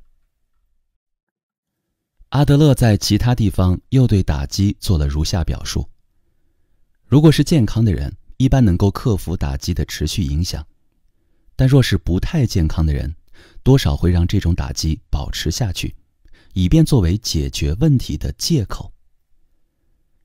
人在遇到事故或灾害的时候，并不能说不会因此受到打击，但这种打击未必会一直持续下去。阿德勒讲，解决问题的借口时的解决，并不是积极向上的解决，而是逃避问题方向上的解决。我儿子上小学的时候，偶然在电视上看到一个同龄男孩被游泳池的排水槽绊住脚，差点溺亡的场面。虽然事件中的孩子最终被安全救了过来，但看过了真实再现事故的影像，尤其是涉事孩子痛苦挣扎的场景，儿子很长一段时间都不愿意去游泳池游泳。虽然我儿子很快就忘记了电视上的这件事儿，但面对难以解决课题的人，往往会想要借助给自己造成打击的事件，来做出一些试图逃避课题的行为。不懂关心他人，只知道考虑自己的孩子，一旦听到人说外面的世界很可怕，就会将其作为不做某事的绝佳借口。不去学校或外面的世界，因为外面很可怕，但如果是在家里，父母会守护着自己。自己在这个家里，即使什么都不做，也能够成为关注的中心。希望大家不要让孩子有这样的想法。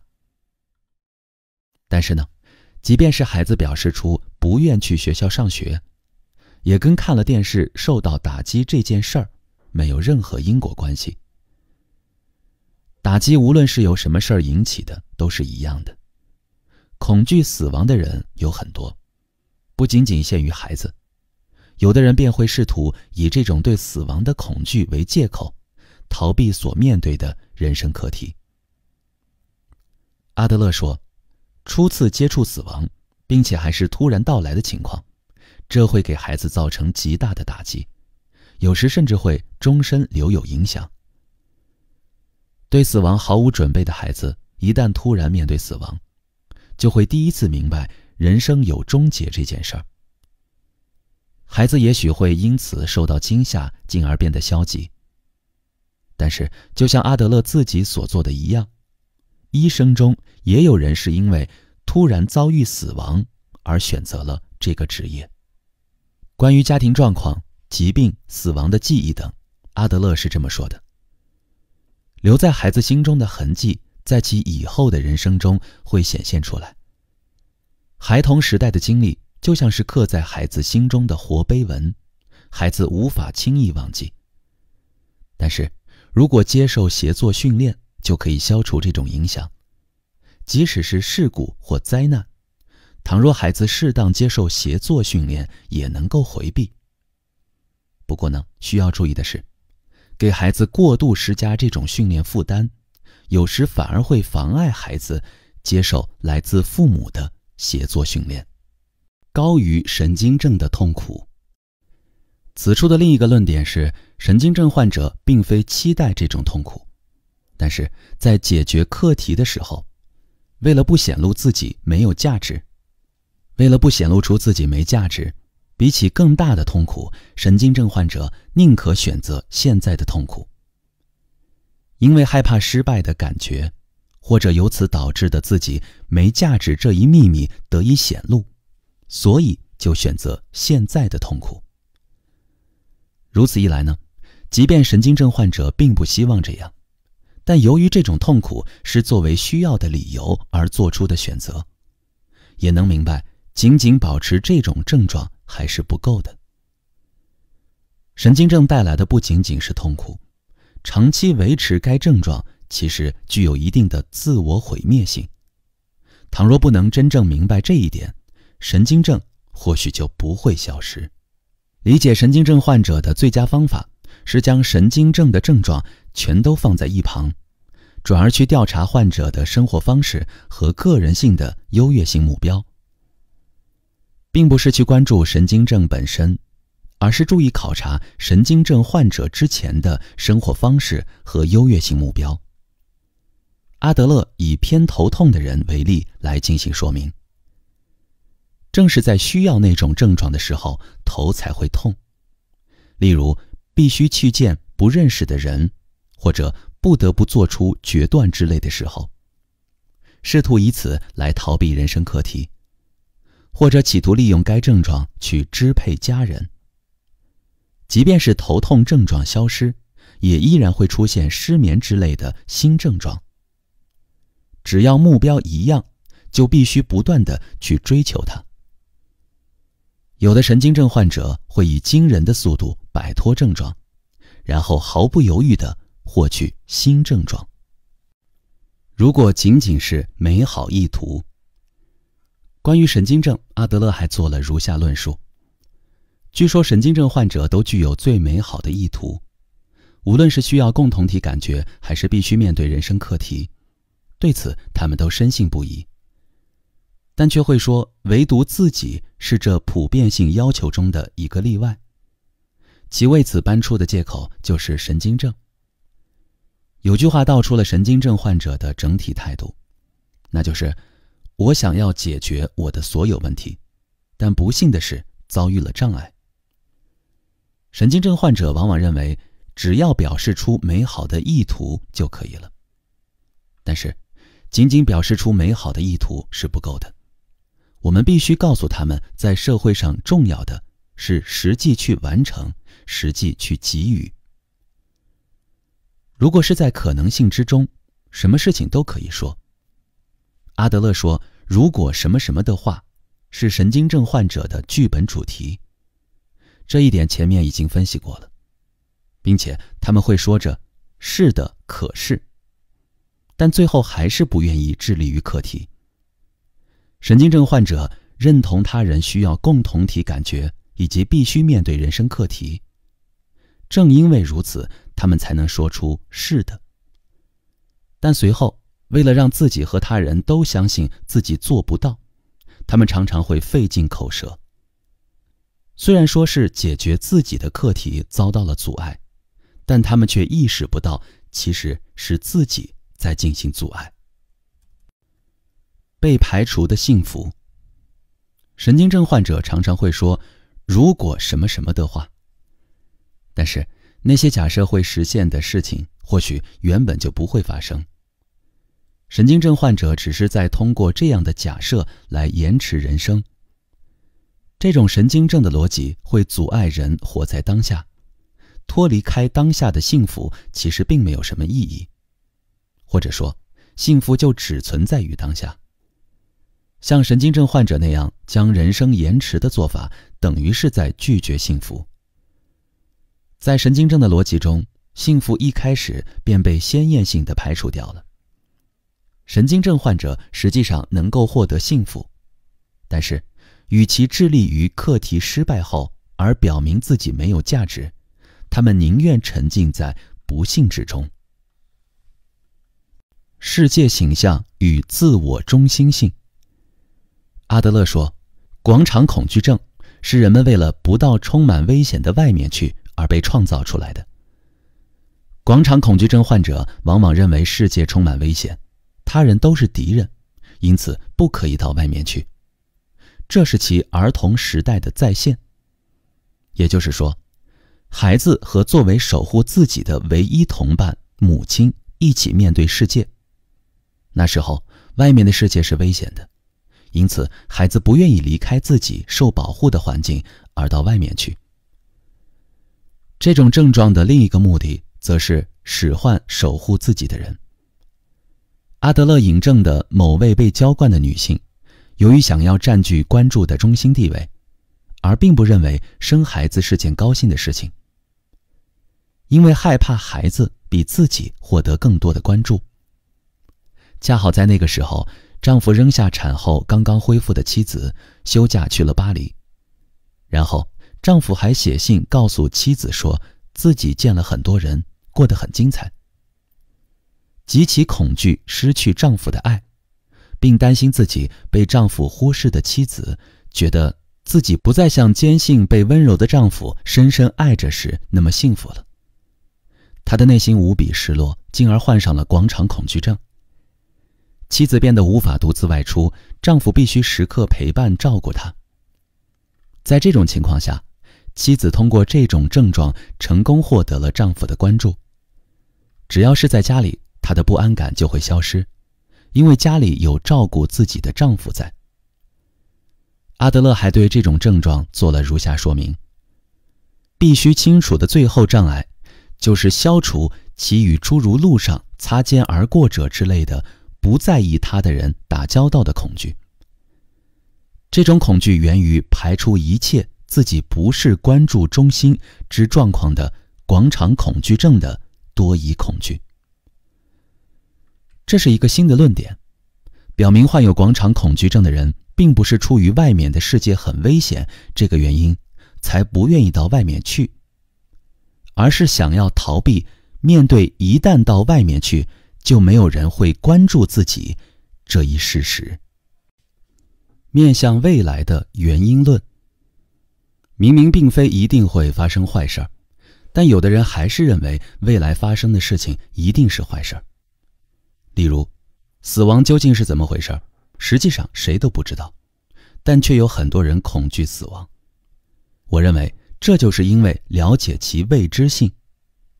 有些人之所以会如此思考死亡，是因为虽然将要发生的是以后的事情，暂且不问其具体用意，但认为会发生坏事肯定是有好处的。人们认为过去发生的事情是目前状态的原因，其实是有目的存在的。同理，当前人们也会去判定未来发生的事情将成为现在以及今后状态的原因。我将这种想法称作面向未来的原因论。阿德勒说，有些孩子总是认为自己肯定不会幸福，一定会失望。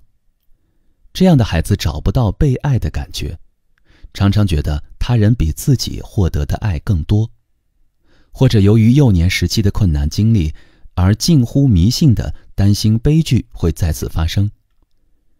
不难想象，具有这种恐惧感的人在婚姻生活中也许常常会嫉妒和猜疑，并且一旦这么想，发现对方对自己的爱逐渐减少的证据也只是一个时间问题。无论多么小的事情都会盯紧，唯恐看漏了什么。担心他人比自己获得更多的爱，是已经分析过的被浇灌的孩子的特征。明明曾一度专享父母的爱或关注，但后来却失去那种特权的经历，在当前甚至未来都会影响着这种人的生活方式。将未来也囊括进来的原因论当然有其目的存在，那就是通过这种思维来接受自己的不幸，或者即便现在很幸福，也可以据此减轻将来失去幸福时可能受到的打击。在这个意义上来讲，其又是目的论。正如上文所表明的一样，并不是仅仅消除症状就万事大吉了。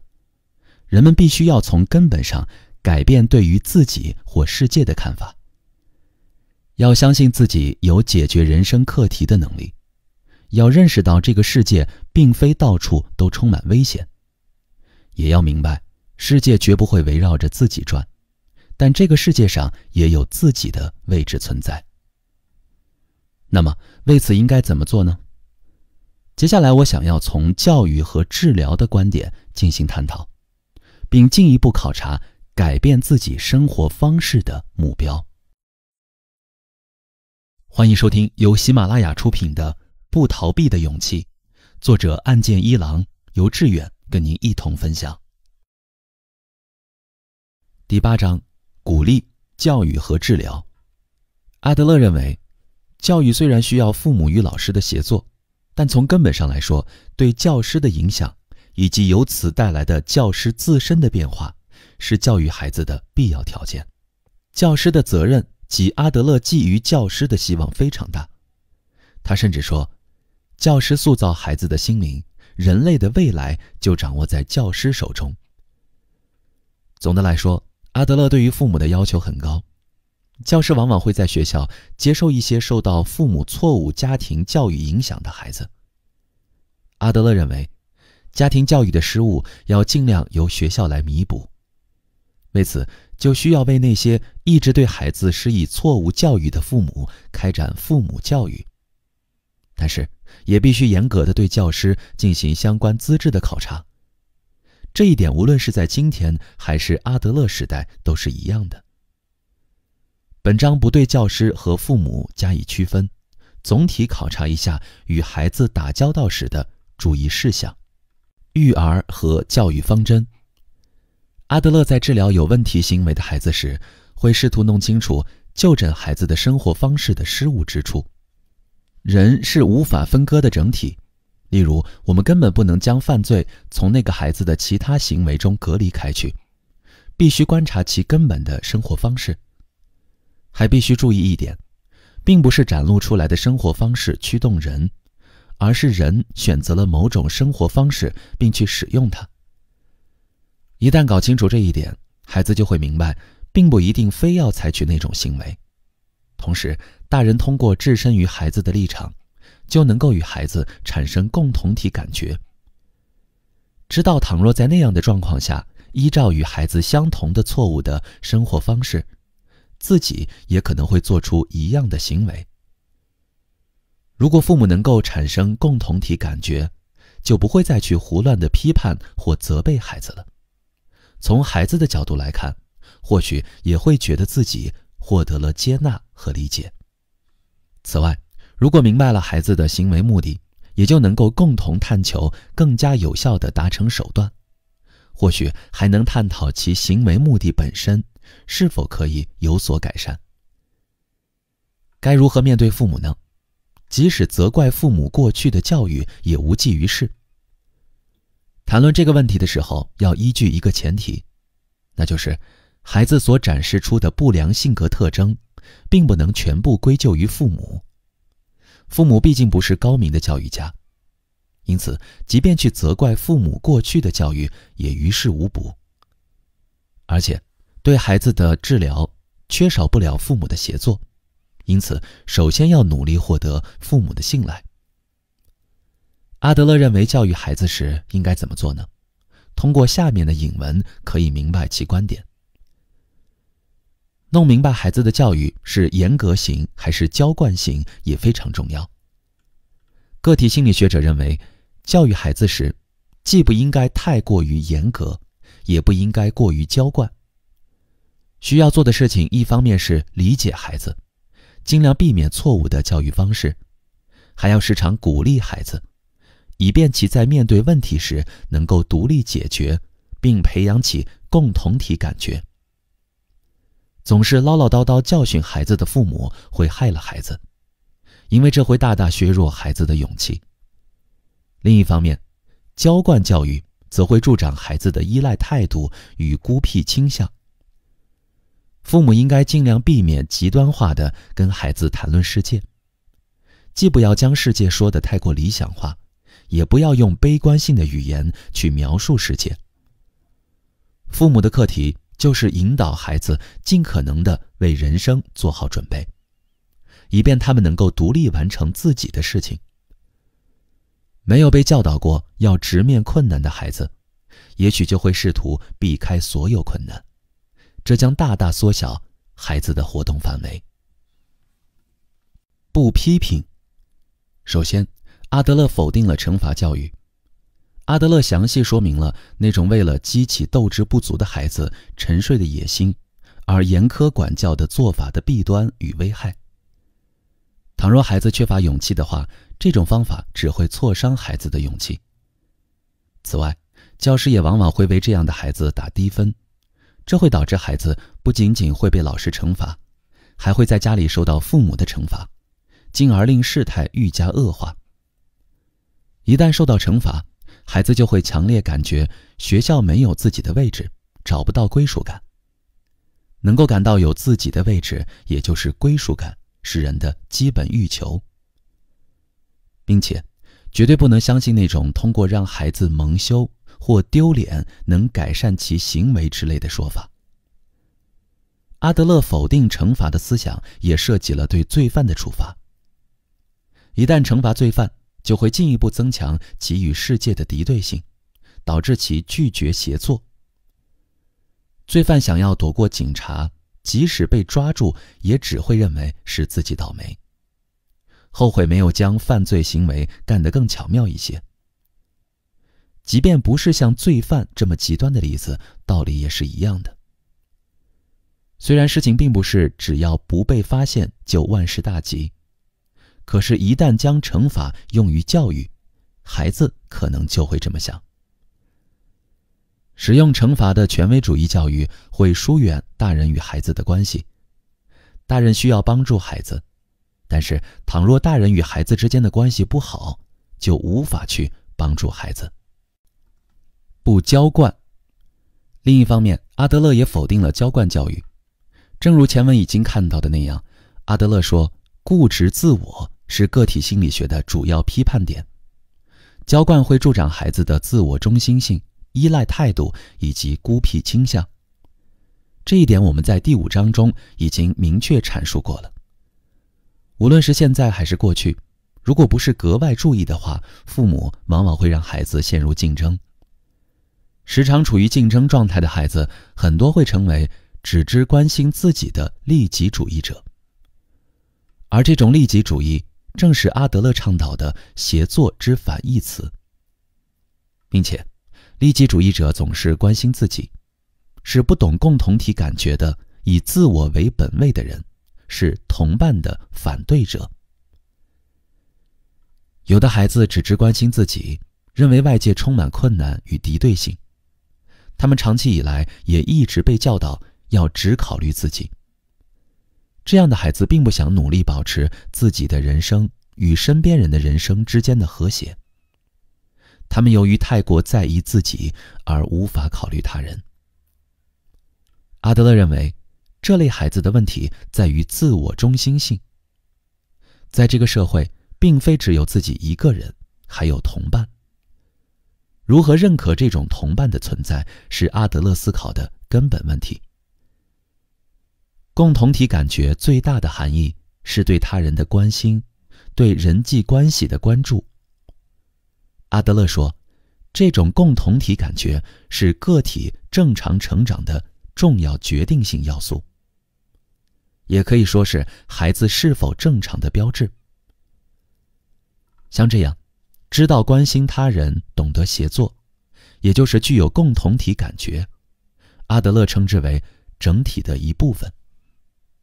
并且阿德勒还说明了以利于人类普遍性的善知方式形式为目标训练孩子的重要性。保持平等。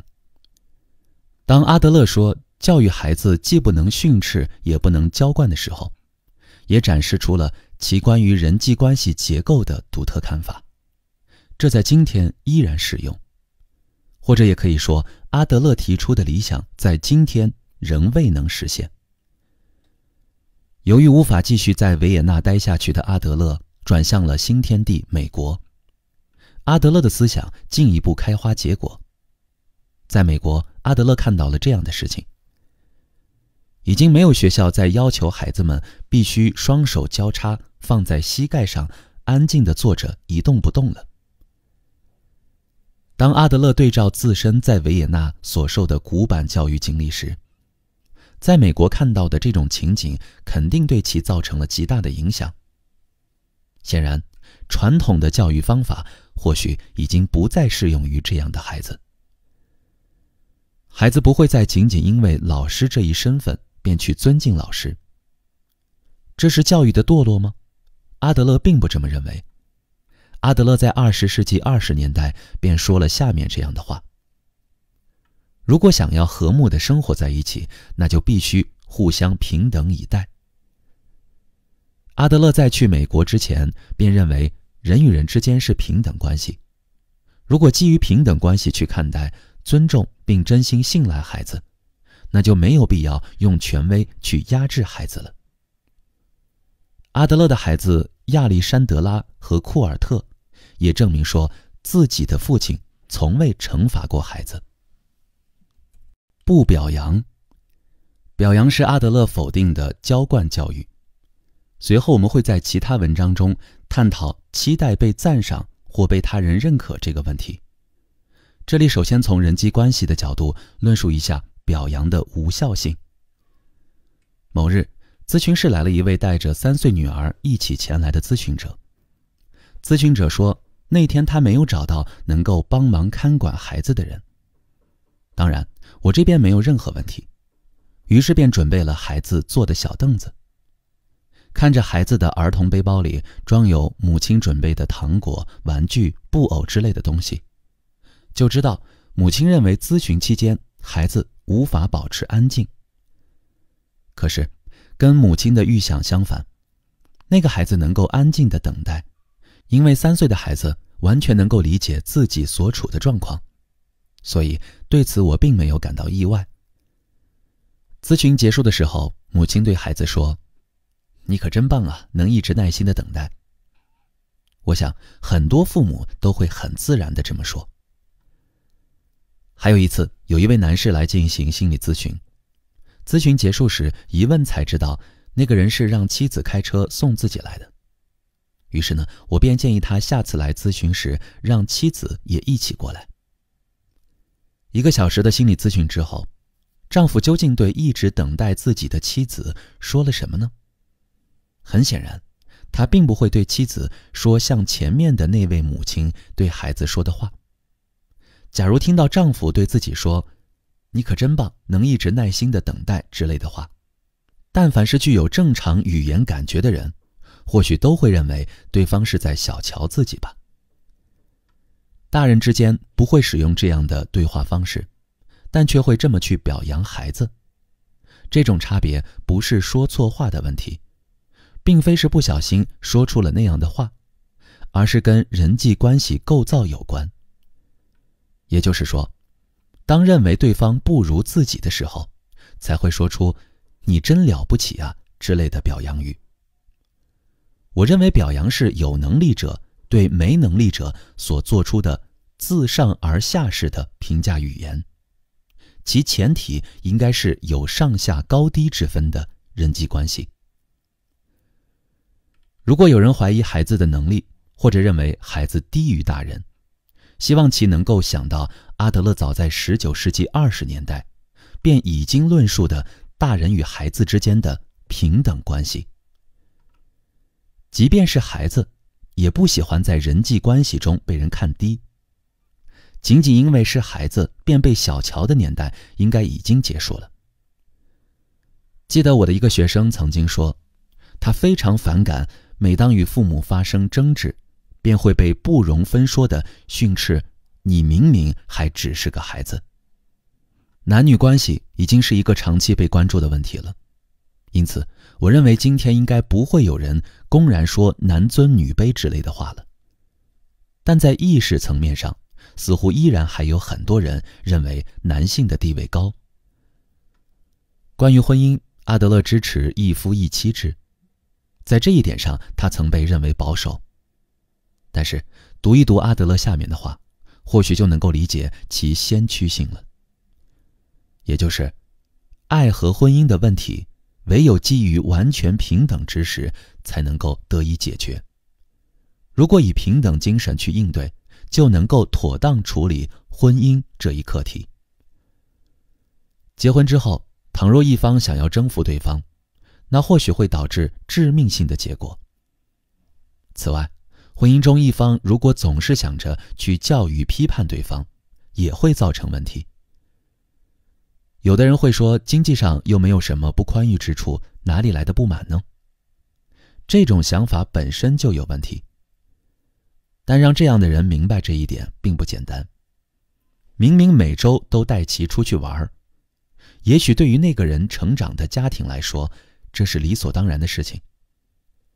但当成长于不同家庭的2个人组建新家庭的时候，对自己来说理所当然的情况并不通用。表扬还存在下面这样的问题。前面已经看到，关于有野心的孩子，阿德勒认为那样的孩子离开他人的赞赏就没法活，因此他们往往容易被他人的意见所左右。以获得赞赏为目标的孩子，无法取得预想成绩时就会出问题。一直被认为前途有望的孩子，往往会认为自己无法满足他人的期待。孩子对于被期待这件事儿起初并不会在意，甚至还有可能会以此为傲。但慢慢就会开始担心，也许自己无法做到满足外界的期待。只要是被支持、被表扬着，孩子就能够朝前行进。一旦被忽视时，孩子面对课题就会采取犹豫不决的态度，或者干脆停滞不前。希望孩子能够做到，即便不被表扬，也去致力于自己的课题。这并不仅仅是孩子的事情，希望大人能够帮助孩子，让其即便长大之后，也不畏惧别人的目光，不为满足他人的期待而活。鼓励。既不主张惩罚教育，也不认可包括表扬在内的浇灌教育的阿德勒说了下面的话：几乎可以说是负有神圣义务的教师最神圣的工作，就是努力让孩子在学校不被挫伤勇气，并且让那些入学前已经被挫伤勇气的孩子，通过学校和教师重新找回自信。这种帮孩子找回自信的做法称为鼓励。倘若不帮助孩子树立面对课题的自信，他们就会变成根本不愿意去致力于课题的孩子，并且这些应该面对的课题很多都与人际关系有关。因此呢，需要帮助孩子认识到他者不是敌人，而是同伴。显然，通过惩罚无法实现这一目的。另外，浇灌也只会让孩子变得固执自恋。因此，代替一味的惩罚，阿德勒说，在限定合理范围的基础上，教导孩子最好的方法就是让其从经历中学习。另外，能够代替浇灌教育的是阿德勒提倡的鼓励教育。阿德勒说，鼓励在教育中最重要。困难并非无法克服的障碍，而是需要去面对和征服的课题。鼓励就意味着帮助孩子树立能够面对这种困难的自信。鼓励如果借助前面的引文，也可以做如下解释：父母的课题就是引导孩子尽可能地为人生做好准备，以便他们能够独立完成自己的事情。没有被教导过要直面困难的孩子，也许就会试图避开所有困难，这将大大缩小孩子的活动范围。如果被鼓励并被授以自立的方法，这个少年就可能被治愈。为此，孩子必须获得能够自己独立完成工作的机会。如此一来呢，就能够树立可以完成的自信。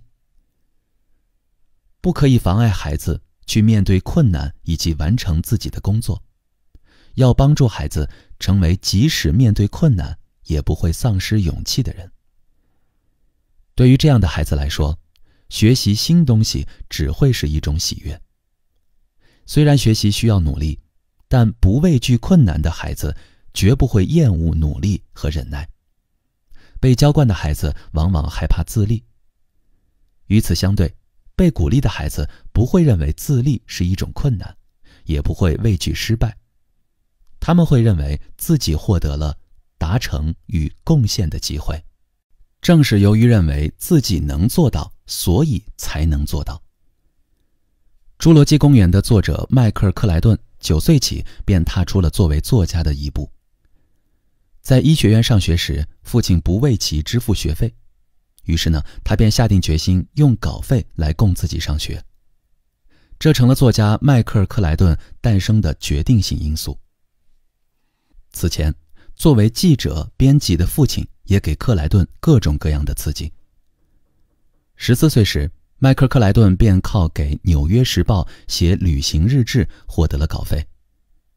去看亚利桑那州的日落火山口国家纪念碑的时候，他感叹说，也许大部分游客都不知道那个地方的美妙有趣。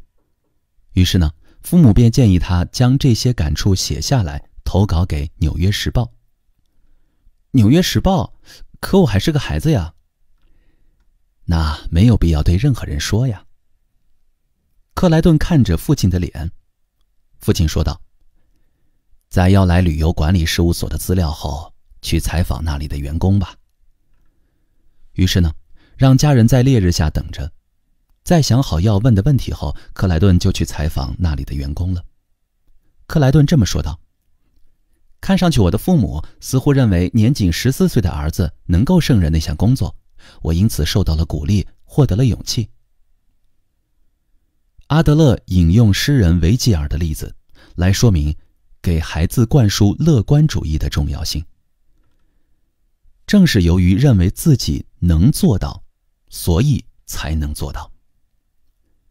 当然，阿德勒此处要讲的并非精神主义之类的思想，比如我即使想要跑完全程马拉松也没有那个基础。但是阿德勒却道出了孩子过低评价自己的危险。那样的孩子往往相信自己已经追不上了，并且这种想法会成为孩子一生的固定观念，导致其固步自封，不思进取。但实际上呢，孩子并非真的追不上。倘若丢弃固定概念，就能够追上。因此，父母或教师必须指出那种判断的错误性。儿子在4岁的时候制作了一条铁轨，也是塑料的铁路模型。组装后的复杂的轨道实在是一个精彩作品。母亲看到之后惊叹道：好棒的铁轨啊，你自己做的吗？你都能够制作这么难的东西了呀。但是儿子对此却回答说：是啊，大人看起来好像很难，但这其实很简单。在这样的对话之后，儿子放弃了制作铁轨。虽然母亲赞叹说好棒，可能是想要鼓励其继续制作铁轨，但儿子呢，却因此被削弱了进一步做下去的积极性。当时我想，孩子也许是因为不愿被从大人的立场去评价制作铁轨这件事儿，但或许在儿子看来，说原本并不认为其能够做到，却做得很好，这本来就很失礼吧。我认为在前面提到的与家长一起来进行咨询的3岁小女孩看来，等待1个小时也许并不是什么难事儿。正因为大人坚信其难以做到，才会去表扬没有打扰大人谈话，一直安静待着的孩子。当然，有些事儿孩子无法做到。即便说大人与孩子平等，但也并不是说两者完全相同。从知识和经验的角度看，还是大人更丰富，双方能够承担的责任大小也不一样。但是即便如此，孩子的能力还是会超出大人的想象。因为被说你不行，便认为实际就是那样的孩子，会形成阿德勒所讲的影响其一生的固定观念。阿德勒通过引用自身学数学的事例来说明，才能并不取决于遗传，孩子完全可以消除自我设限。有一次，老师面对看上去难以解答的问题发愁，那时只有阿德勒知道答案。由于这次成功，阿德勒对数学的感觉发生了巨大变化。从那之后，他开始喜欢学数学，并寻找一切机会去提升自己这方面的能力。基于这个经历，阿德勒说他明白了特殊才能或先天能力之类的说法是错误的。结合以上事例，我们也就能够很好地理解不认可才能或遗传影响的阿德勒开始主张任何人都可以做任何事儿了。但是呢，阿德勒的这一口号受到了批判，于是阿德勒亲自辩护说，这不可以单单按照字面意思去解释。该口号的目的仅仅是想要在与有问题的孩子们打交道时，于教育者和治疗者之间植入乐观主义精神。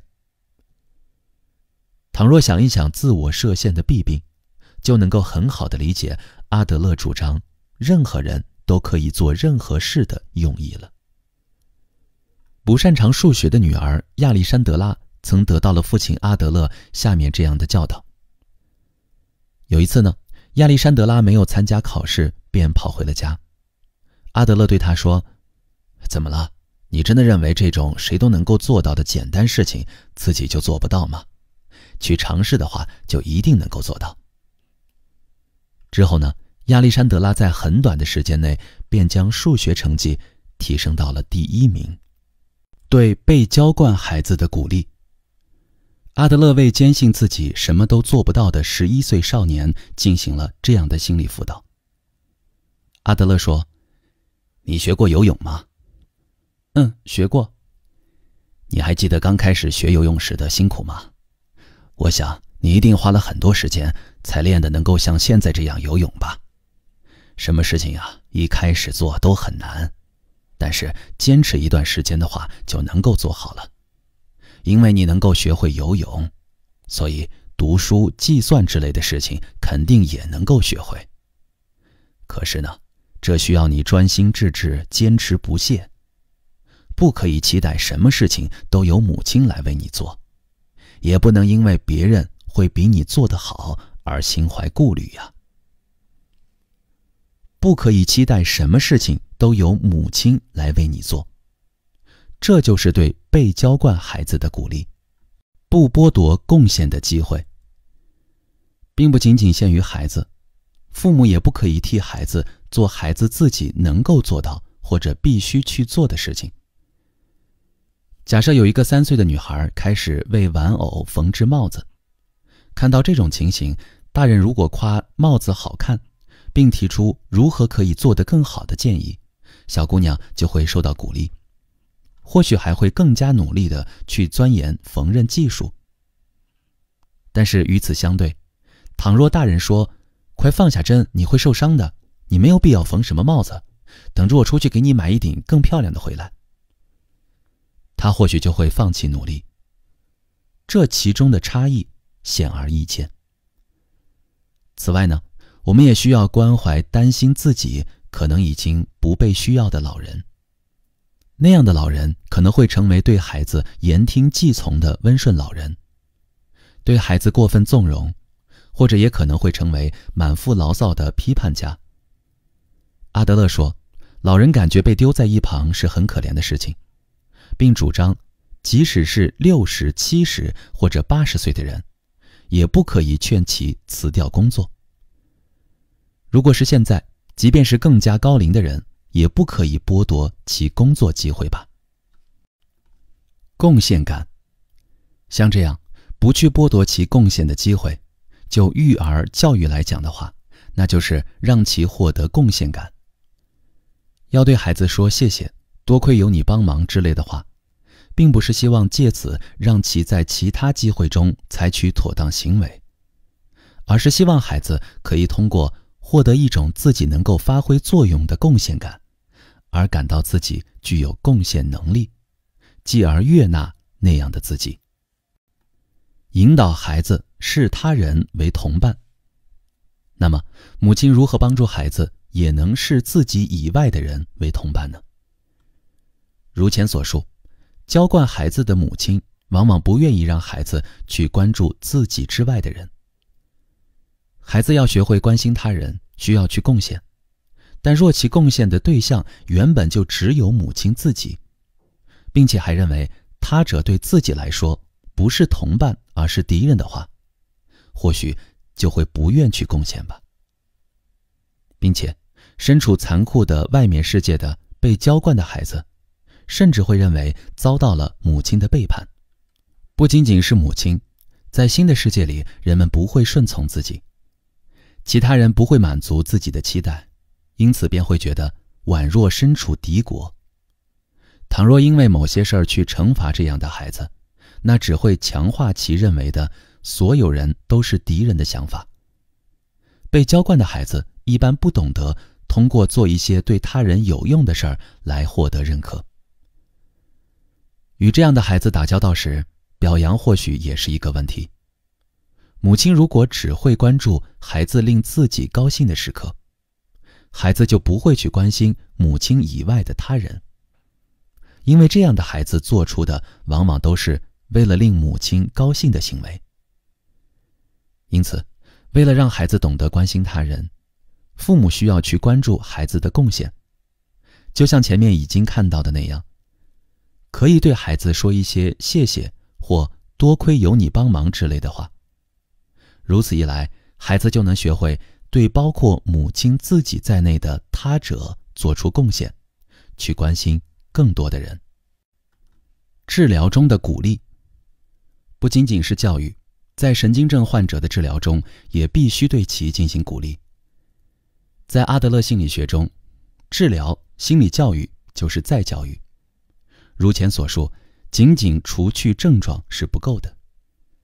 阿德勒说，训练患者摒弃犹豫不决的态度，并让其理解自己有面对困难、解决人生课题的能力，这是构筑自信的唯一方法。如果真的想要给予帮助，那就应该给人以勇气和自信，并让其好好理解自己的错误。借助催眠，也许患者一开始会去解决困难，但不会改变生活方式。此外，阿德勒还说，仅仅让酒精依赖症患者不喝酒，还称不上是妥当治疗，必须弄清其生活方式并加以矫正。关心他人。人为什么会患神经症中，阿德勒提出的抑郁症患者的间接治疗法之一就是，如果好好思考一下怎么能够带给他人喜悦的话，2周之后病情就会好转。这本书中虽然并未详细描写这部分内容，但在其他著作中，阿德勒对该建议做了如下阐述：每天都想一想怎样能够让他人开心。阿德勒问读者知不知道这是怎么回事？抑郁症患者满脑子想的都是怎样能让他人烦恼。答案非常有趣。有人这么说：很简单，因为这是我一直在做的事儿。当然，那样的事情我一次也没有做过。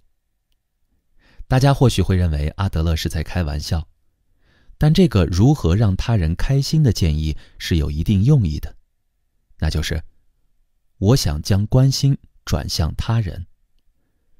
治疗就是再教育，这是阿德勒的观点，而教育的目的就是培养共同体感觉，意思就是将对自己的关心转为对他人的关心。作为同伴对峙，阿德勒讲了一个有关一句话也不愿说的综合失调症患者的案例。他在长达1个月的时间里完全不开口说话，但阿德勒还是继续跟其说话。1个月后，虽然情况依然混乱且难以理解，但他却开始说话了。我成了他的朋友，他感觉受到了鼓励。但是事情并没有那么简单地进展下去。阿德勒遭到了这名患者的殴打，他不知道该如何应对再次被唤起的勇气。因为不怎么有力气，阿德勒只能任其殴打。这一点他并没有预想到。他打破了窗户，用玻璃割伤了手。阿德勒并没有责备他，还为其包扎受伤的手。从这之后呢，他得以康复。某一天，阿德勒在街上遇到了他。他问阿德勒，在这里做什么呢？阿德勒则邀请这位患者一起到其工作了2年的医院来。在自己为其他患者治疗期间，阿德勒让他以前的主治医生来陪其说话。当阿德勒回来的时候，那位主治医生说，他已经完全康复了，但有一件不能令人满意的事儿，就是他不喜欢我。在教育、育儿、治疗中，最需要的是获得信赖，将对方作为一个人、同伴去对待。阿德勒说，一方面，如果去纵容已经习惯了被娇惯的患者，那就能比较容易获得患者的喜爱，但他否定这样的相处方式。另一方面，如果轻视患者，就会招致敌意，纵容和轻视都不能帮助患者。倘若去掉性的意义，弗洛伊德派所讲的精神转移，其实只不过是一种共同体感觉。不能以权威者的姿态将患者置于依赖与没有责任心的位置，必须对其展示出作为一个人的关心。欢迎收听由喜马拉雅出品的《不逃避的勇气》，作者岸见一郎，由志远跟您一同分享。第9章，寻求人生意义。第1节，我能做什么？在上一章中呢，我们提到鼓励是教育或治疗的基础，也思考了如何才能鼓励他人。但是实际上，即便是我能鼓励他人，他人却未必能够鼓励我。不仅如此，如果期待他人的鼓励，那就与期待被表扬没什么不同了。本章将考察一下个体应该怎样更好的生活。保持现状就可以吗？说做你自己就可以，难道不会成为一种娇惯吗？父母都希望将孩子培养成社会中的良好一员，但是他们并不知道该怎么去做。倘若太过严厉，也许很难成功达成这一目标。可是，如果娇惯孩子，将其置于关注的中心，也就会导致孩子根本不愿努力获得他人的好感，认为自己的存在本身就很重要。如果存在本身就可以获得父母认可，被娇惯的孩子自己也许就会认为保持现状就可以，继而放弃对他人做出贡献的不懈努力。这样的孩子总是希望获得关注，总是有所期待。倘若无法找到获得满足的简单方法，被娇惯的孩子也许就会因此而去责备某些人或事。即便父母认为其教育很严格了，但如果让孩子感觉被骄纵的话，就会有曲解做自己就好之类教导的危险。我之前在著作中写到的做自己就好是有特定语境的，与阿德勒此处所讲的语境不同。虽然我并不认为被父母无视的孩子会有很多，但父母却常常会不认可孩子。我认识一位小学生，这个孩子放学回到家就去照顾卧病在床的曾祖母。当我对其父母提到这件事的时候，孩子的父母却说，但是那个孩子不爱学习。如果他学习很好的话，父母也许就能认可孩子了。但可惜这个孩子的学习成绩并不怎么好。于是呢，为了引起父母的关注，他选择了不停地受伤。有的孩子或许还会用生病来引起父母的关注。倘若是积极类型的孩子，可能会做出一些问题行为，以引起父母的关注。试图引起关注就是一个问题。如果孩子想要借助这类事情来引起关注，父母就要告诉他不必做那样的事情。父母为了能够这么说，首先必须要接受孩子的现状。像这样，所谓的保持现状就可以，主要是站在父母的角度而言，从他人视角来讲。保持现状是否好，这是一个很难回答的问题。也可以认为，假如就这样认可了现在的自己，人或许就不再想着继续成长了。池田京子提到五木宽之的《大河的一滴》电影设置宣传时说，人活着仅仅这一点就有价值，并进一步指出这是不恰当的说法。这句话在逻辑上存在以下问题：所说的仅仅这一点，如字面意思所言，就是仅仅这一点。因此，他讲的应该单单是有价值、没价值之类的价值判断之前的事实。可是，一边说仅仅这一点，同时又说那有价值，因此就是说仅仅这一点就是价值，也就等于是在说没价值就是价值。这在逻辑上似乎有点讲不通。其次呢，这里加了引号的活着，在语法上与后续的仅仅这一点属于同格。因此，活着所指的意思应该就是作为物理性存在而活着、生存着。于是呢，这句话就成了人生存着，仅仅这一点就有价值。池田接着追问究竟是否如此，并且还引用苏格拉底的“重要的不是活着，而是好好的活着”这句话，试图说明仅仅生存着并没有价值，只有好好活着的人才有生存价值。我认为池田的观点确实有道理，但作为实际问题的话，这其中还是包藏着很大的难题。我母亲因为脑梗死病倒之后，完全没有恢复意识的希望。那样的母亲真的仅仅就是生存着而已，那么母亲就因此没有活着的价值了吗？能够回答这个问题的只有她本人。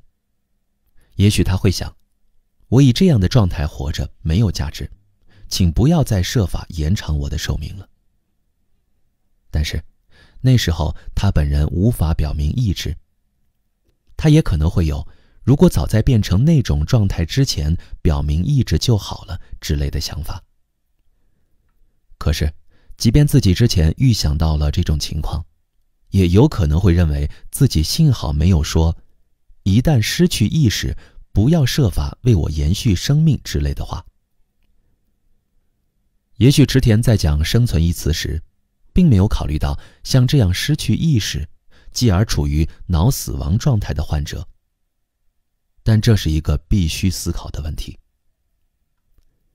也许本人可以要求终止续命措施，但其家人却不能说仅仅就只是活着，还不如死了。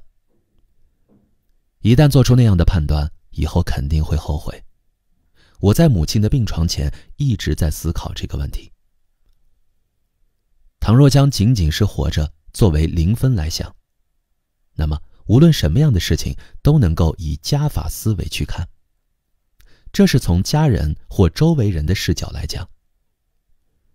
周围的人需要去认可那个人的现状，为孩子的事情苦恼的父母往往会因为苦恼而责怪孩子不符合父母的理想。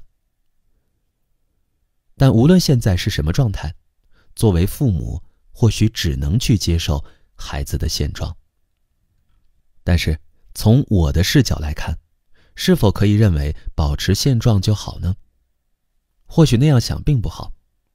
正如前面看到的一样，被娇惯的孩子，倘若其存在本身就能够得到父母的认可，那这样的孩子或许就会安于现状，不思进取，也不努力为他人做贡献，还可能会曲解父母认可其存在本身的意思。苏格拉底所说的重要的不是活着，而是好好的活着，应该是从我的视角而言。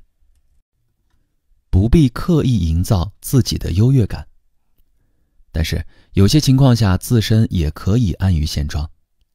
阿德勒说，优越情节是具有自卑情节的人用来逃避困难的方法之一。那样的人明明实际上并不优秀，却会假装优秀。在攻击型的孩子们身上常常能看到这种自卑情节，以及试图克服他的欲求，恰似踮脚站着，让自己看上去比实际更高大，并试图用这种简单的方法来获得成功和优越感。不仅仅限于有野心的人，作为出发点的话，只能是当下的自己。如果不去看清现实的自己，总是做一些超出自己能力的事儿来，让自己看上去更好，这也很不妥。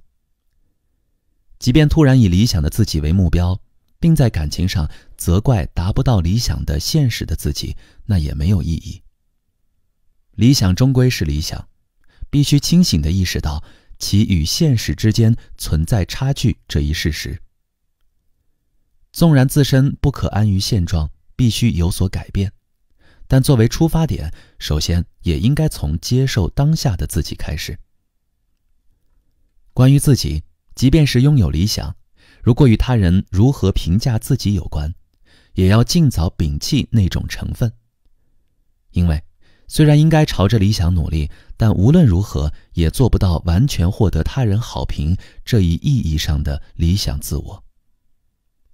此外呢，依照世俗的价值观，也许有时候我们无法接受自我，在那种情况下，我们并没有理由不能质疑普遍认为好的价值观。不可只知索取，还要懂得给予。参与社会生活时，更重要的是尽可能地忘记自我，多多考虑他人。必须会用他人的眼睛去看，他人的耳朵去听，他人的心去感受，对手上的工作全力以赴。那种时候，不可以只想着让别人觉得自己重要之类的事情，不可以只知索取，一味求得别人认可，必须努力寻找给予贡献的机会。这种态度可以说跟好客的女主人的心态很相似。男主人或女主人只要是客人在自己这里过得愉快开心，他就会觉得很幸福。所谓必须会用他人的眼睛去看，他人的耳朵去听，他人的心去感受，就是共同体感觉的定义。倘若换成之前看到的阿德勒的话，那就是不做个人性的优越性追求，去关心他人，不是想着从他人那里索取，而是思考如何能够给予他人。这么做的结果是相互的，也会真正从他人那里有所收获。去贡献。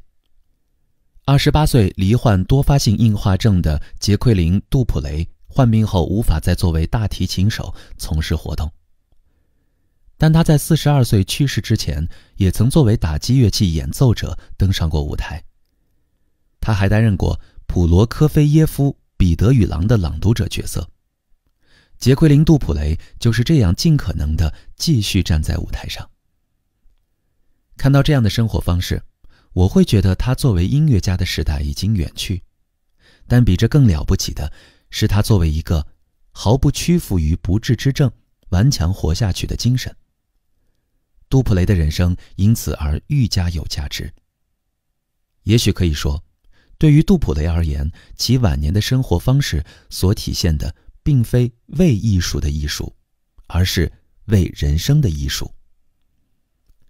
阿德勒说，天才是最有用的人，如果是艺术家，就会对文化有用，为很多人的闲暇时间带来精彩与价值，并且这种价值即便是单单绽放虚空的光芒，那也具有实际意义，因为它依存于高度的勇气与共同体性的直观。精神科医生莱因在自传中提到的杜普雷在某场演奏会上突然失去了手腕和手指的知觉。发病1年后呢，他看上去似乎永久失去了双手协同活动的能力。但是某天早上醒来，杜普雷发现自己奇迹般的又能够同时使用双手了。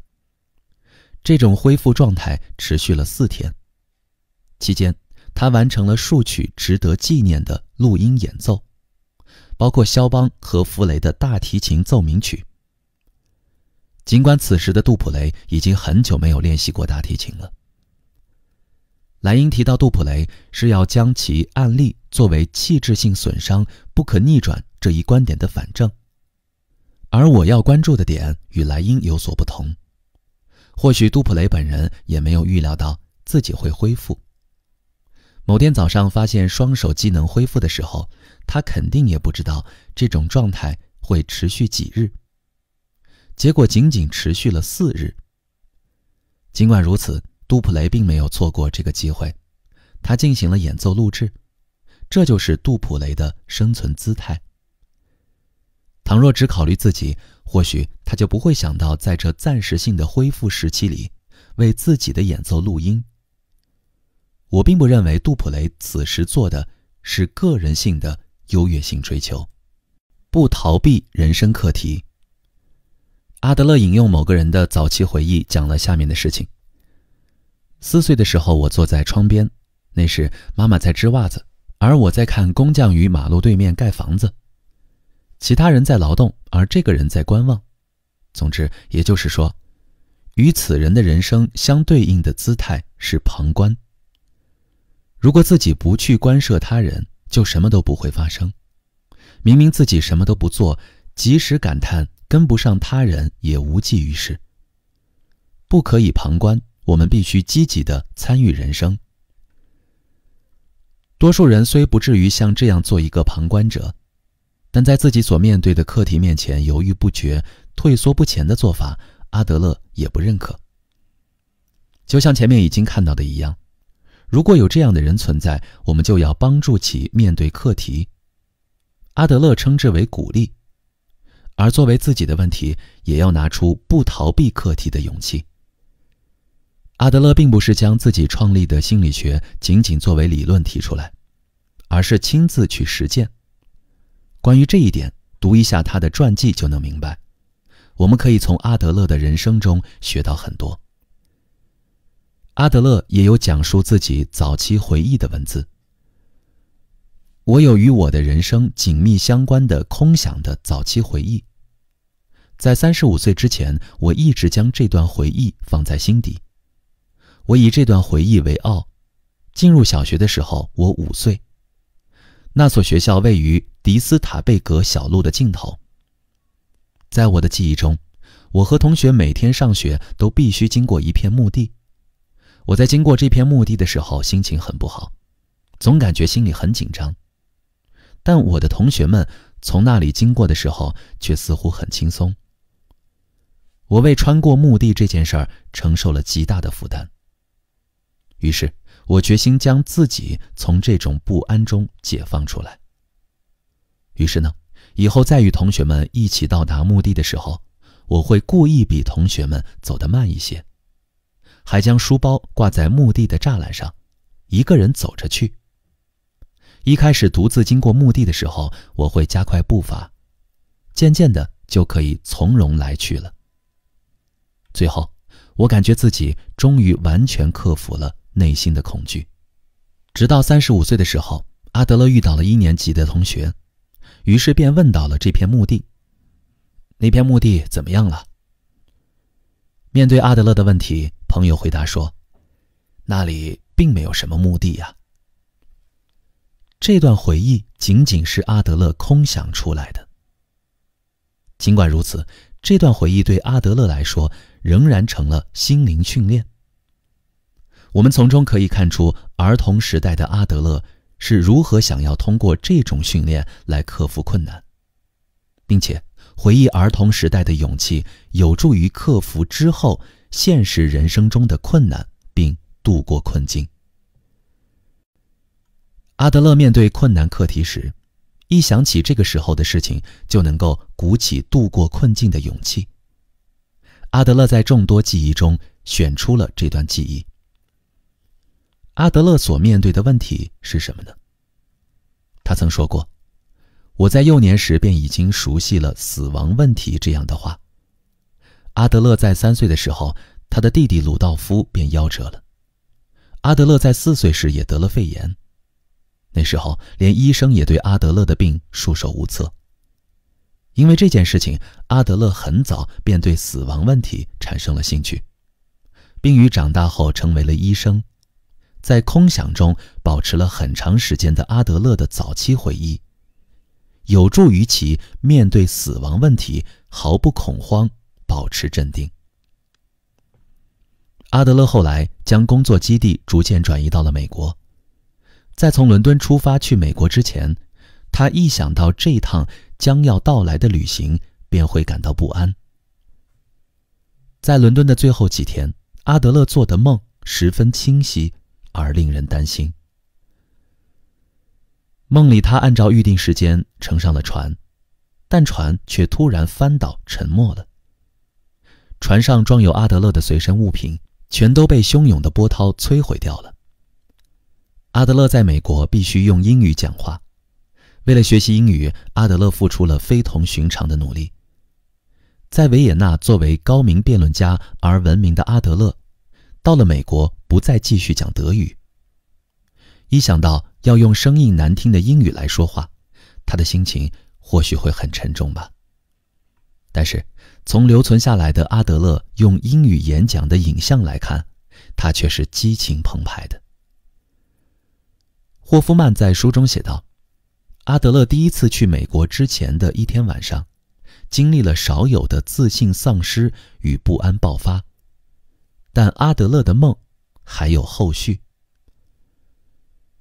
被波浪卷入海中的阿德勒，在波涛汹涌的大海中拼命游着，凭着意志与魄力，他终于平安抵达陆地。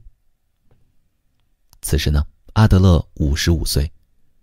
这一晚的梦清晰地展示了阿德勒面对其在新天地美国的人生新姿态。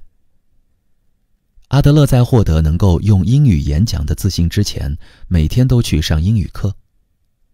阿德勒学会开车也是他60岁之后的事情。据福特穆勒讲，阿德勒认为，倘若因为英语不好便回避这个课题，那或许就会成为神经症患者为逃避人生课题而使用的借口之一。可以说，阿德勒这种直面困难的勇气，在梦中表现为拼命游着，最终抵达陆地的情景。通过做这样的梦，阿德勒成功克服了不安。这与幼时穿过墓地的记忆唤起了阿德勒的勇气是一样的道理。任何时候都能够保持自由。就像前文反复阐述的那样，阿德勒认为人绝非单方面的受环境影响，过去的经历或外在环境的确会带给人很大影响，但那并非决定因素。这一点在前文也已经分析过了。可以说，人在任何状况下都不是无力的存在，在那种状况下如何活着，完全凭借本人的决断。哲学家森有正曾接连几日到医院看望后来翻译了森留下的德语日记的二宫正之。森拿来自己演奏的巴赫风琴曲的和式录音带，在病房里静静地播放。人无论在什么情况下都能够保持自由。倘若是里尔克，即便在监狱中，或许都是自由的吧。森这样来安慰卧病在床的二宫。二宫的《当诗人失去语言的时候》这篇随笔，为因颈动脉异常而丧失语言功能之后的森的最后日子带来了莫大慰藉。这一次，我一边为躺在床上的森播放着那盒录音带，一边祈祷即便在肉体这一监牢中受着折磨，森仍然能够保持自由。躺在病床的森也能够看到巴黎的天空。因脑梗死而失去行动能力的母亲曾利用小镜子默默地看外面的风景。那时候，即便处于那种状况之下，母亲依然想要学习德语。母亲那时或许并不知道自己所处的状况。正如陀思妥耶夫斯基所言，人即便是在身负致命伤之时，也丝毫不会认为自己会死。因此，对母亲来说，想要学德语这件事儿，或许也并非什么特别了不起的决定。但是呢，即便是这样，毫不拖延地去做当下能做的事儿，这样的生活方式也并不简单。不久，母亲的意识水平进一步下降，精神也变得难以集中。这时呢，母亲说想要我给她读陀思妥耶夫斯基的《卡拉马佐夫兄弟》。我想，母亲即便躺在床上，也依然是自由的。责任，责任也就是应答能力的意思，就是被叫到的时候能够迅速回应说到，我在这里。但是有些人往往会假装没有注意到被叫，试图不予应答。就像前面看到的那样，很多时候人们可能只是自我设限，因此不要急着去想自己做不到，要拿出勇气挑战课题。像这样，阿德勒所讲的责任就是不逃避人生课题，鼓起勇气去面对人生课题。可是呢，当人们试图找出某些理由逃避课题的时候，就是在欺骗自己和他人。对此，阿德勒用人生谎言这个严肃的词语来形容这种做法。作为将逃避课题正当化的理由，我们经常见到的是这样一种辩解：明明知道就是做不到。倘若是阿德勒，也许会说其还是不知道。阿德勒将自己创立的心理学命名为个体心理学。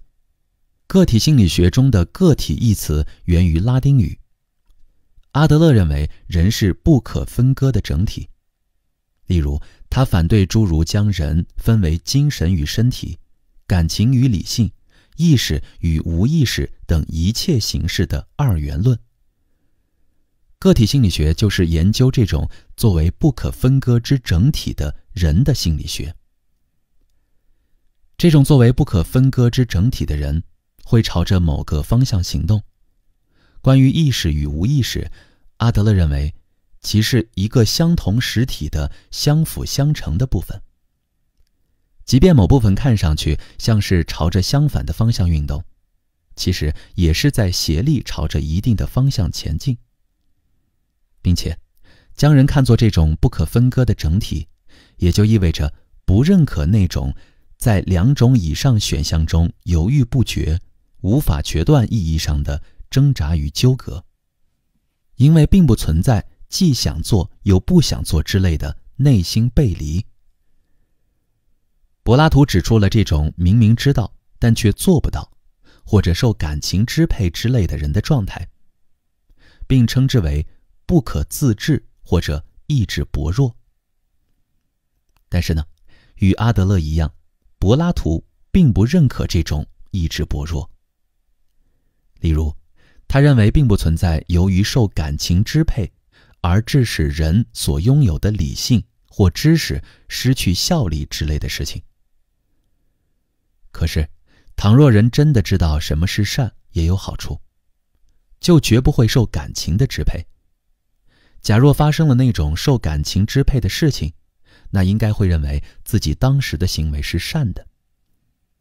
也就是说，如果人们有明明知道应该怎么做，但却做不到之类的事情，那并非其本来就知道应该怎么做，也就是人们并不真正知道什么是善。由自己决定。一旦遭遇一些超越人类智慧而又无法认为是偶然性的事情，人就容易去相信命运。阿德勒说，遭遇了某种可怕的事情但却毫发无损地获救的人，有时会认为命运早已注定。我认为的确会有这样的事情存在。阿德勒列举了这样的一个例子：有个人有一次打算去维也纳的剧院，但在那之前他必须先去一趟其他地方。等他好不容易到达了剧院，却发现剧院已经被烧毁了，剧院里什么都没有了。但他呢，却侥幸得救。阿德勒说，这样的人很容易认为自己是被命运赋予了某种更高的目标。可问题是，有时候这样的人在其之后的人生中会经历与那种期待不同的结果，因为有时也会勇气受挫，失去重要支撑，进而陷入忧郁状态。人一旦相信命运，有时就会将本应由自己负责决定的事情委托给命运。倘若一切都已注定，那或许人就不会去努力了。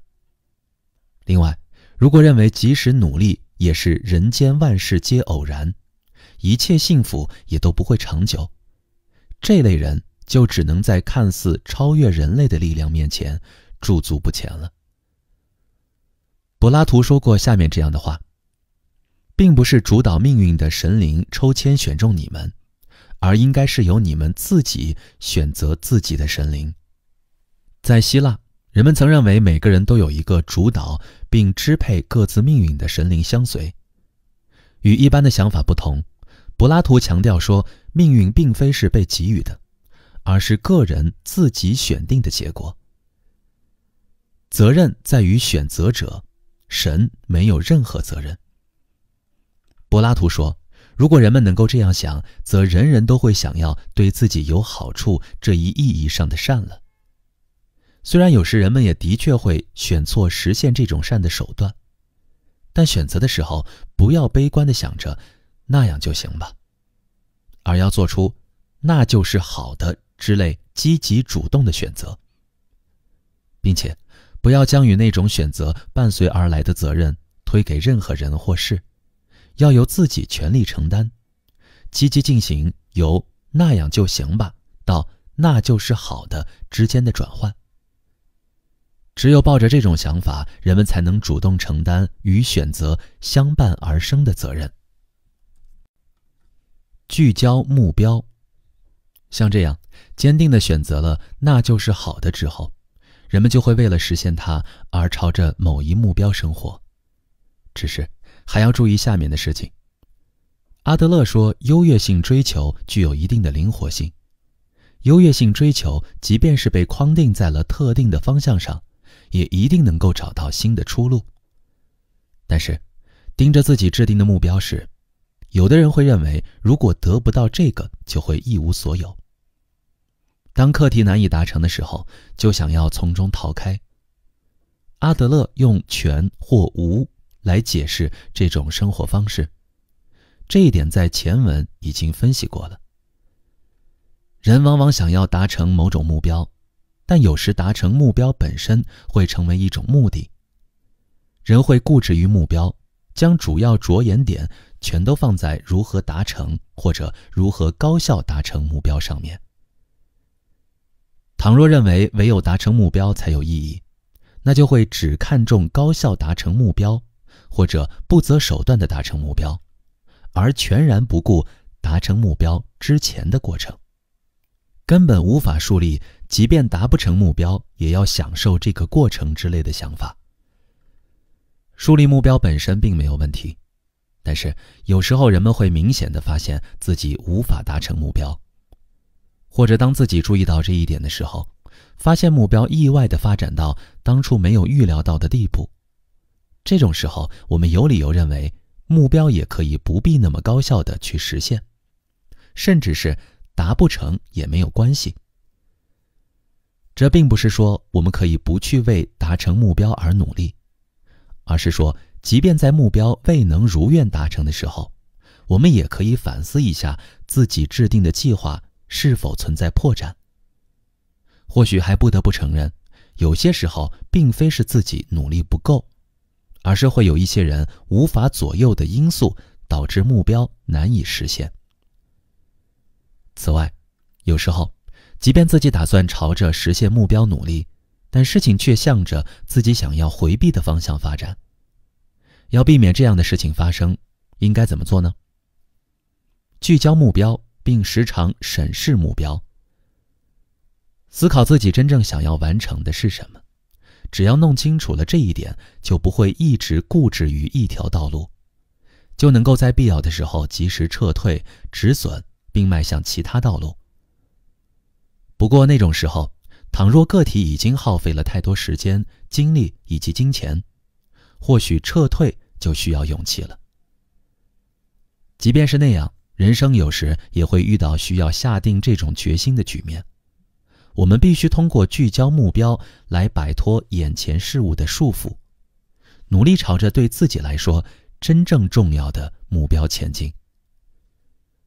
如果目标聚焦出了问题，就会看不到近前的事物，或者试图排除一切对目标实现不起直接作用的事情。对此，阿德勒说，对于个体心理学而言，人生中不会有哪个课题会比其他课题更重要。倘若强调爱与婚姻问题，格外突出其重要性，就会失去人生的和谐。有的人会选择工作狂式的生活，他们会认为由于自己工作繁忙而导致很多事情都无法去做。但是如果是阿德勒的话，或许会这么说，他们是为了不做很多事情才选择了工作狂式的生活方式。也有人认为爱情是人生的一切，这或许应该称之为恋爱至上主义吧。这种人看上去好似能为爱而不顾一切，但这种排除对目标实现不起直接作用的事物的做法却是错误的。说到目标设定，我们很难从一开始便看透一切。如果发生了意想不到的事态，不可以因为已经决定了便固执于此。行不通的时候，最好能重新进行决断，没有必要因为框定了某一个方向，便放弃目标本身。即便不放弃目标，但一味固执于目标也会造成浪费时间，有时还会陷入危险。贺建俊甫谈到了中途改变主意的权利，一旦开始就必须完成，这在某种语境下的确是正确的，但实际上阿德勒说这也需要勇气。倘若不是勇气而是蛮力，那或许就没有意义了。就在这里跳吧。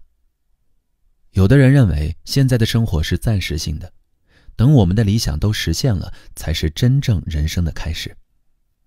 但是即便具有暂时性，我们也只拥有当下的这个人生，也许此刻的生活就是全部。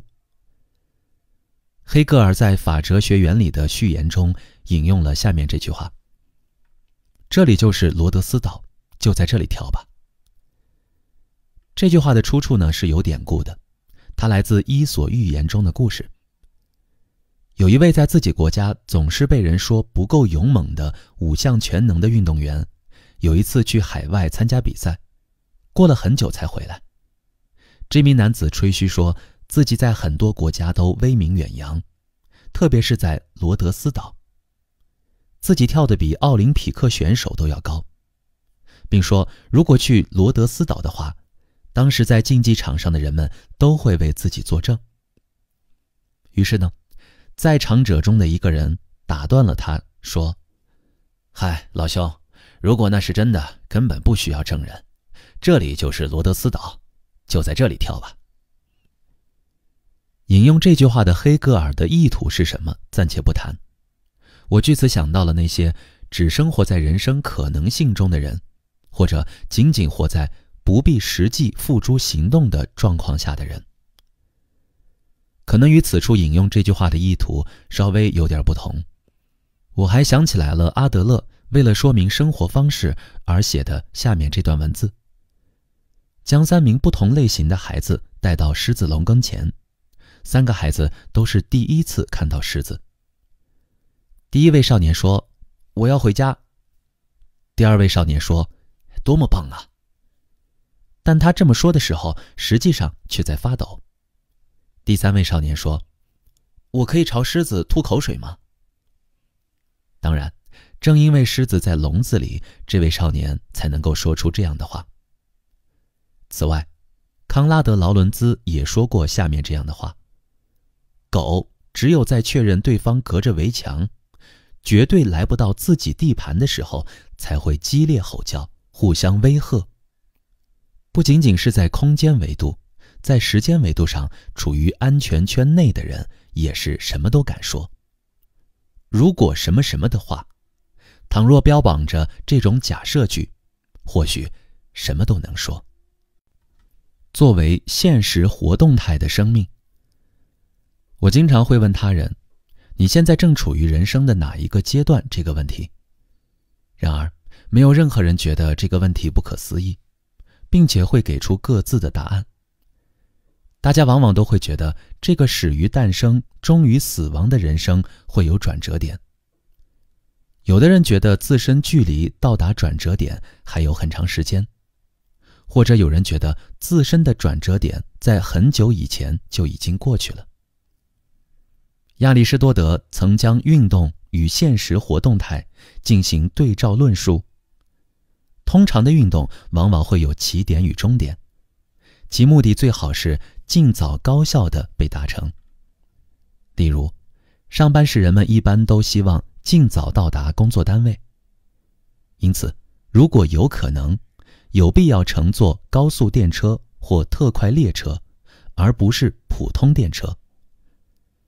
这种从自己家到工作单位的运动，其本身并不是目的。也就是说，到达目的地之前的运动，在尚未达到目的这个意义上来讲，是未完成、不完备的。重要的不是逐渐完成，而是在多长时间内已经完成了多少事情。但是呢，亚里士多德认为，人本来的行为状态并非这种静止意义上的运动，而是被称为现实活动态的东西。效率这一观念本质上并没有存在的余地。目的就存在于行为内部，人的行为本身就是其目的。因而，作为现实活动态的行为常常就是完整的，与从哪里到哪里这种条件，以及在多长时间内之类的时间限定都没有关系。逐渐完成，其本身就是已经完成。例如舞蹈，跳舞本身就有价值，人在跳动着的那一时刻就是愉快的。通过跳舞去向哪里，以及如何高效率的去，这都不重要。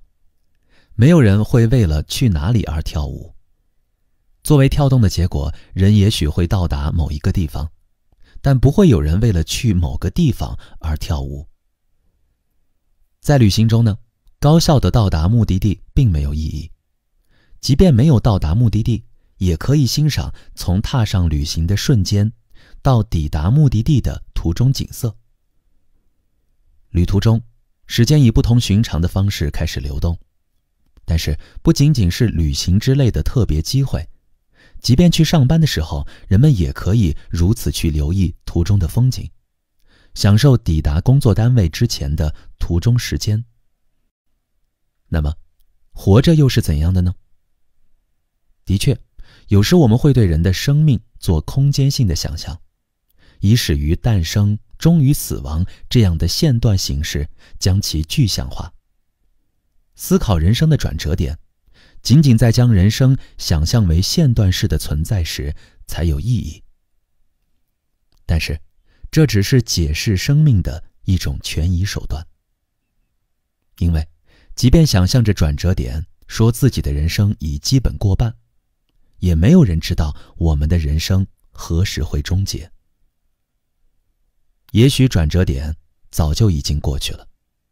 活着本来就不是静态性的运动，而是一种现实活动态。活在每一个当下，这就是亚里士多德的观点。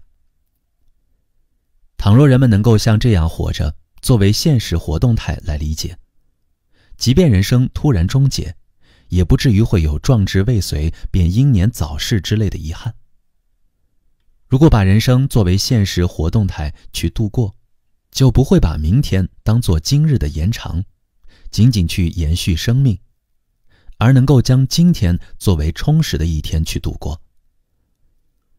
被判以死刑的苏格拉底说，重要的不是活着，而是好好的活着。阿德勒说，人生有限，但足以活出价值。仅仅活的时间长，恐怕还不够。我们应该活出人生价值。倘若不是仅仅活着，而是好好珍惜活着的每一天，甚至每一刻，那些平时不经意间忽视掉的瞬间，都会显得格外不同。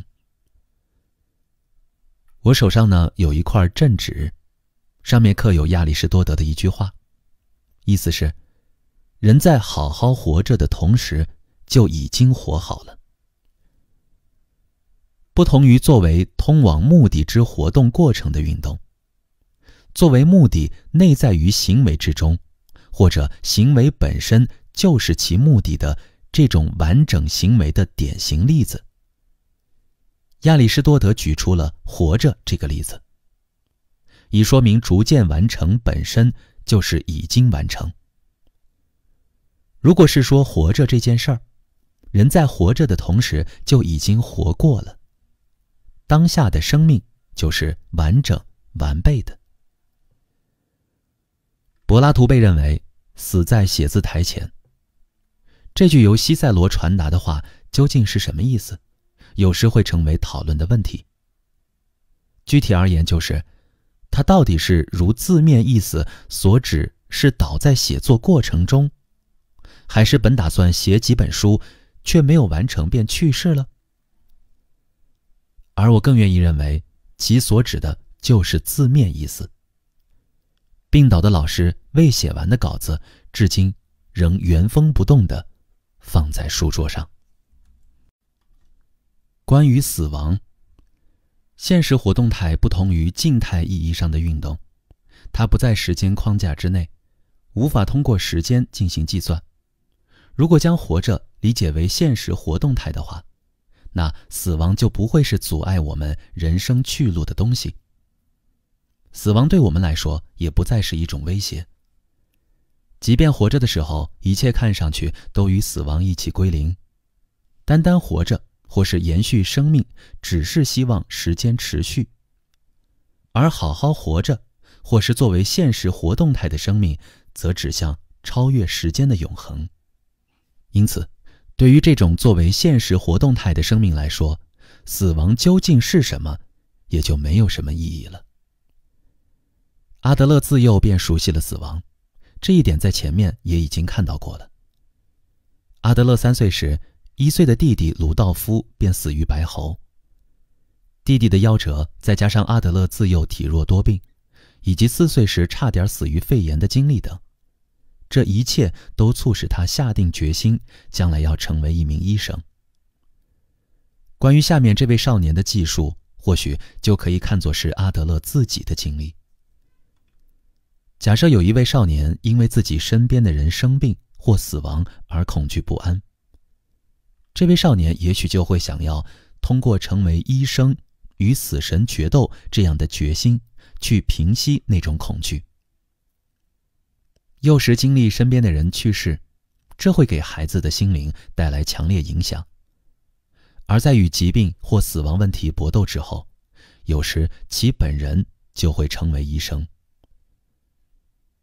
阿尔弗雷德·法罗记录了其围绕死亡问题与阿德勒之间的一段谈话。这个时候，阿德勒57岁，法罗23岁。你最近似乎总是陷入沉思啊，为什么不说出来呢？阿德勒老师，我一直在思考死亡问题。你总是思考死亡问题啊。是这样的，但这次不太顺利，好像是遇到了什么想不通的地方。那你是发现了什么吗？是的，我认为死亡是一种意外。哦，你讲讲看。阿德勒老师，你认为人无论如何都一定会死吗？如果那么想的话，或许就当不了医生了吧。我想要与死亡格斗，战胜死亡，甚至是掌控死亡。这个我明白，我想要说的是，我突然发现人往往都把死亡当作不可避免之事去接受，但是谁能说这就是真的呢？阿德勒老师，我坚信寿命可以延长到100岁、120岁、150岁，不，也许并没有界限呢。我赞成你的想法。通过作为医生和心理研究者的观察来看呢，延长寿命是有可能的。我甚至慢慢认为，也许哪一天这会成为很自然的事情。但是啊，人的生物学、生理学方面的法则，以及身体的构造，大多还不是很清楚呢。尽管如此，我们也并不能因为有太多的不了解，就认定细胞、内脏器官各部分，或者内脏器官的整体就无法保存啊。阿德勒老师，您认为有可能存在死后的生命吗？脱离了身体或者生理机能？在所谓的神怪表演中，巫师啊，我看到的东西都没怎么留下深刻印象。但是啊，正如字面意思所言，在位于暗处的领域中，也许还有很多事情有待被发现吧。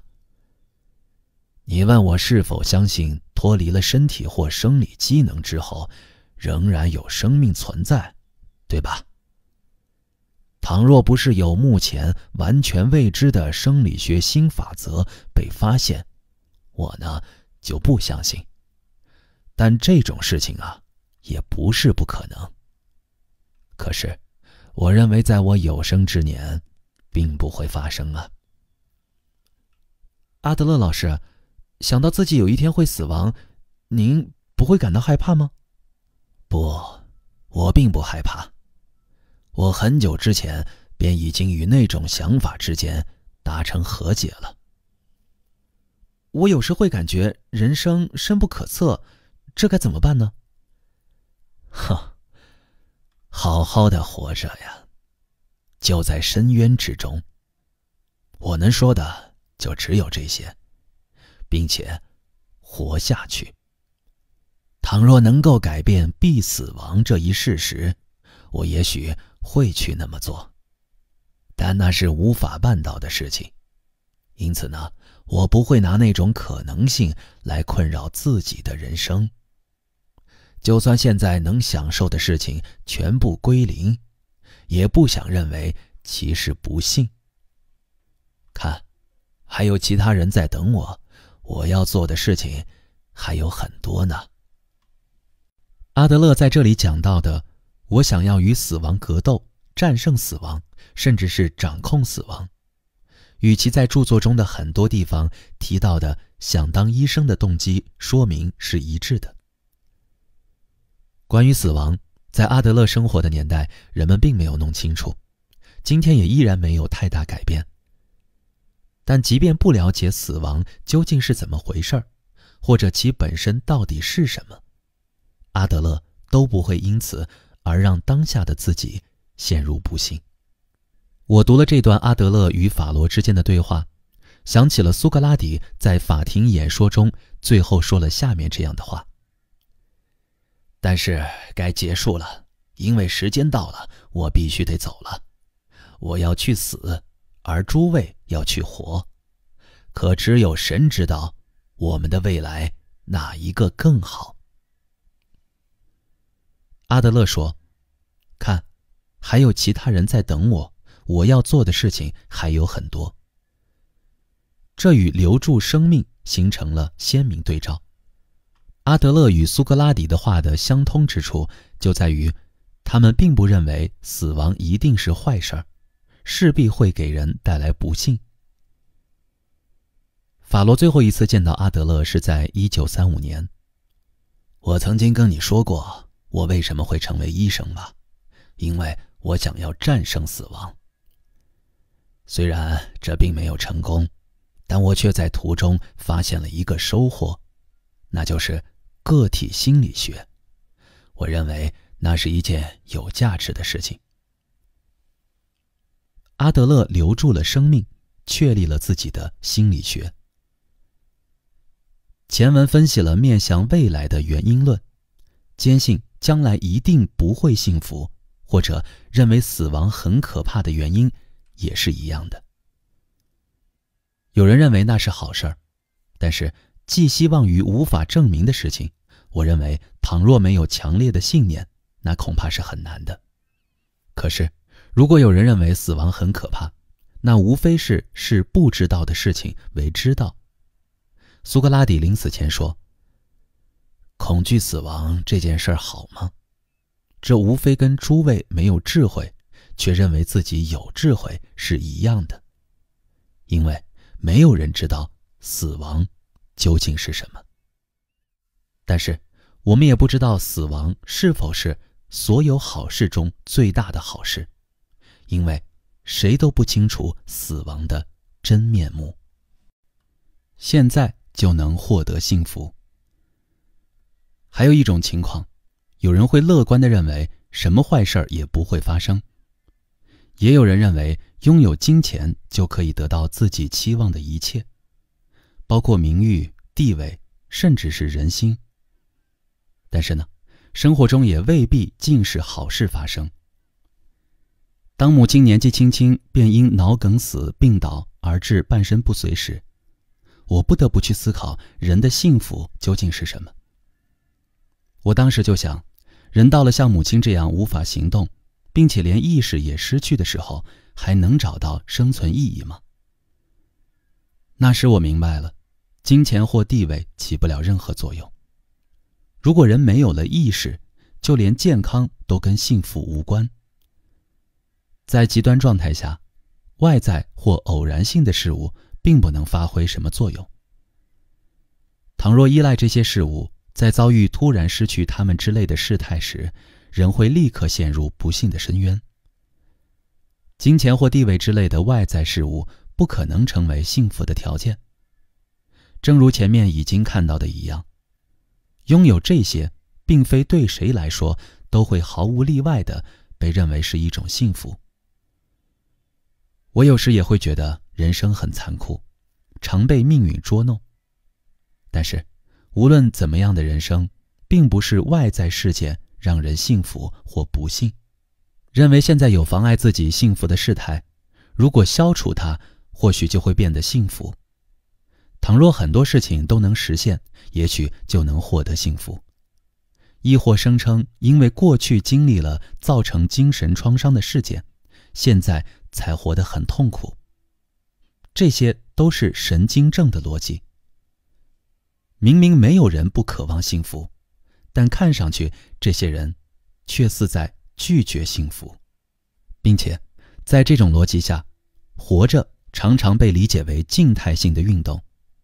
人们会认为，虽然现在不幸福，但如果能够满足某种条件，就能够变得幸福。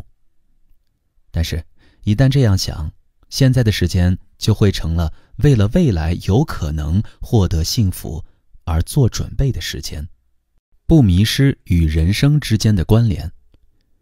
阿德勒在有的地方论述了那种成为不符合现实或现实之意，失去与人生之关联，以及与现实之接触的生活方式。柏拉图谈论过梦中的必然性。在梦中，如果人意识不到是在做梦的状态，有时会有条理地说话行动。但是从脱离现实这一点上来讲的话，即便是符合逻辑，只要不存在与现实之间的触点，梦就始终是梦。即使在醒过来的时候，有时也不存在与现实或人生之间的触点。阿德勒说不可以这样。作为丧失与现实之触点的案例，阿德勒列举出了这样一种情况：很在意别人怎么看自己。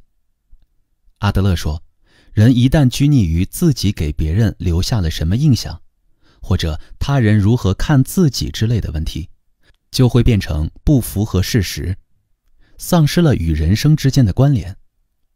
在意这种事情的人，往往只关注他人对自己的评价，比起实际如何，更在意他人怎么看的话，就容易丧失与现实之间的触点。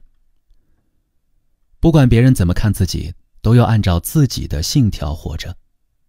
倘若太在意他人的看法，一味去迎合他人的话，不仅无法为自己的人生树立一定的方向性，还会招致他人的不信任感。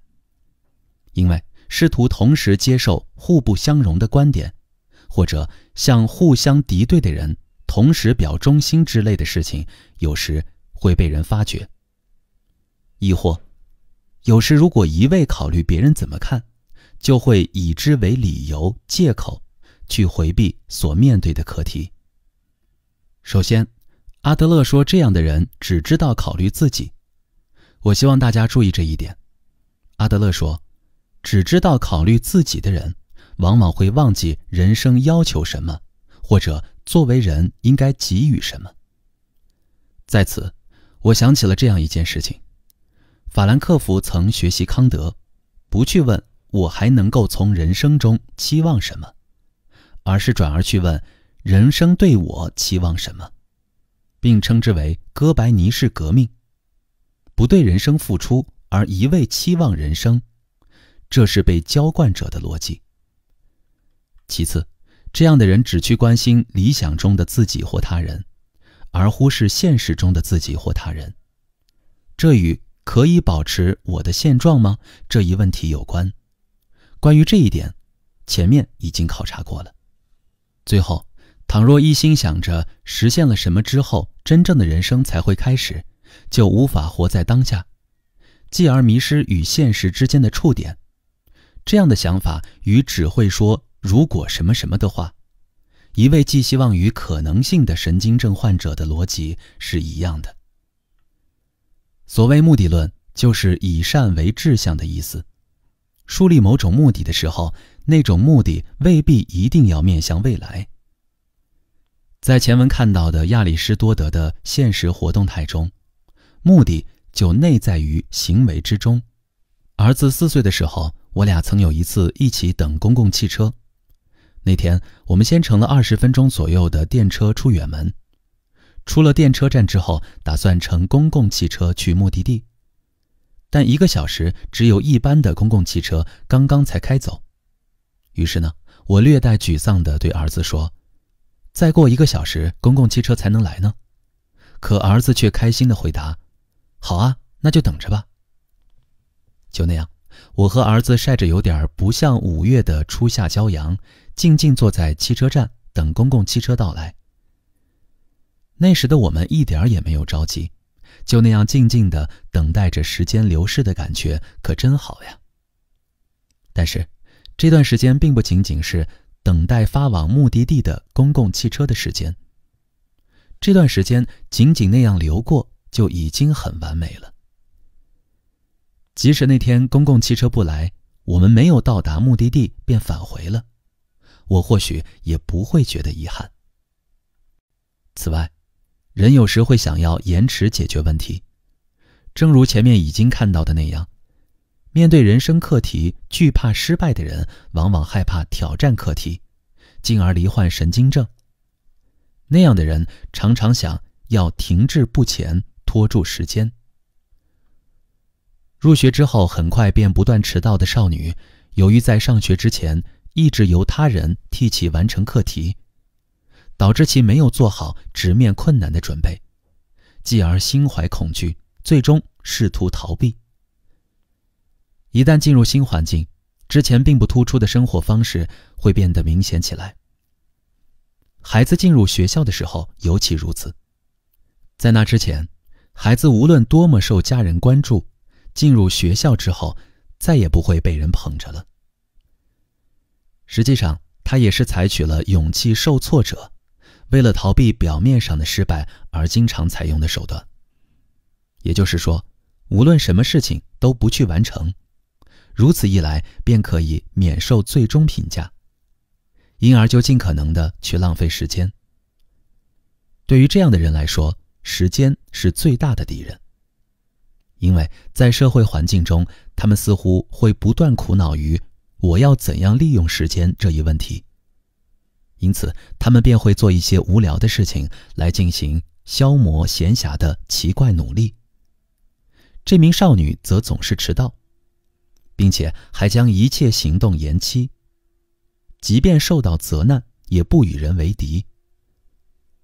苦恼也是一样，因为只要苦恼着就可以不去做决定，通过苦恼来延迟面对课题。以这种方式生活的时候，人就过着一种丧失与人生之关联的生活方式。有时我会碰到父母来咨询孩子不去上学该怎么办的问题，很遗憾，由于我无法就这个问题给出建议，所以有时我会说，与孩子聊聊怎样才能过得更愉快吧。此处呢，无法详细深入展开，但在开始心理咨询的时候，我会制定咨询达成之后便意味着心理咨询可以结束的目标。去学校上学是孩子的课题，由孩子来决定，因此在与父母之间的心理咨询中，如何让孩子去学校上学不能作为心理咨询的目标。几次心理咨询之后呢，父母往往会说自己能够与孩子友好相处了，但孩子还是不去学校。此时我便会说，那或许并不是心理咨询的目标吧。但父母常常会接着询问，与孩子之间的关系确实变好了，但这样就可以了吗？对此我会回答说，是否可以我不知道，也许不可以，但也只能从这里开始。我会跟父母进一步解释说，倘若有什么能够帮助孩子的事情，也许首先只有与之搞好关系才能够给予援助。那么与孩子搞好关系之后，是不是孩子就会去上学了呢？并不一定，因为与孩子友好相处的时间其本身就已经很完美了。当父母脱离那种想法时，有时孩子的人生也的确会开始发生变化。但与孩子友好相处，并非一种有所图的手段，其本身就是目的。不要想着是在与拒绝上学的孩子相处，或者与孩子相处的时候，心里总是想着，孩子若是没有丧失与现实之间的接触点，未来或许也会按照父母的理想去学校上学。而要认真思考一下，如何才能与眼前这个没去学校上学的孩子愉快相处。一旦去思考怎样才能让孩子去上学，或者如果孩子一直这样不去上学会怎么样之类的事情，就会忽略掉当下的人生。即便大脑中再怎么纠葛不清，现实中也照样什么都不会发生。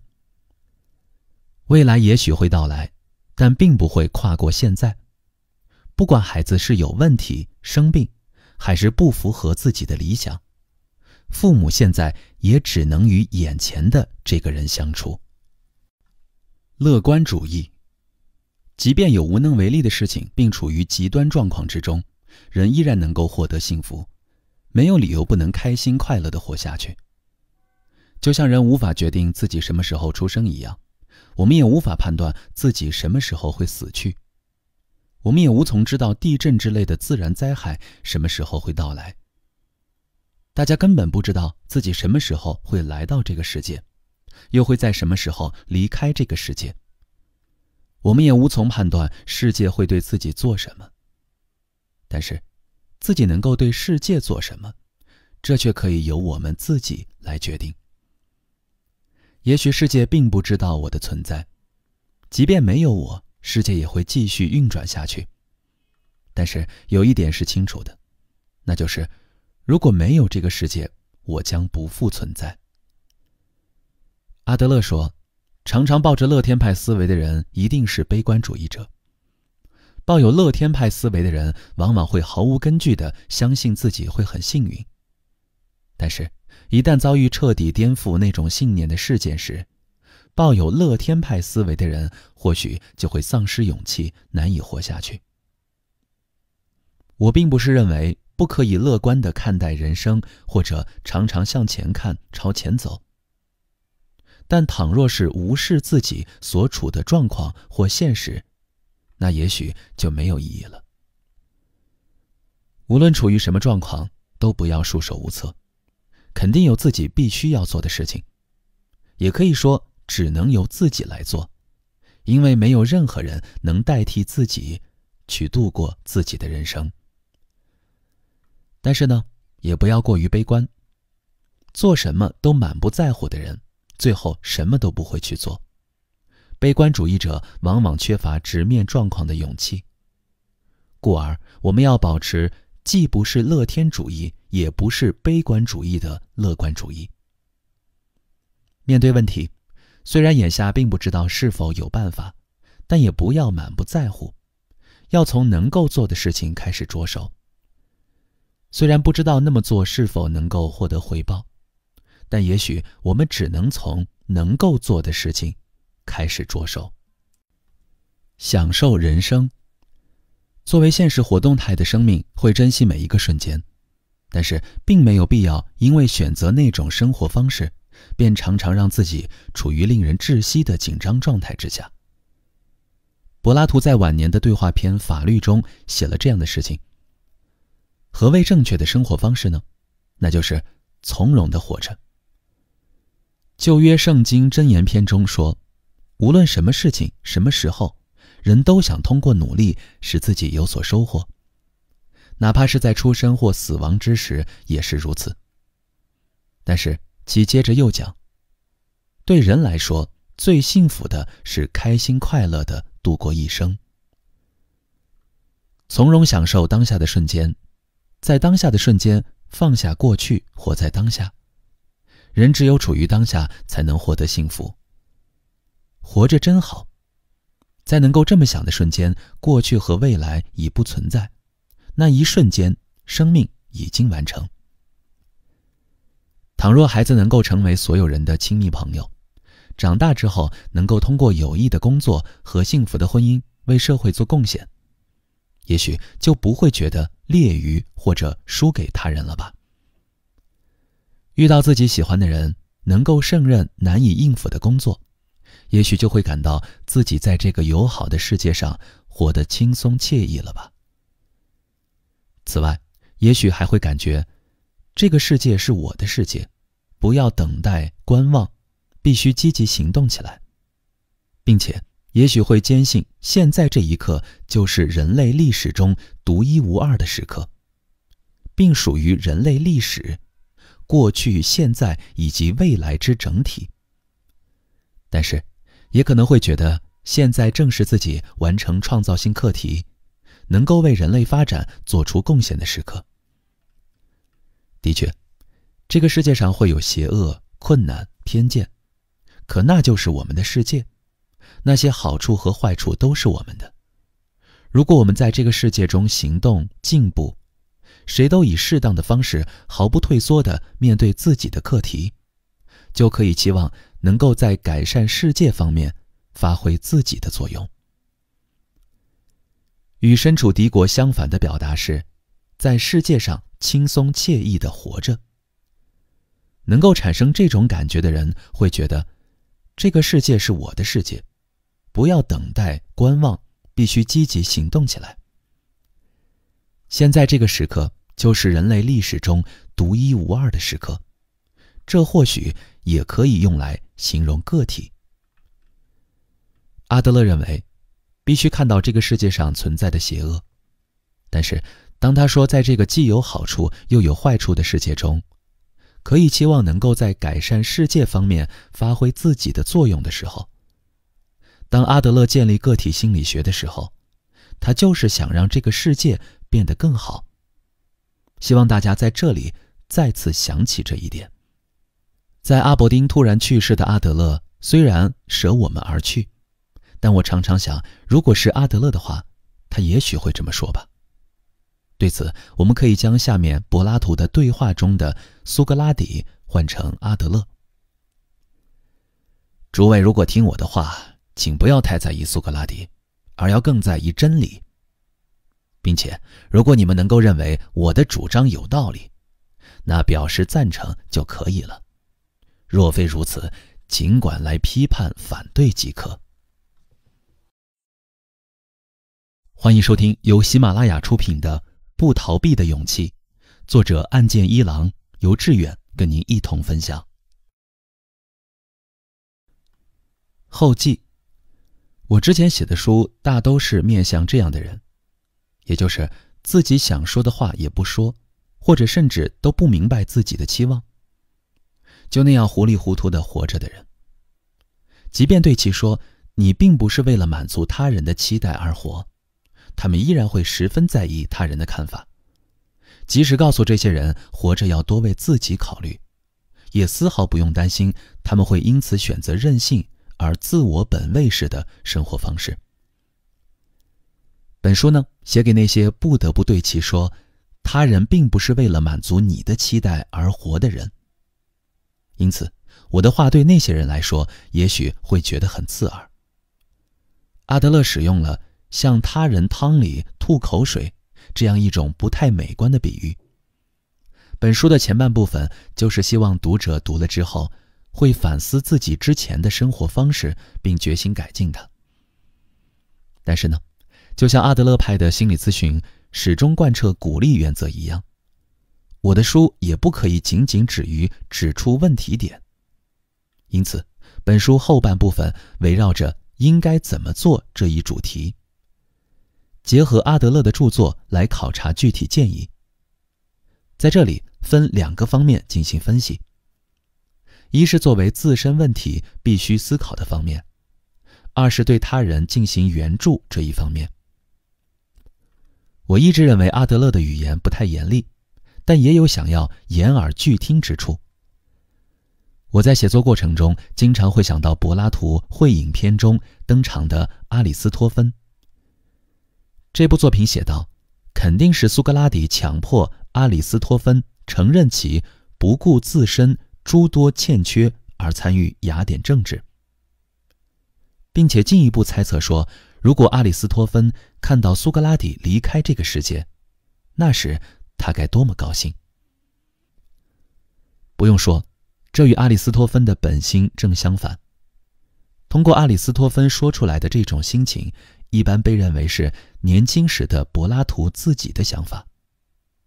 那么，后来苏格拉底真的被处刑离开这个世界的时候，柏拉图又是怎样的心情呢？如果不知道阿德勒，或许我会把自身的不幸简单地归咎于过去或外在事件吧。可是阿德勒却说，并非如此，而是自身选择的结果。我也曾多次想要逃离这么讲的阿德勒，可是不知为什么我又最受阿德勒的启发。正因为如此，我才会翻译阿德勒的著作，甚至是写一些阿德勒心理学的入门书。苏格拉底说，未经审视的人生不值得去过。阅读阿德勒的著作，就是在审视自己的生活方式。